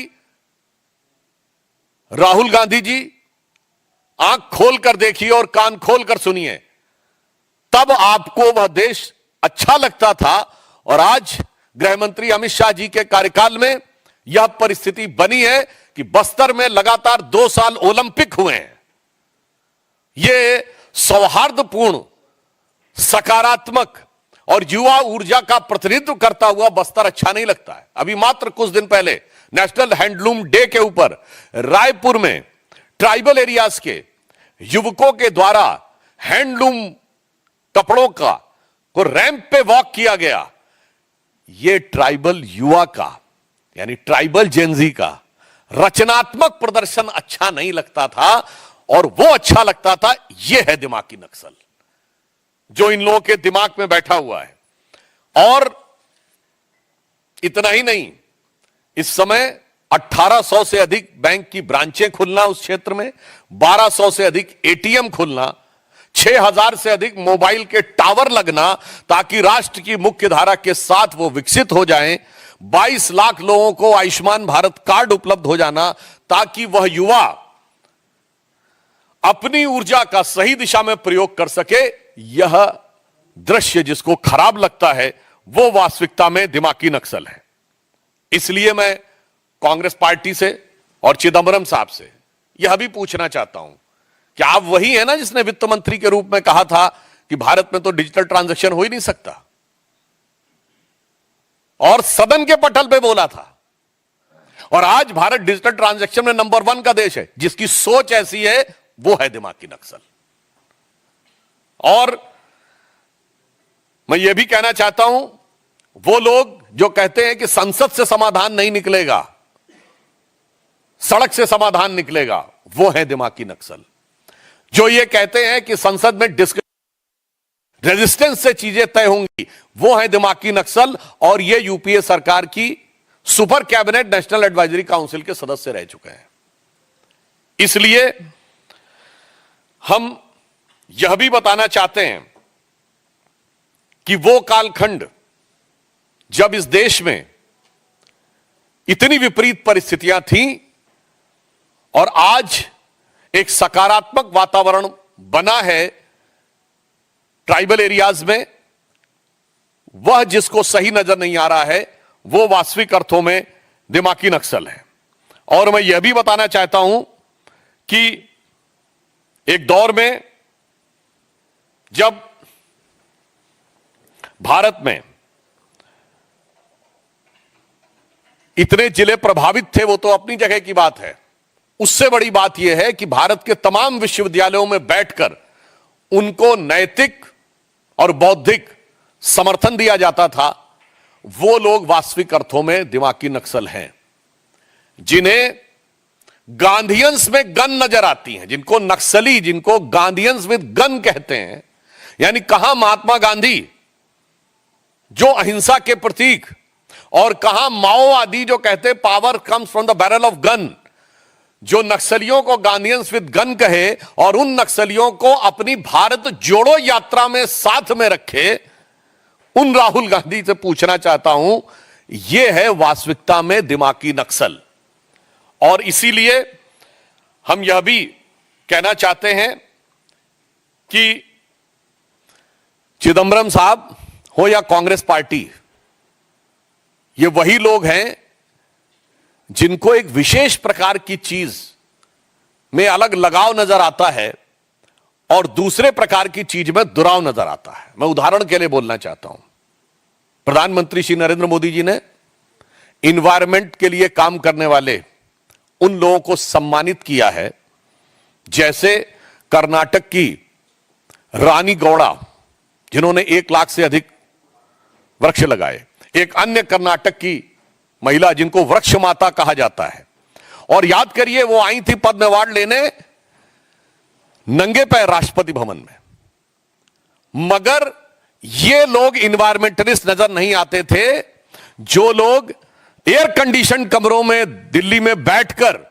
और भारत चीन सीमा के ऊपर होने वाले भारत की सुरक्षा की दृष्टि से महत्वपूर्ण इंफ्रास्ट्रक्चर को रोकने का काम करते थे, वो लोग इन्वायरमेंटलिस्ट नजर आते थे। और जो ये कहता था, जो सरकार ये कहती थी कि हमारी तो दशकों से स्थापित नीति है कि होना ही नहीं चाहिए सीमा के ऊपर इंफ्रास्ट्रक्चर, वो है दिमागी नक्सल। इसलिए हम ये कहना चाहेंगे कि संयोग देखिए कि माननीय प्रधानमंत्री जी ने स्वतंत्रता दिवस पे बोला था, और आज नाग पंचमी आते आते ये जितना दिमागों में जहर था वो सब पूरे दिमाग से उजागर होकर उन्होंने खुद स्वीकार कर लिया कि हम क्या हैं। तो मैं सिर्फ अंत में यह कहना चाहूंगा कि माननीय प्रधानमंत्री जी ने जो संकेत दिया है यह बहुत सहज और स्वाभाविक है। इसके लिए किसी को दिमाग पे जोर लगाने की जरूरत नहीं है, सिर्फ आंख खोलकर देखने की जरूरत है। उसे दिखाई पड़ेगा कि दिमागी नक्सल कौन है। दिमागी नक्सल वो है जिसको हाफिज में साहब नजर आता है, याकूब मेनन में जुडिशियल किलिंग नजर आती है, जिसको ओसामा में जी नजर आता है, जिसको जाकिर नायक में शांति का मसीहा नजर आता है, जिसको इशरत जहां में बेटी नजर आती है, बुरहान वानी में भटका हुआ नौजवान नजर आता है, और भारत के सेना अध्यक्ष में सड़क छाप गुंडा नजर आता है। यह है वो दिमागी नक्सल। और आज हर भारतीय को इस चीज को सिर्फ आंख खोलकर देखने की जरूरत है और कान खोलकर समझने की जरूरत है। स्वतः समझ में आ जाएगा। और उन लोगों ने जब स्वयं स्वीकार कर लिया है तो हमें लगता है अब किसी प्रकार का कोई संदेह या किंतु परंतु किसी देशवासी के मन में नहीं रह गया है कि जो माननीय प्रधानमंत्री जी ने कहा था कि कांग्रेस अब मुस्लिम लीगी माओवादी कांग्रेस हो गई है, तो अब उन्होंने खुद कह दिया है कि वो सिर्फ मुस्लिम लीगी माओवादी कांग्रेस नहीं बल्कि दिमागी नक्सल कांग्रेस भी हो गई है। ये उन्होंने स्वयं स्वीकार कर लिया है। मित्रों, इस विषय से जुड़े सभी प्रश्न आमंत्रित हैं। ब्रह्म प्रकाश दुबे।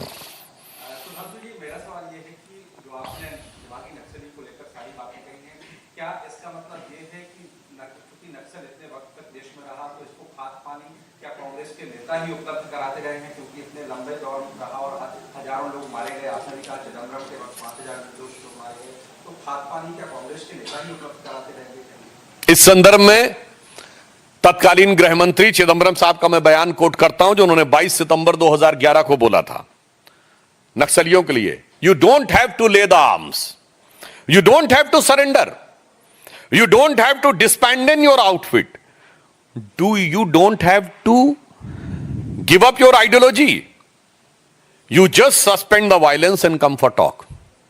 आप हथियार भी मत छोड़िए, आप सब कुछ यथावत रखिए, अपना विचार भी मत बदलिए, हम तब भी आपको स्वीकार करने को तैयार हैं। और एक हमारे गृह मंत्री थे, उन्होंने बिल्कुल साफ कहा कि गोली के द्वारा विचार नहीं हो सकता, हथियार छोड़ेंगे आप, राष्ट्र की मुख्य धारा में आएंगे। और कितने ही लोगों ने आप समर्पण किया, राष्ट्र की मुख्य धारा में आए। जो लोग ये नारा लगाते थे कि लेकर रहेंगे आजादी और बंदूक के दम पर आजादी, उनके आगे चिदंबरम साहब का यह आत्मसमर्पण है। तो खाद पानी इन्होंने ही दिया है। और यूपीए 1 के शासनकाल में सबसे ज्यादा वो नक्सली जो पहले से यानी कांग्रेस सरकार के जमानों से अंदर थे जेलों में, वो सब छोड़ के बाहर आ गए थे। और उस समय ही सर्वाधिक नक्सलवादी गतिविधियों का प्रभाव बढ़ना शुरू हुआ था। शैलेंद्र, दूरदर्शन। रहे हैं पी चिदम्बरम, तो खुद सामने आकर कह रहे हैं कि हाँ वो प्राउड दिमागी नक्सल है, तो अब उन पर ये सवाल भी उठता है कि क्या जानबूझकर उन्होंने नक्सलवाद को पैदा करने में मदद की और बने रहने दिया? ये देश को सोचना चाहिए कि उन्होंने ये वाक्य स्वयं बोला है या किसी के इशारे पे बोला है। उनकी इस बात के तार सिर्फ उनके दिमाग की उपज है या कहीं और से भी जुड़े हुए हैं, क्योंकि आजकल कांग्रेस पार्टी और राहुल गांधी जी के भी जो सलाहकार हैं वो इसी प्रकार के हो गए हैं, जो ये कहते हैं, याद करिए चुनाव के समय इनके एक प्रमुख सलाहकार अंकल सैम बोले थे ना कि उत्तर भारत वाले तो यूरोप से आए हैं और पश्चिम भारत वाले अरब से आए हैं, दक्षिण भारत वाले अफ्रीका से आए हैं, पूर्वी भारत वाले चाइना से आए हैं। तो जिसको ये वाला भारत अच्छा लगता है और एक भारत श्रेष्ठ भारत, सभी भारतीय भारत माता की संतान है, ये अच्छा नहीं लगता, वही दिमाग की नक्सल है। तो हो सकता है चिदंबरम साहब से ये कहा गया हो कांग्रेस पार्टी अथवा राहुल गांधी जी के द्वारा कि इस प्रकार का बयान वो बोलें, और वो इसके लिए फिट भी हैं क्योंकि गृह मंत्री के रूप में और वित्त मंत्री के रूप में भी उनका आचरण यही दर्शाता है। पीयूष आज तक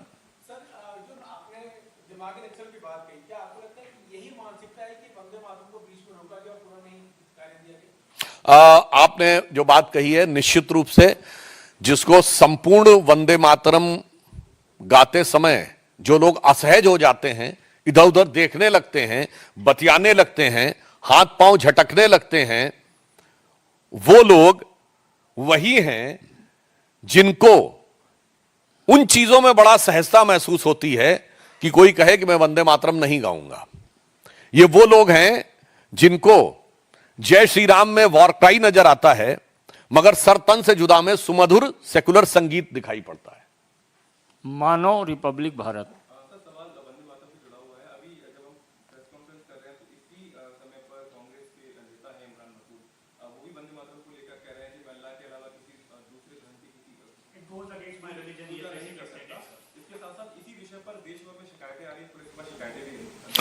देखिए, पहली बात, इमरान मसूद सांसद हैं और उनके पास, उनको ये पता होना चाहिए जब यह विधेयक पारित हो गया है तो वंदे मातरम न बोलना सीधे सीधे राष्ट्रीय प्रतीकों के अपमान की श्रेणी में है।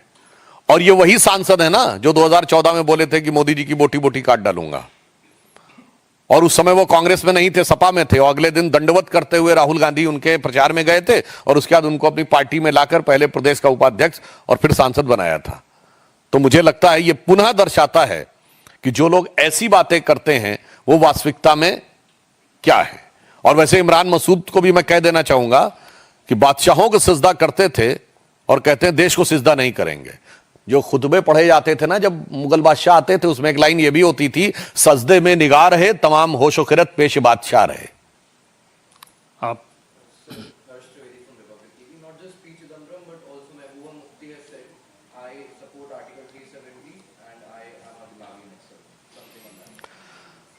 देखिए, उनके बारे में तो हम सबको पता है कि जब कश्मीर घाटी में नारे लगते थे कि हम लेके रहेंगे आजादी और बंदूक के दम पर आजादी, वो भारत अच्छा था।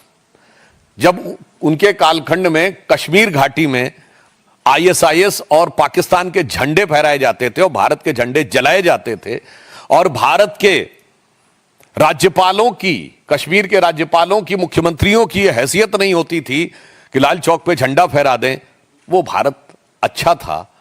और यही महबूबा मुफ्ती जी हैं, इनके पॉलिटिकल असेसमेंट को क्या कहा जाए, इन्होंने कहा था धारा 370 हट जाएगी तो तिरंगे को कंधा देने वाला कोई नहीं मिलेगा।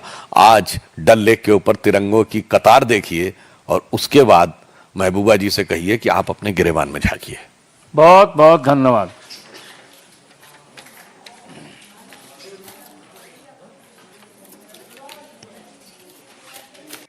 All right, we just got that press conference, which has just got over of the BJP, and the BJP once again speaking about the Dimagi Naxal statement which had come in, and he has said a couple of things there. He's saying that, I want to ask P. Chidambaram, you said that He is especially asking P. Chidambaram some questions, asking that whether digital transactions can happen. And today, the whole India has shifted towards digital transaction. This is called Dimagi Naxal. So there has been a lot of debate over this term, Dimagi Naxal. That was a term which was used by Prime Minister Narendra Modi, and a huge political war of words had erupted over it, especially after senior Congress leader P. Chidambaram claimed that the tag that has prompted a sharp reaction coming in from Union Minister Kiran Rijiju and the BJP. We're getting some more breaking news coming in right now. Let's go to across the Assam. CM Himanta Biswa Sarma has said when Chidambaram was Home Minister, many senior Congress leaders were killed by Naxals by planting bombs. He added now that Chidambaram has admitted that he is a Dimagi Naxal, it should be investigated if he knew about the killings of these Congress leaders. As Sarma further said that Chidambaram has made some more statements. He further said that Chidambaram has admitted that he's a Dimagi Naxal. It should be investigated if he knew about the killings. And he said Chidambaram is not a Dimagi Naxal. He's much more than that and should be investigated. He also alleged that Congress never tried to stop Naxals, even though many of its leaders were killed. Now, this is a huge row and a huge war of words which has broken out after Prime Minister Modi's Dimagi Naxal remark. Remember that senior Congress leader P. Chidambaram said that yes, he is a Dimagi Naxal.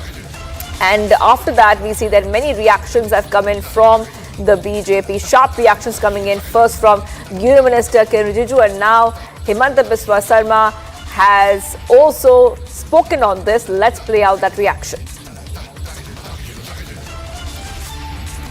On the Dimagi Naxal Zaib by the Prime Minister, it has been seen that people like P. Mr. Chief Minister, on the Dimagi Naxal Zaib by the Prime Minister, it has been seen that people like P. Chidambaram, who was Home Minister himself, and Mehbooba Mufti has jumped in and has branded themselves as Dimagi Naxals. वही है, चिदम्बरम देश का गृह मंत्री थे। उस समय आपको याद होगा वीसी शुक्ला सहित कांग्रेस का बड़े बड़े नेताओं को छत्तीसगढ़ में बम से उड़ाया गया था, लेकिन फिर भी कांग्रेस ने नक्सल को खत्म करने का कोई व्यवस्था नहीं लिया। तो मैं तो आह्वान करता हूं, जब चिदम्बरम ने खुद बोला मैं दिमागी नक्सल हूं, तो उसमें एक इंक्वायरी भी साथ में होना चाहिए कि चिदम्बरम क्या जानबूझ के नक्सल का खिलाफ व्यवस्था नहीं ले रहा था अब जब वो होम मिनिस्टर थे। मेरा लगता है चिदम्बरम दिमागी नक्सल नहीं है, उससे भी ऊपर वाला नक्सल है, वो खुद ही नक्सल है। देश में एनार्की लाने वाला वो भी एक पूरा प्योर नक्सल है। दिमागी नक्सल उसमें नहीं अप्लाई होगा, वो प्योर नक्सल कैटेगरी में आएगा। देखिए, मैं इतना ही बोल सकता हूं, हमारा देश में नक्सल मुक्त होगा कभी, किसी ने तो कल्पना भी नहीं किए थे। आज हमारा देश में नक्सल मुक्त हुए, हमारा स्टेट में कभी बोडोलैंड पीसफुल होगा, हम कब ये सोचे थे? हमारा असम में कभी 15 अगस्त 26 जनवरी बिना बम का होगा, ये कौन सोचे थे? तो मोदी जी और अमित शाह जी का नेतृत्व में पूरा देश में जो एक शांति का वातावरण आया है, उससे लेके कांग्रेस काफी अनकंफर्टेबल है। वो चाहते हैं कि देश में एनार्की आए और हमें एनार्की का स्कोप लेके 29 में पावर में आए। तो पावर में आने के लिए जितना नीचे वो लोग जा सकता है, उनका प्रैक्टिस वो लोग शुरू करके रखा है। Getting some more breaking news coming in, viewers. Assam CM Himanta Biswa Sarma has said Sonia Gandhi and Rahul Gandhi are committed to destroy the country. He added that the way Sonia Gandhi insulted Vande Mataram clearly indicates that what will be the future of the country if Congress comes to power. So big updates coming in here, viewers, on Republic TV. And just let's tell you what is the context to this. There was a big Vande Mataram row which had erupted. And now the BJP has said very clearly that the Congress leadership has showed utter disrespect to the national song at the party headquarters in Delhi. And they've demanded an apology from the opposition party. Let's play out that reaction coming in from Himanta Biswa Sarma as well. Sonia Gandhi हो, राहुल गांधी है, ये लोग मोटा मोटी देश का विरोध करने का मिशन ले चुका है। जैन जी नाम में लोगों को आंदोलन करने के लिए उत्साह देने का साथ साथ पूरा देश को माहौल बिगाड़ने का ये लोग संकल्प लेके रखा है। सोनिया गांधी जी ने जो व्यवहार किया वंदे मातरम को लेके, इससे एक बात तो पूरा दिखाई देते हैं कि अगर भारत में कभी गलती से कांग्रेस आया तो भारत का हालत क्या होने वाला है। इससे मैं कोई ज्यादा परेशानी भी नहीं हूं कि इसलिए ये लोग खुल्लम खुल्ला देश विरोधी काम कर ही रहा है और खुल्लम खुल्ला देश का लोगों को बोल रहा है कि आप आंदोलन करो, धरना करो, एनआरकी लाओ, ये तो हर दिन बोल ही रहा है। और वंदे मातरम को रुकवाने के लिए उनका जो प्रयास हुए दोनों माँ बेटा का, इससे यही दर्शाता है कि कांग्रेस देश का शासन में आने में अगर आते हैं गलती से, हमारा देश का क्या हालत होने वाला। सोनिया गांधी हो, राहुल गांधी है, ये लोग मोटा मोटी देश का विरोध करने का मिशन ले चुका है। जैन जी नाम में लोगों को आंदोलन करने के लिए उत्साह देने का साथ साथ पूरा देश को माहौल बिगाड़ने का ये लोग संकल्प लेके रखा है। सोनिया गांधी जी ने जो व्यवहार किया वंदे मातरम को लेके, इससे एक बात तो पूरा दिखाई देते हैं कि अगर भारत में कभी गलती से कांग्रेस आया तो भारत का हालत क्या होने वाला है। इससे मैं कोई ज्यादा परेशानी भी नहीं हूं कि इसलिए ये लोग खुल्लम खुल्ला देश विरोधी काम कर ही रहा है और खुल्लम खुल्ला देश का लोगों को बोल रहा है कि आप आंदोलन करो, धरना करो, एनआरकी लाओ, ये तो हर दिन बोल ही रहा है। और वंदे मातरम को रुकवाने के लिए उनका जो प्रयास हुए दोनों माँ बेटा का, इससे यही दर्शाता है कि कांग्रेस देश का शासन में आने में अगर आते हैं गलती से, हमारा देश का क्या हालत होने वाला। All right, viewers, now moving on to Republic's big exclusive news break. A major organizational reshuffle within Bharatiya Janata Party is expected today, with a completely revamped team expected soon. Now, Republic broke it first. We told you first that a major rejig is expected today, and we are expecting some major announcement to be made by the party over the same. This comes following the takeover of the new party. President Nitin Abid, the strategic overhaul essentially aims to balance seasoned experience with fresh perspective by integrating top ministers alongside a significant influx of young and women leaders, essentially laying the groundwork for the road to 2029 Lok Sabha elections. In fact, high-level sources are now indicating that once the party's new lineup is locked in, a union cabinet reshuffle is also likely to follow. The exercise comes a month after Nitin Abid took over the party helm. The new organizational structure will also introduce key office bearers, including new vice presidents, general secretaries, national spokespersons, and heads of parties' various morchas as well.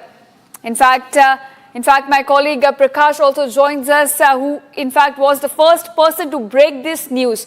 Now, Prakash, tell us, what are we expecting? What is on the cards for this big rejig as far as the BJP's organizational restructuring is concerned, which is also likely to be followed up by cabinet reshuffle?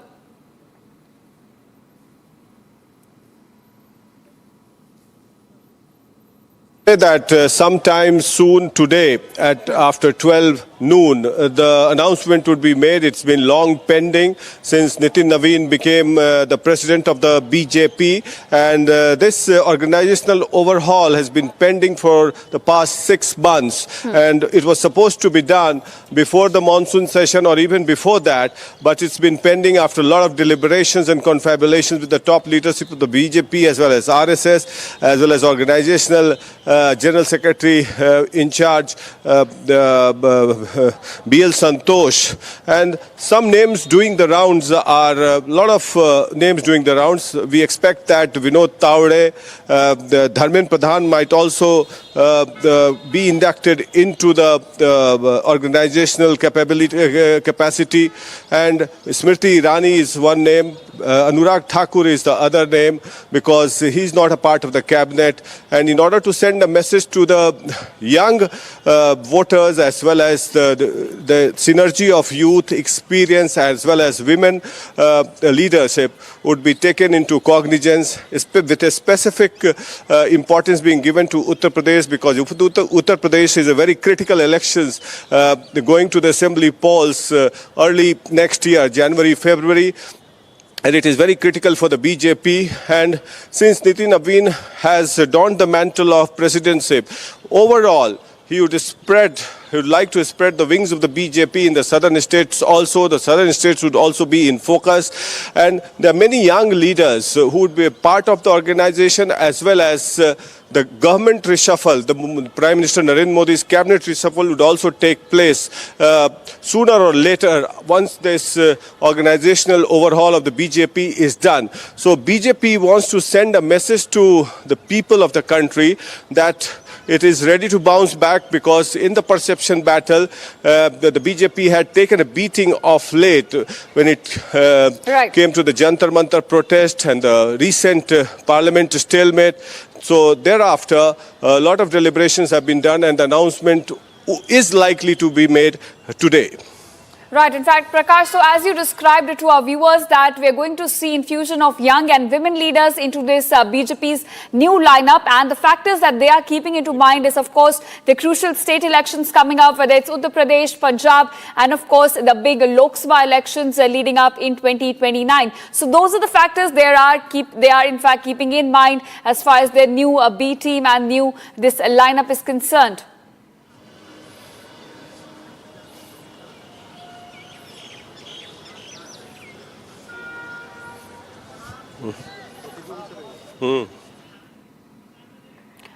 All right. We'll try and connect with my colleague Prakash there, who was explaining to us what are the factors that the BJP is keeping in mind. Their outreach to younger voters, the youth outreach. You have elections coming up in crucial states, including Uttar Pradesh and Punjab. And of course, the Lok Sabha elections of 2029 are also there. So those are the factors they are keeping in mind as far as this big rejig, a big reshuffle is concerned within the party. In fact, my colleague Prakash is back with us. Prakash, you were explaining to our viewers what are the factors that the party is keeping in mind as far as this reshuffle is concerned. They're looking at state elections coming up, whether it's Uttar Pradesh, Punjab, and of course Lok Sabha elections as well.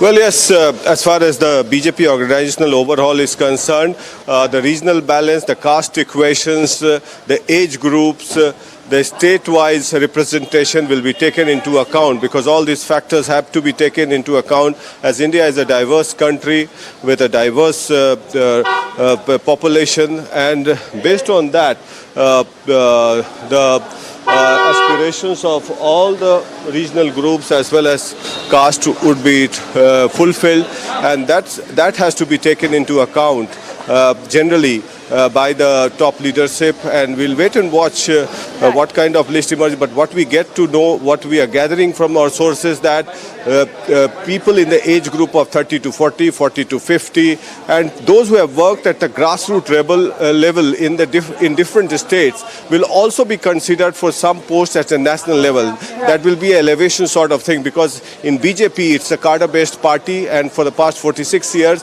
the basic cornerstone of the BJP has been its cadre and a strong foundation of the workers. So the workers of the BJP will be given more importance. All right. Thanks for giving us the inside details of what the big rejig is going to look like inside BJP. For now, thanks so much. We'll keep coming back to you for all the latest on this.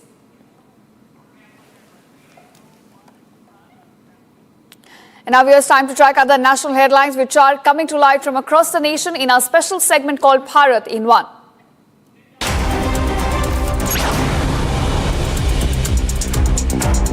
The Jharkhand government will hold the 7th round of talks with job aspirants protesting alleged irregularities in state recruitment examinations. The protesters, whose hunger strike has now entered its 15th day, have been invited for discussions at 2 p.m. today.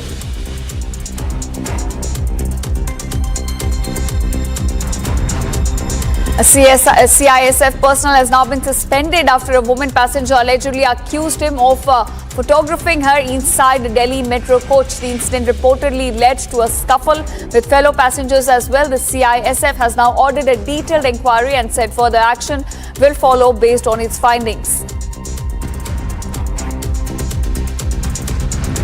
Chief of Army Staff General Dheeraj Seth has arrived in Kathmandu on an official visit to Nepal. During the visit, General Seth will be conferred the honorary rank of General of a Nepali Army. He has also met India's ambassador to Nepal, Naveen Srivastava, to discuss further ways to strengthen long-standing defence partnership between the two countries.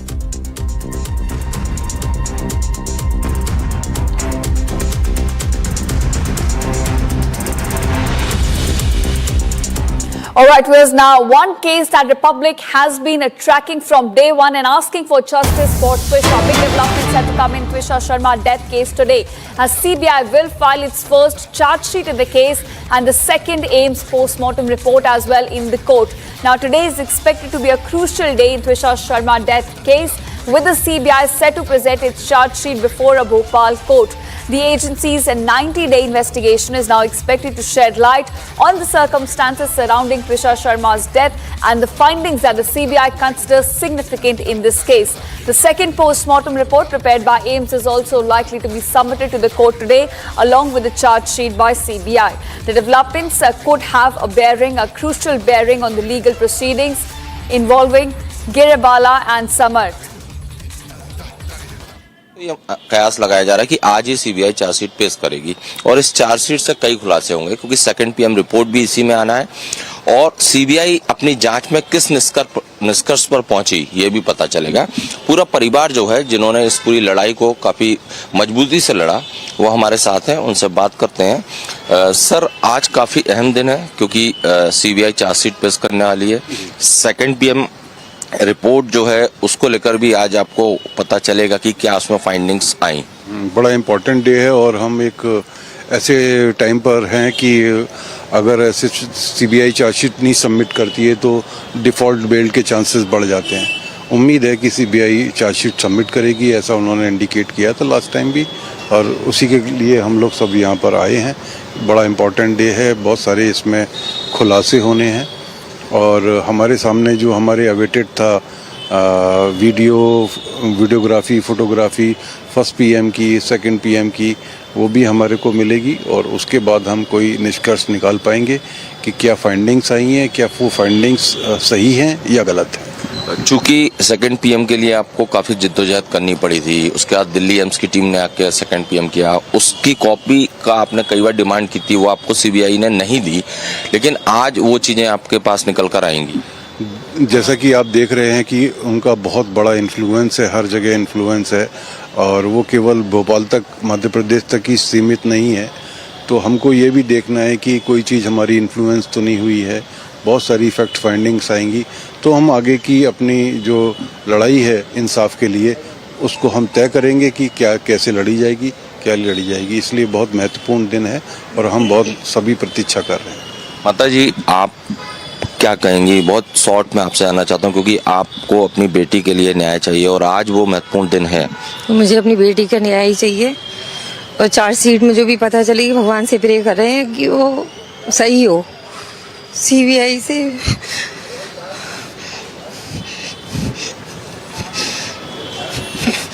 मेरी बेटी को न्याय मिलना चाहिए, न्याय मिलेगा, भगवान पे पूरा भरोसा है मुझे। माता जी भावुक हो गई, उनसे मैं ज्यादा बात नहीं करूंगा। आशीष जी, आप खुद गवर्नमेंट जॉब में, इसके बाद भी आप प्रोटेस्ट पूरा टाइम आप सीएम हाउस के बाहर भी बैठे थे क्योंकि आपकी बहन को आपको न्याय दिलाना है। देखिए, बहन हमारी वो तुषा है, लेकिन जाने कितनी बहनें चली जाती हैं। तो यहाँ आज जो कुछ भी तथ्य सामने सीबीआई रखेगी और उसके बाद आगे कोर्ट उसको किस तरीके से संज्ञान में लेता है, कैसे दोषियों को का दोष ठहराया जाता है, उन्हें सजा मिलती है, ये एक मिसाल के लिए बहुत ज़रूरी है क्योंकि तुषा कोई पहली और आखिरी नहीं है। और तुषा जैसे मामले दोबारा ना हो उसके लिए यहाँ जो मिसाल सेट होगी ये बहुत मील का पत्थर साबित होगी। तो हम सिर्फ तुषा के लिए नहीं लड़ रहे हैं, हम उन सभी बहनों के लिए लड़ रहे हैं जो आज पीड़ित हैं या जो जा चुकी हैं या भगवान ना करे जिनके साथ इस तरीके की वारदात हो। बहुत बड़ी बात आपने कही है। एक चीज और पूछूंगा, अगर सीबीआई के जो निष्कर्ष निकलेंगे उससे आप सेटिस्फाई नहीं होते हैं तो क्या आप कोर्ट में चैलेंज करेंगे? तुषा के जाने के बाद अब हमारा एक ही मकसद है कि हम जब तक न्याय ना मिले तब तक लड़ते रहें, और उसके लिए हमें जिस कोर्ट में जाना होगा, जितने दिन लड़ना होगा, जो कुछ भी दांव पे लगाना होगा, हम सब लगाने के लिए तैयार हैं। मैम, आप भी पूरे टाइम इस लड़ाई में शामिल थी, आज आपको लगता है कि जैसा आप सोच रहे हैं उसी तरह का होगा? मतलब सीबीआई इस जो डेथ है इसमें कुछ ऐसी फाइंडिंग्स निकालेगी जिससे आप लोगों को न्याय मिले? हमें तो यही, जो जिस तरह से हम देख रहे हैं सीबीआई ने शुरुआत की अपनी इन्वेस्टिगेशन और आज जाके उसको कवर अप करके देंगे, हम 100% श्योर कुछ तो होगा ऐसे जो दोषियों को बिल्कुल सजा मिलनी चाहिए और हमारी बिटिया तुषा को न्याय मिलेगा। I am 100% sure something we will get positive today. देखिए, पूरा परिवार काफी उम्मीदों से है। तुषा की माताजी थोड़ा भावुक भी हो गई क्योंकि उन्होंने अपनी बेटी को खोया है, लेकिन इस परिवार के लिए और साथ में उन सभी बेटियों के लिए भी काफी महत्वपूर्ण दिन है जो कहीं ना कहीं इस तरह की प्रताड़ना झेलती आई हैं। कैमरामैन संजय अंकिल के साथ Satyaveer Singh, Republic media network, Bhopal. All right. In fact, that was my colleague speaking to Tusha's family right before the CBI is all set to file its first charge sheet before a Bhopal court today. We're also set to see the second post-mortem report getting submitted before the court today. So a crucial day as far as Tusha Sharma death case is concerned. Crucial findings will come out today of whether or not accused Kiribala Singh and Samarth Singh are held accountable, essentially will come out today.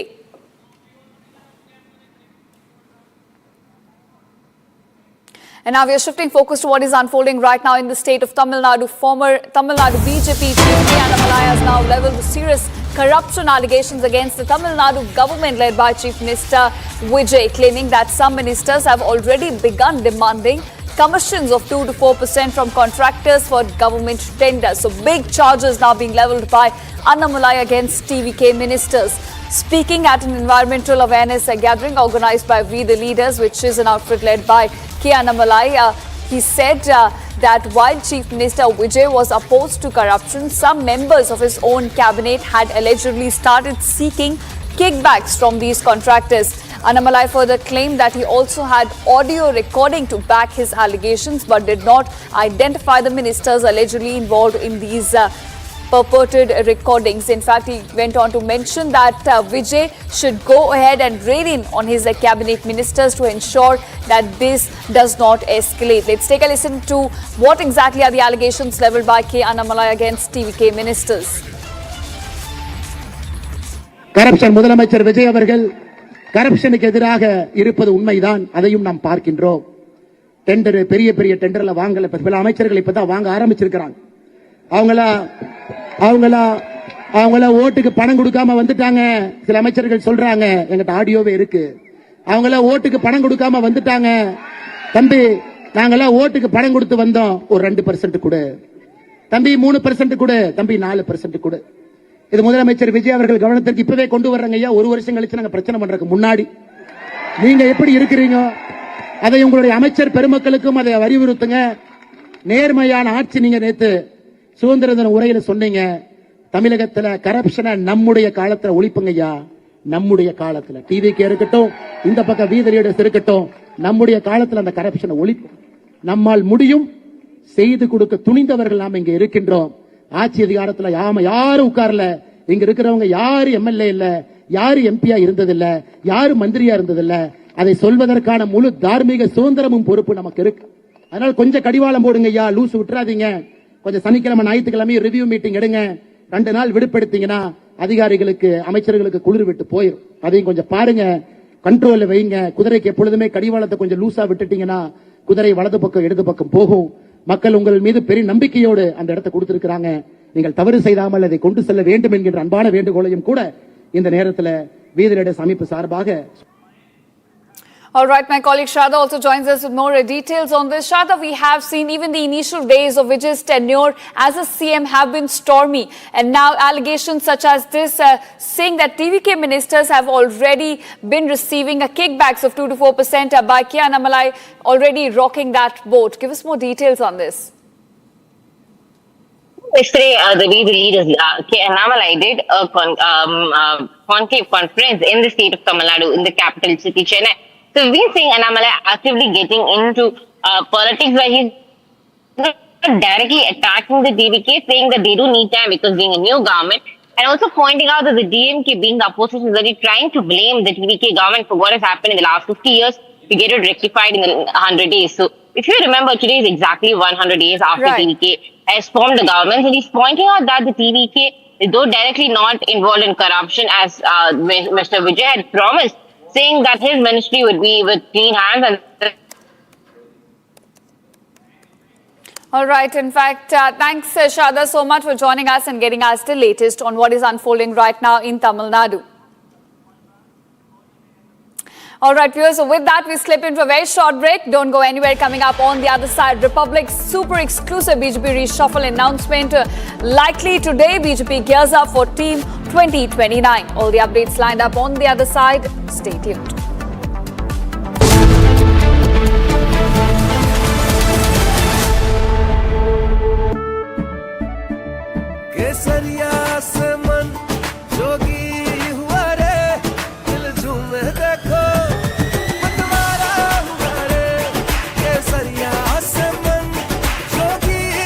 हर पल मनाओ केसरी त्योहार। विमल, बोलो जुबान केसरी। कुछ तो सस्ता लो, सब बढ़िया लो। इसमें क्या खास बात है? थोड़े में ज्यादा स्वाद, यही तो है इसकी खास बात। Pure masala.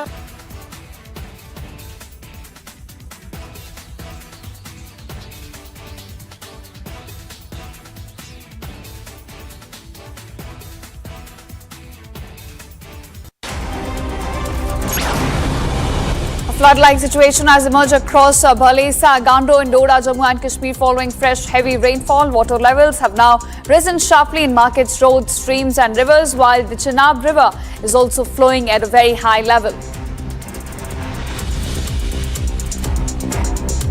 BJP workers held a protest march in Jaipur targeting Congress leaders including Sonia Gandhi, Mallikarjun Kharge and Rahul Gandhi over Vande Mataram recitation row. The protesters marched against the Congress leadership at the party headquarters. Odisha's Mayurbhanj district remains under a serious flood threat amid continuous heavy rainfall and rising river levels. Low-lying areas are already being affected, while a fresh low-pressure system over Bay of Bengal could bring more intense rainfall in the coming days.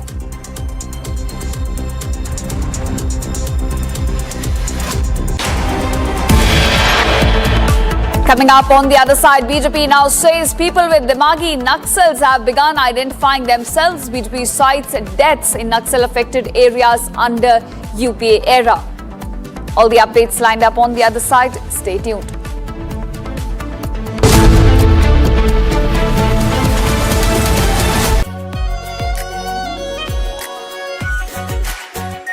Our pure Shahi Paneer Masala. Delicious, healthy. Every day. I wake up wearing someone else again. Don't let it slip. I'm losing control. I don't wanna be safe anymore. Underneath there's a Finding myself. That's my moment of Sarah. चमकी चाट से क्या बना है? Sandwich लस्सी और छाछ। हर घूंट में चमकी चाट। Coming up on the other side, former U.S. Congressman Marjorie Taylor Greene now claims U.S. discussing nuclear strike option on Iran during meetings. All the updates lined up. Stay tuned.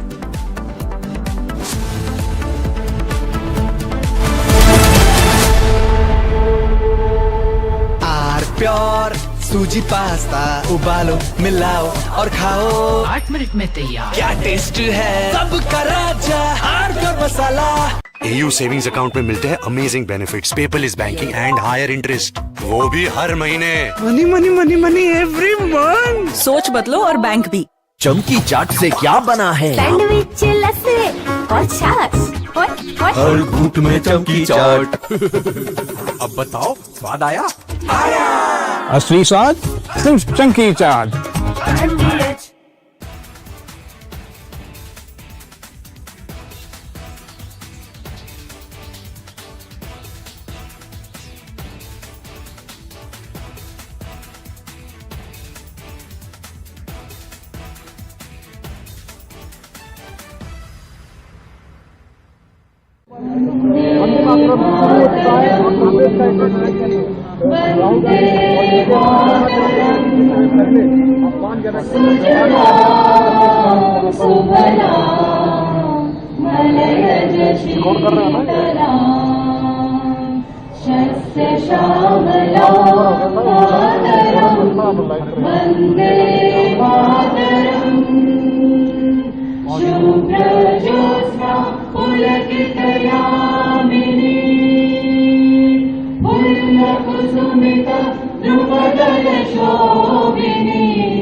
From Asia's largest news headquarters,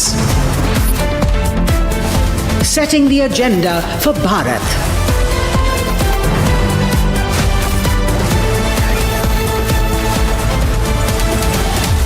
You're watching Republic.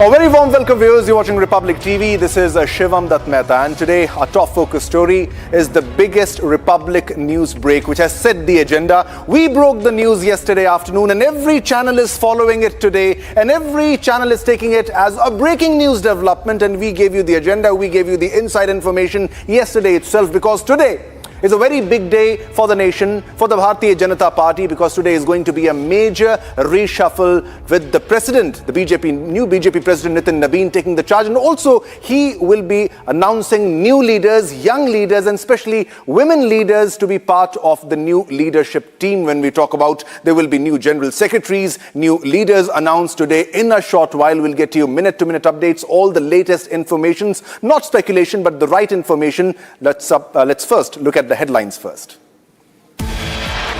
Headlines brought to you by Canara Bank. Together we can.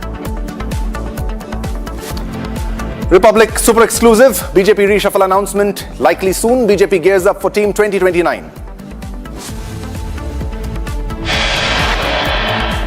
Republic accesses inside details of expected new team of BJP. Infusion of youth, women likely in BJP reshuffle.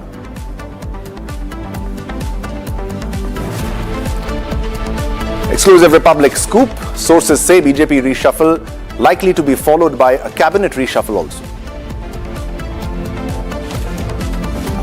And after Congress, PDP chief Mehbooba Mufti owns up to be a Dimagi Naxal. Mufti says proud to be a Dimagi Naxal.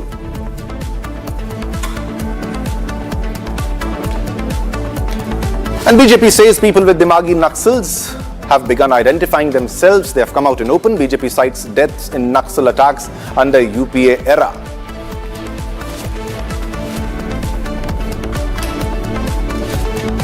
Former US Congresswoman Marjorie Taylor Greene claims US discussing nuclear strike on Iran.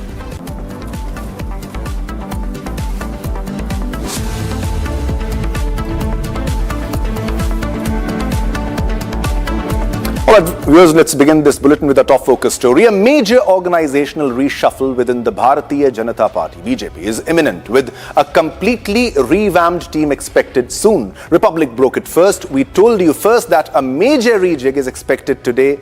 Soon, very shortly, following the takeover of the new party president, that is Nitin Nabin. Now, this strategic overhaul aims to balance seasoned, experienced leaders with fresh perspective by integrating top ministers alongside a significant influx of young and also women leaders specifically, laying the groundwork for the road to 2029. Now, high-level sources indicate that once the party's new lineup is locked in, a union cabinet reshuffle is likely to follow. Now, the exercise comes months after Nitin Nabin took over the party helm. Now, the new organizational structure will introduce key office bearers, including vice presidents, general secretaries, very important, secretaries, national spokespersons, and heads of the party's various morchas, that is wings. Now, younger leaders are heavily being discussed in political circles to bolster youth outreach, a strategic push following recent student-led protests and aligned with Nabin's own role as one of the party's youngest national presidents. So we have a very young national president and we need a young team to work with the national president of the BJP, that is Nitin Nabin, and we'll definitely have fresh faces today. We will be having fresh faces, young faces and women leaders. Let's go across to our senior executive editor and executive editor Abhishek and Niranjan, who are joining us from the newsroom with all the latest updates. Now, yes, Niranjan, today is the big day and we broke the development first. Now every channel is following our news break and very soon there will be a reshuffle that will be announced by the BJP. Niranjan and Abhishek joining us live from the newsroom. Over to you. Well, we are expecting an announcement soon. Now that could happen now or anytime soon. So we are on standby. So Abhishek is also joining us live. Now, the story that we broke yesterday confirming that it is going to happen now. It's been speculated for several weeks now, Abhishek. But I think the time is right perhaps for the BJP, given that the session is over. They couldn't have done it very close to the parliament session. So they waited it out. Parliament session is ended. There are indications that it is going to happen today. That's what we've broken, and anytime now we could be expecting an update on that. What are you picking up about the names, Abhishek, and the changes? Well, we discussed the names in a bit, Niranjan, but some BJP things, you know. Last month was Adhik Mas, as it is called, as per Hindu calendar, not considered particularly auspicious. A lot of penance goes into that month. And then it dovetailed into the parliament session. And typically, if you have to have this reshuffle, and if as it is being talked about that many from the government would also make a lateral move to the party to strengthen the party, and of course, you know, this exercise we have to see in its entirety and as a whole. But coming to this conversation, so last month was Adhik Mas. January is the time when Nitin Nabin has taken over as party president. Second half of January, it took a while for him to settle and to understand. He travelled to some of the states. And then, the parties, then the budget session of parliament, and then parties' internal meetings, consultations, and a heavy round of consultations this time within the party and, of course, with the RSS So that took time. And then once the monsoon session of Parliament has ended, we are on this day when the list is to be announced. So that really gives you sort of a timeline of why this delay and how things happened, what happened. We reported a lot of times about meetings taking place at either JP Nadda's residence or at Home Minister Amit Shah's residence. But those were consultations. Now, you ask about what are the names, So as I said, you have to look at this exercise, Niranjan, as a whole in terms of parties, talent management exercise, parties, HR management exercise, parties, generational shift management exercise. If you look at it from the Vajpayee Advani BJP to the Modi Shah BJP, there was a transition and you saw fresh faces. Now with the choice of the president in Nitin Nabin, who's just 45 years old, though of course 5-time MLA in Bihar, from Bihar, that's also a statement. So that's a statement of intent that maybe again we are going to see a generational shift, a fresh blood infused along with, of course, some blend of experience. So, as the structure stands of the party, there is party president, there are senior vice presidents, there are vice presidents, then there are secretaries, and the crucial post of general secretaries, which is essentially the nuts and bolts. General secretaries essentially handle the nuts and bolts of the party organization. So it's a very important post in terms of execution of party philosophy and programs. So we are going to see the younger blood coming in at the secretary and the general secretary level. We are going to see a blend of experience and the old guard getting rehabilitated as the vice presidents and senior vice presidents.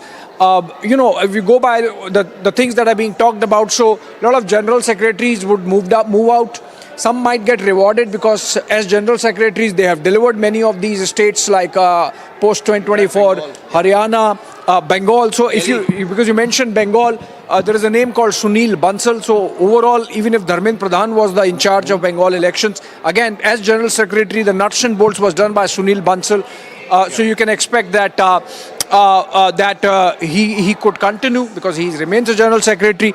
Some might get removed. We are hearing, for example, that Smriti Irani might make a comeback, Anurag Thakur might make a comeback. Again, as I said, this is conjecture as things work in the present day BJP. Niranjan, it's not over till it's over. It's not out till it's out. So we have to wait insofar as speculating on the names is concerned. Yeah, Abhishek, there's a big breaking coming in. So you stay with me because there's another big breaking news update coming in.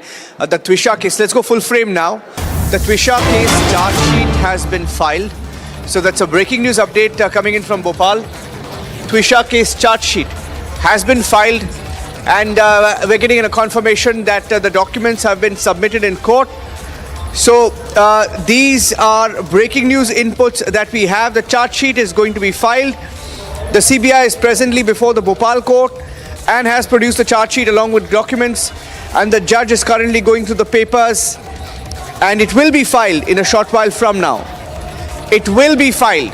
So we're waiting for those details before the charge sheet is filed. The family of Twisha spoke to Republic TV.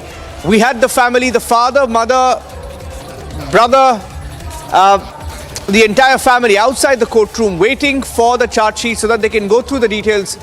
They're saying they will fight for justice. Their fight for justice will not end. It continues. I want to play the details of what they said, what they shared on Republic TV a short while back. High-profile case investigated by the CBI now, broken by Republic TV, and it was our campaign that built up the public pressure. Finally asking for a CBI probe, the CBI stepped in, and the high-profile judge here, the VVIP judge, thought she would get away. She and her son are in custody. Will the charge sheet name them? What's in the charge sheet? Will the autopsy reveal more details? Now, all of this in the realm of speculation. Anytime now, the charge sheet will be filed. The documents are in court. Charge sheet will be filed. And I'm going across to Satya Vijay.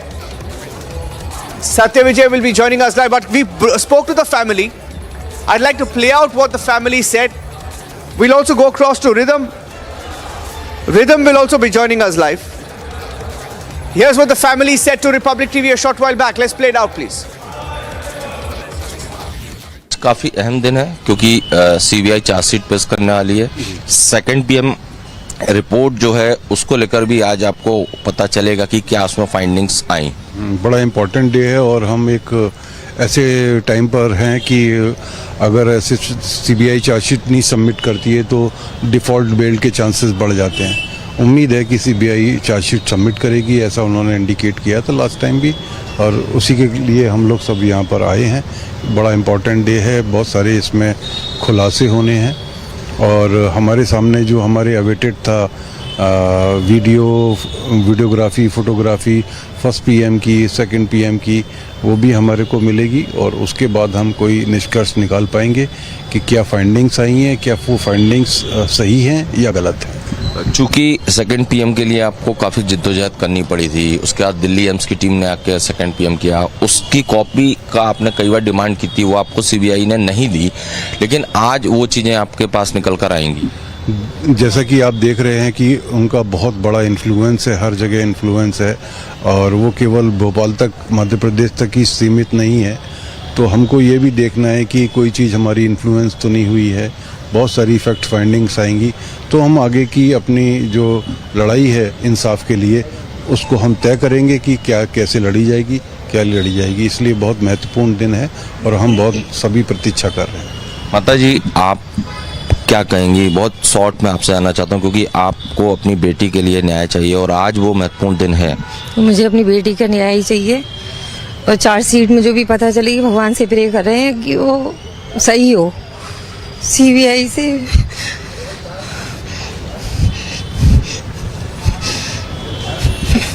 मेरी बेटी को न्याय मिलना चाहिए, न्याय मिलेगा, भगवान पे पूरा भरोसा है मुझे। माता जी भावुक हो गई, उनसे मैं ज़्यादा बात नहीं करूंगा। आशीष जी, आप खुद गवर्नमेंट जॉब में, इसके बाद भी आप प्रोटेस्ट पूरा टाइम आप सीएम हाउस के बाहर भी बैठे थे क्योंकि आपकी बहन को आपको न्याय दिलाना है। देखिए, बहन हमारी वो तुषा है, लेकिन जाने कितनी बहनें चली जाती हैं। तो यहाँ आज जो कुछ भी तथ्य सामने सीबीआई रखेगी और उसके बाद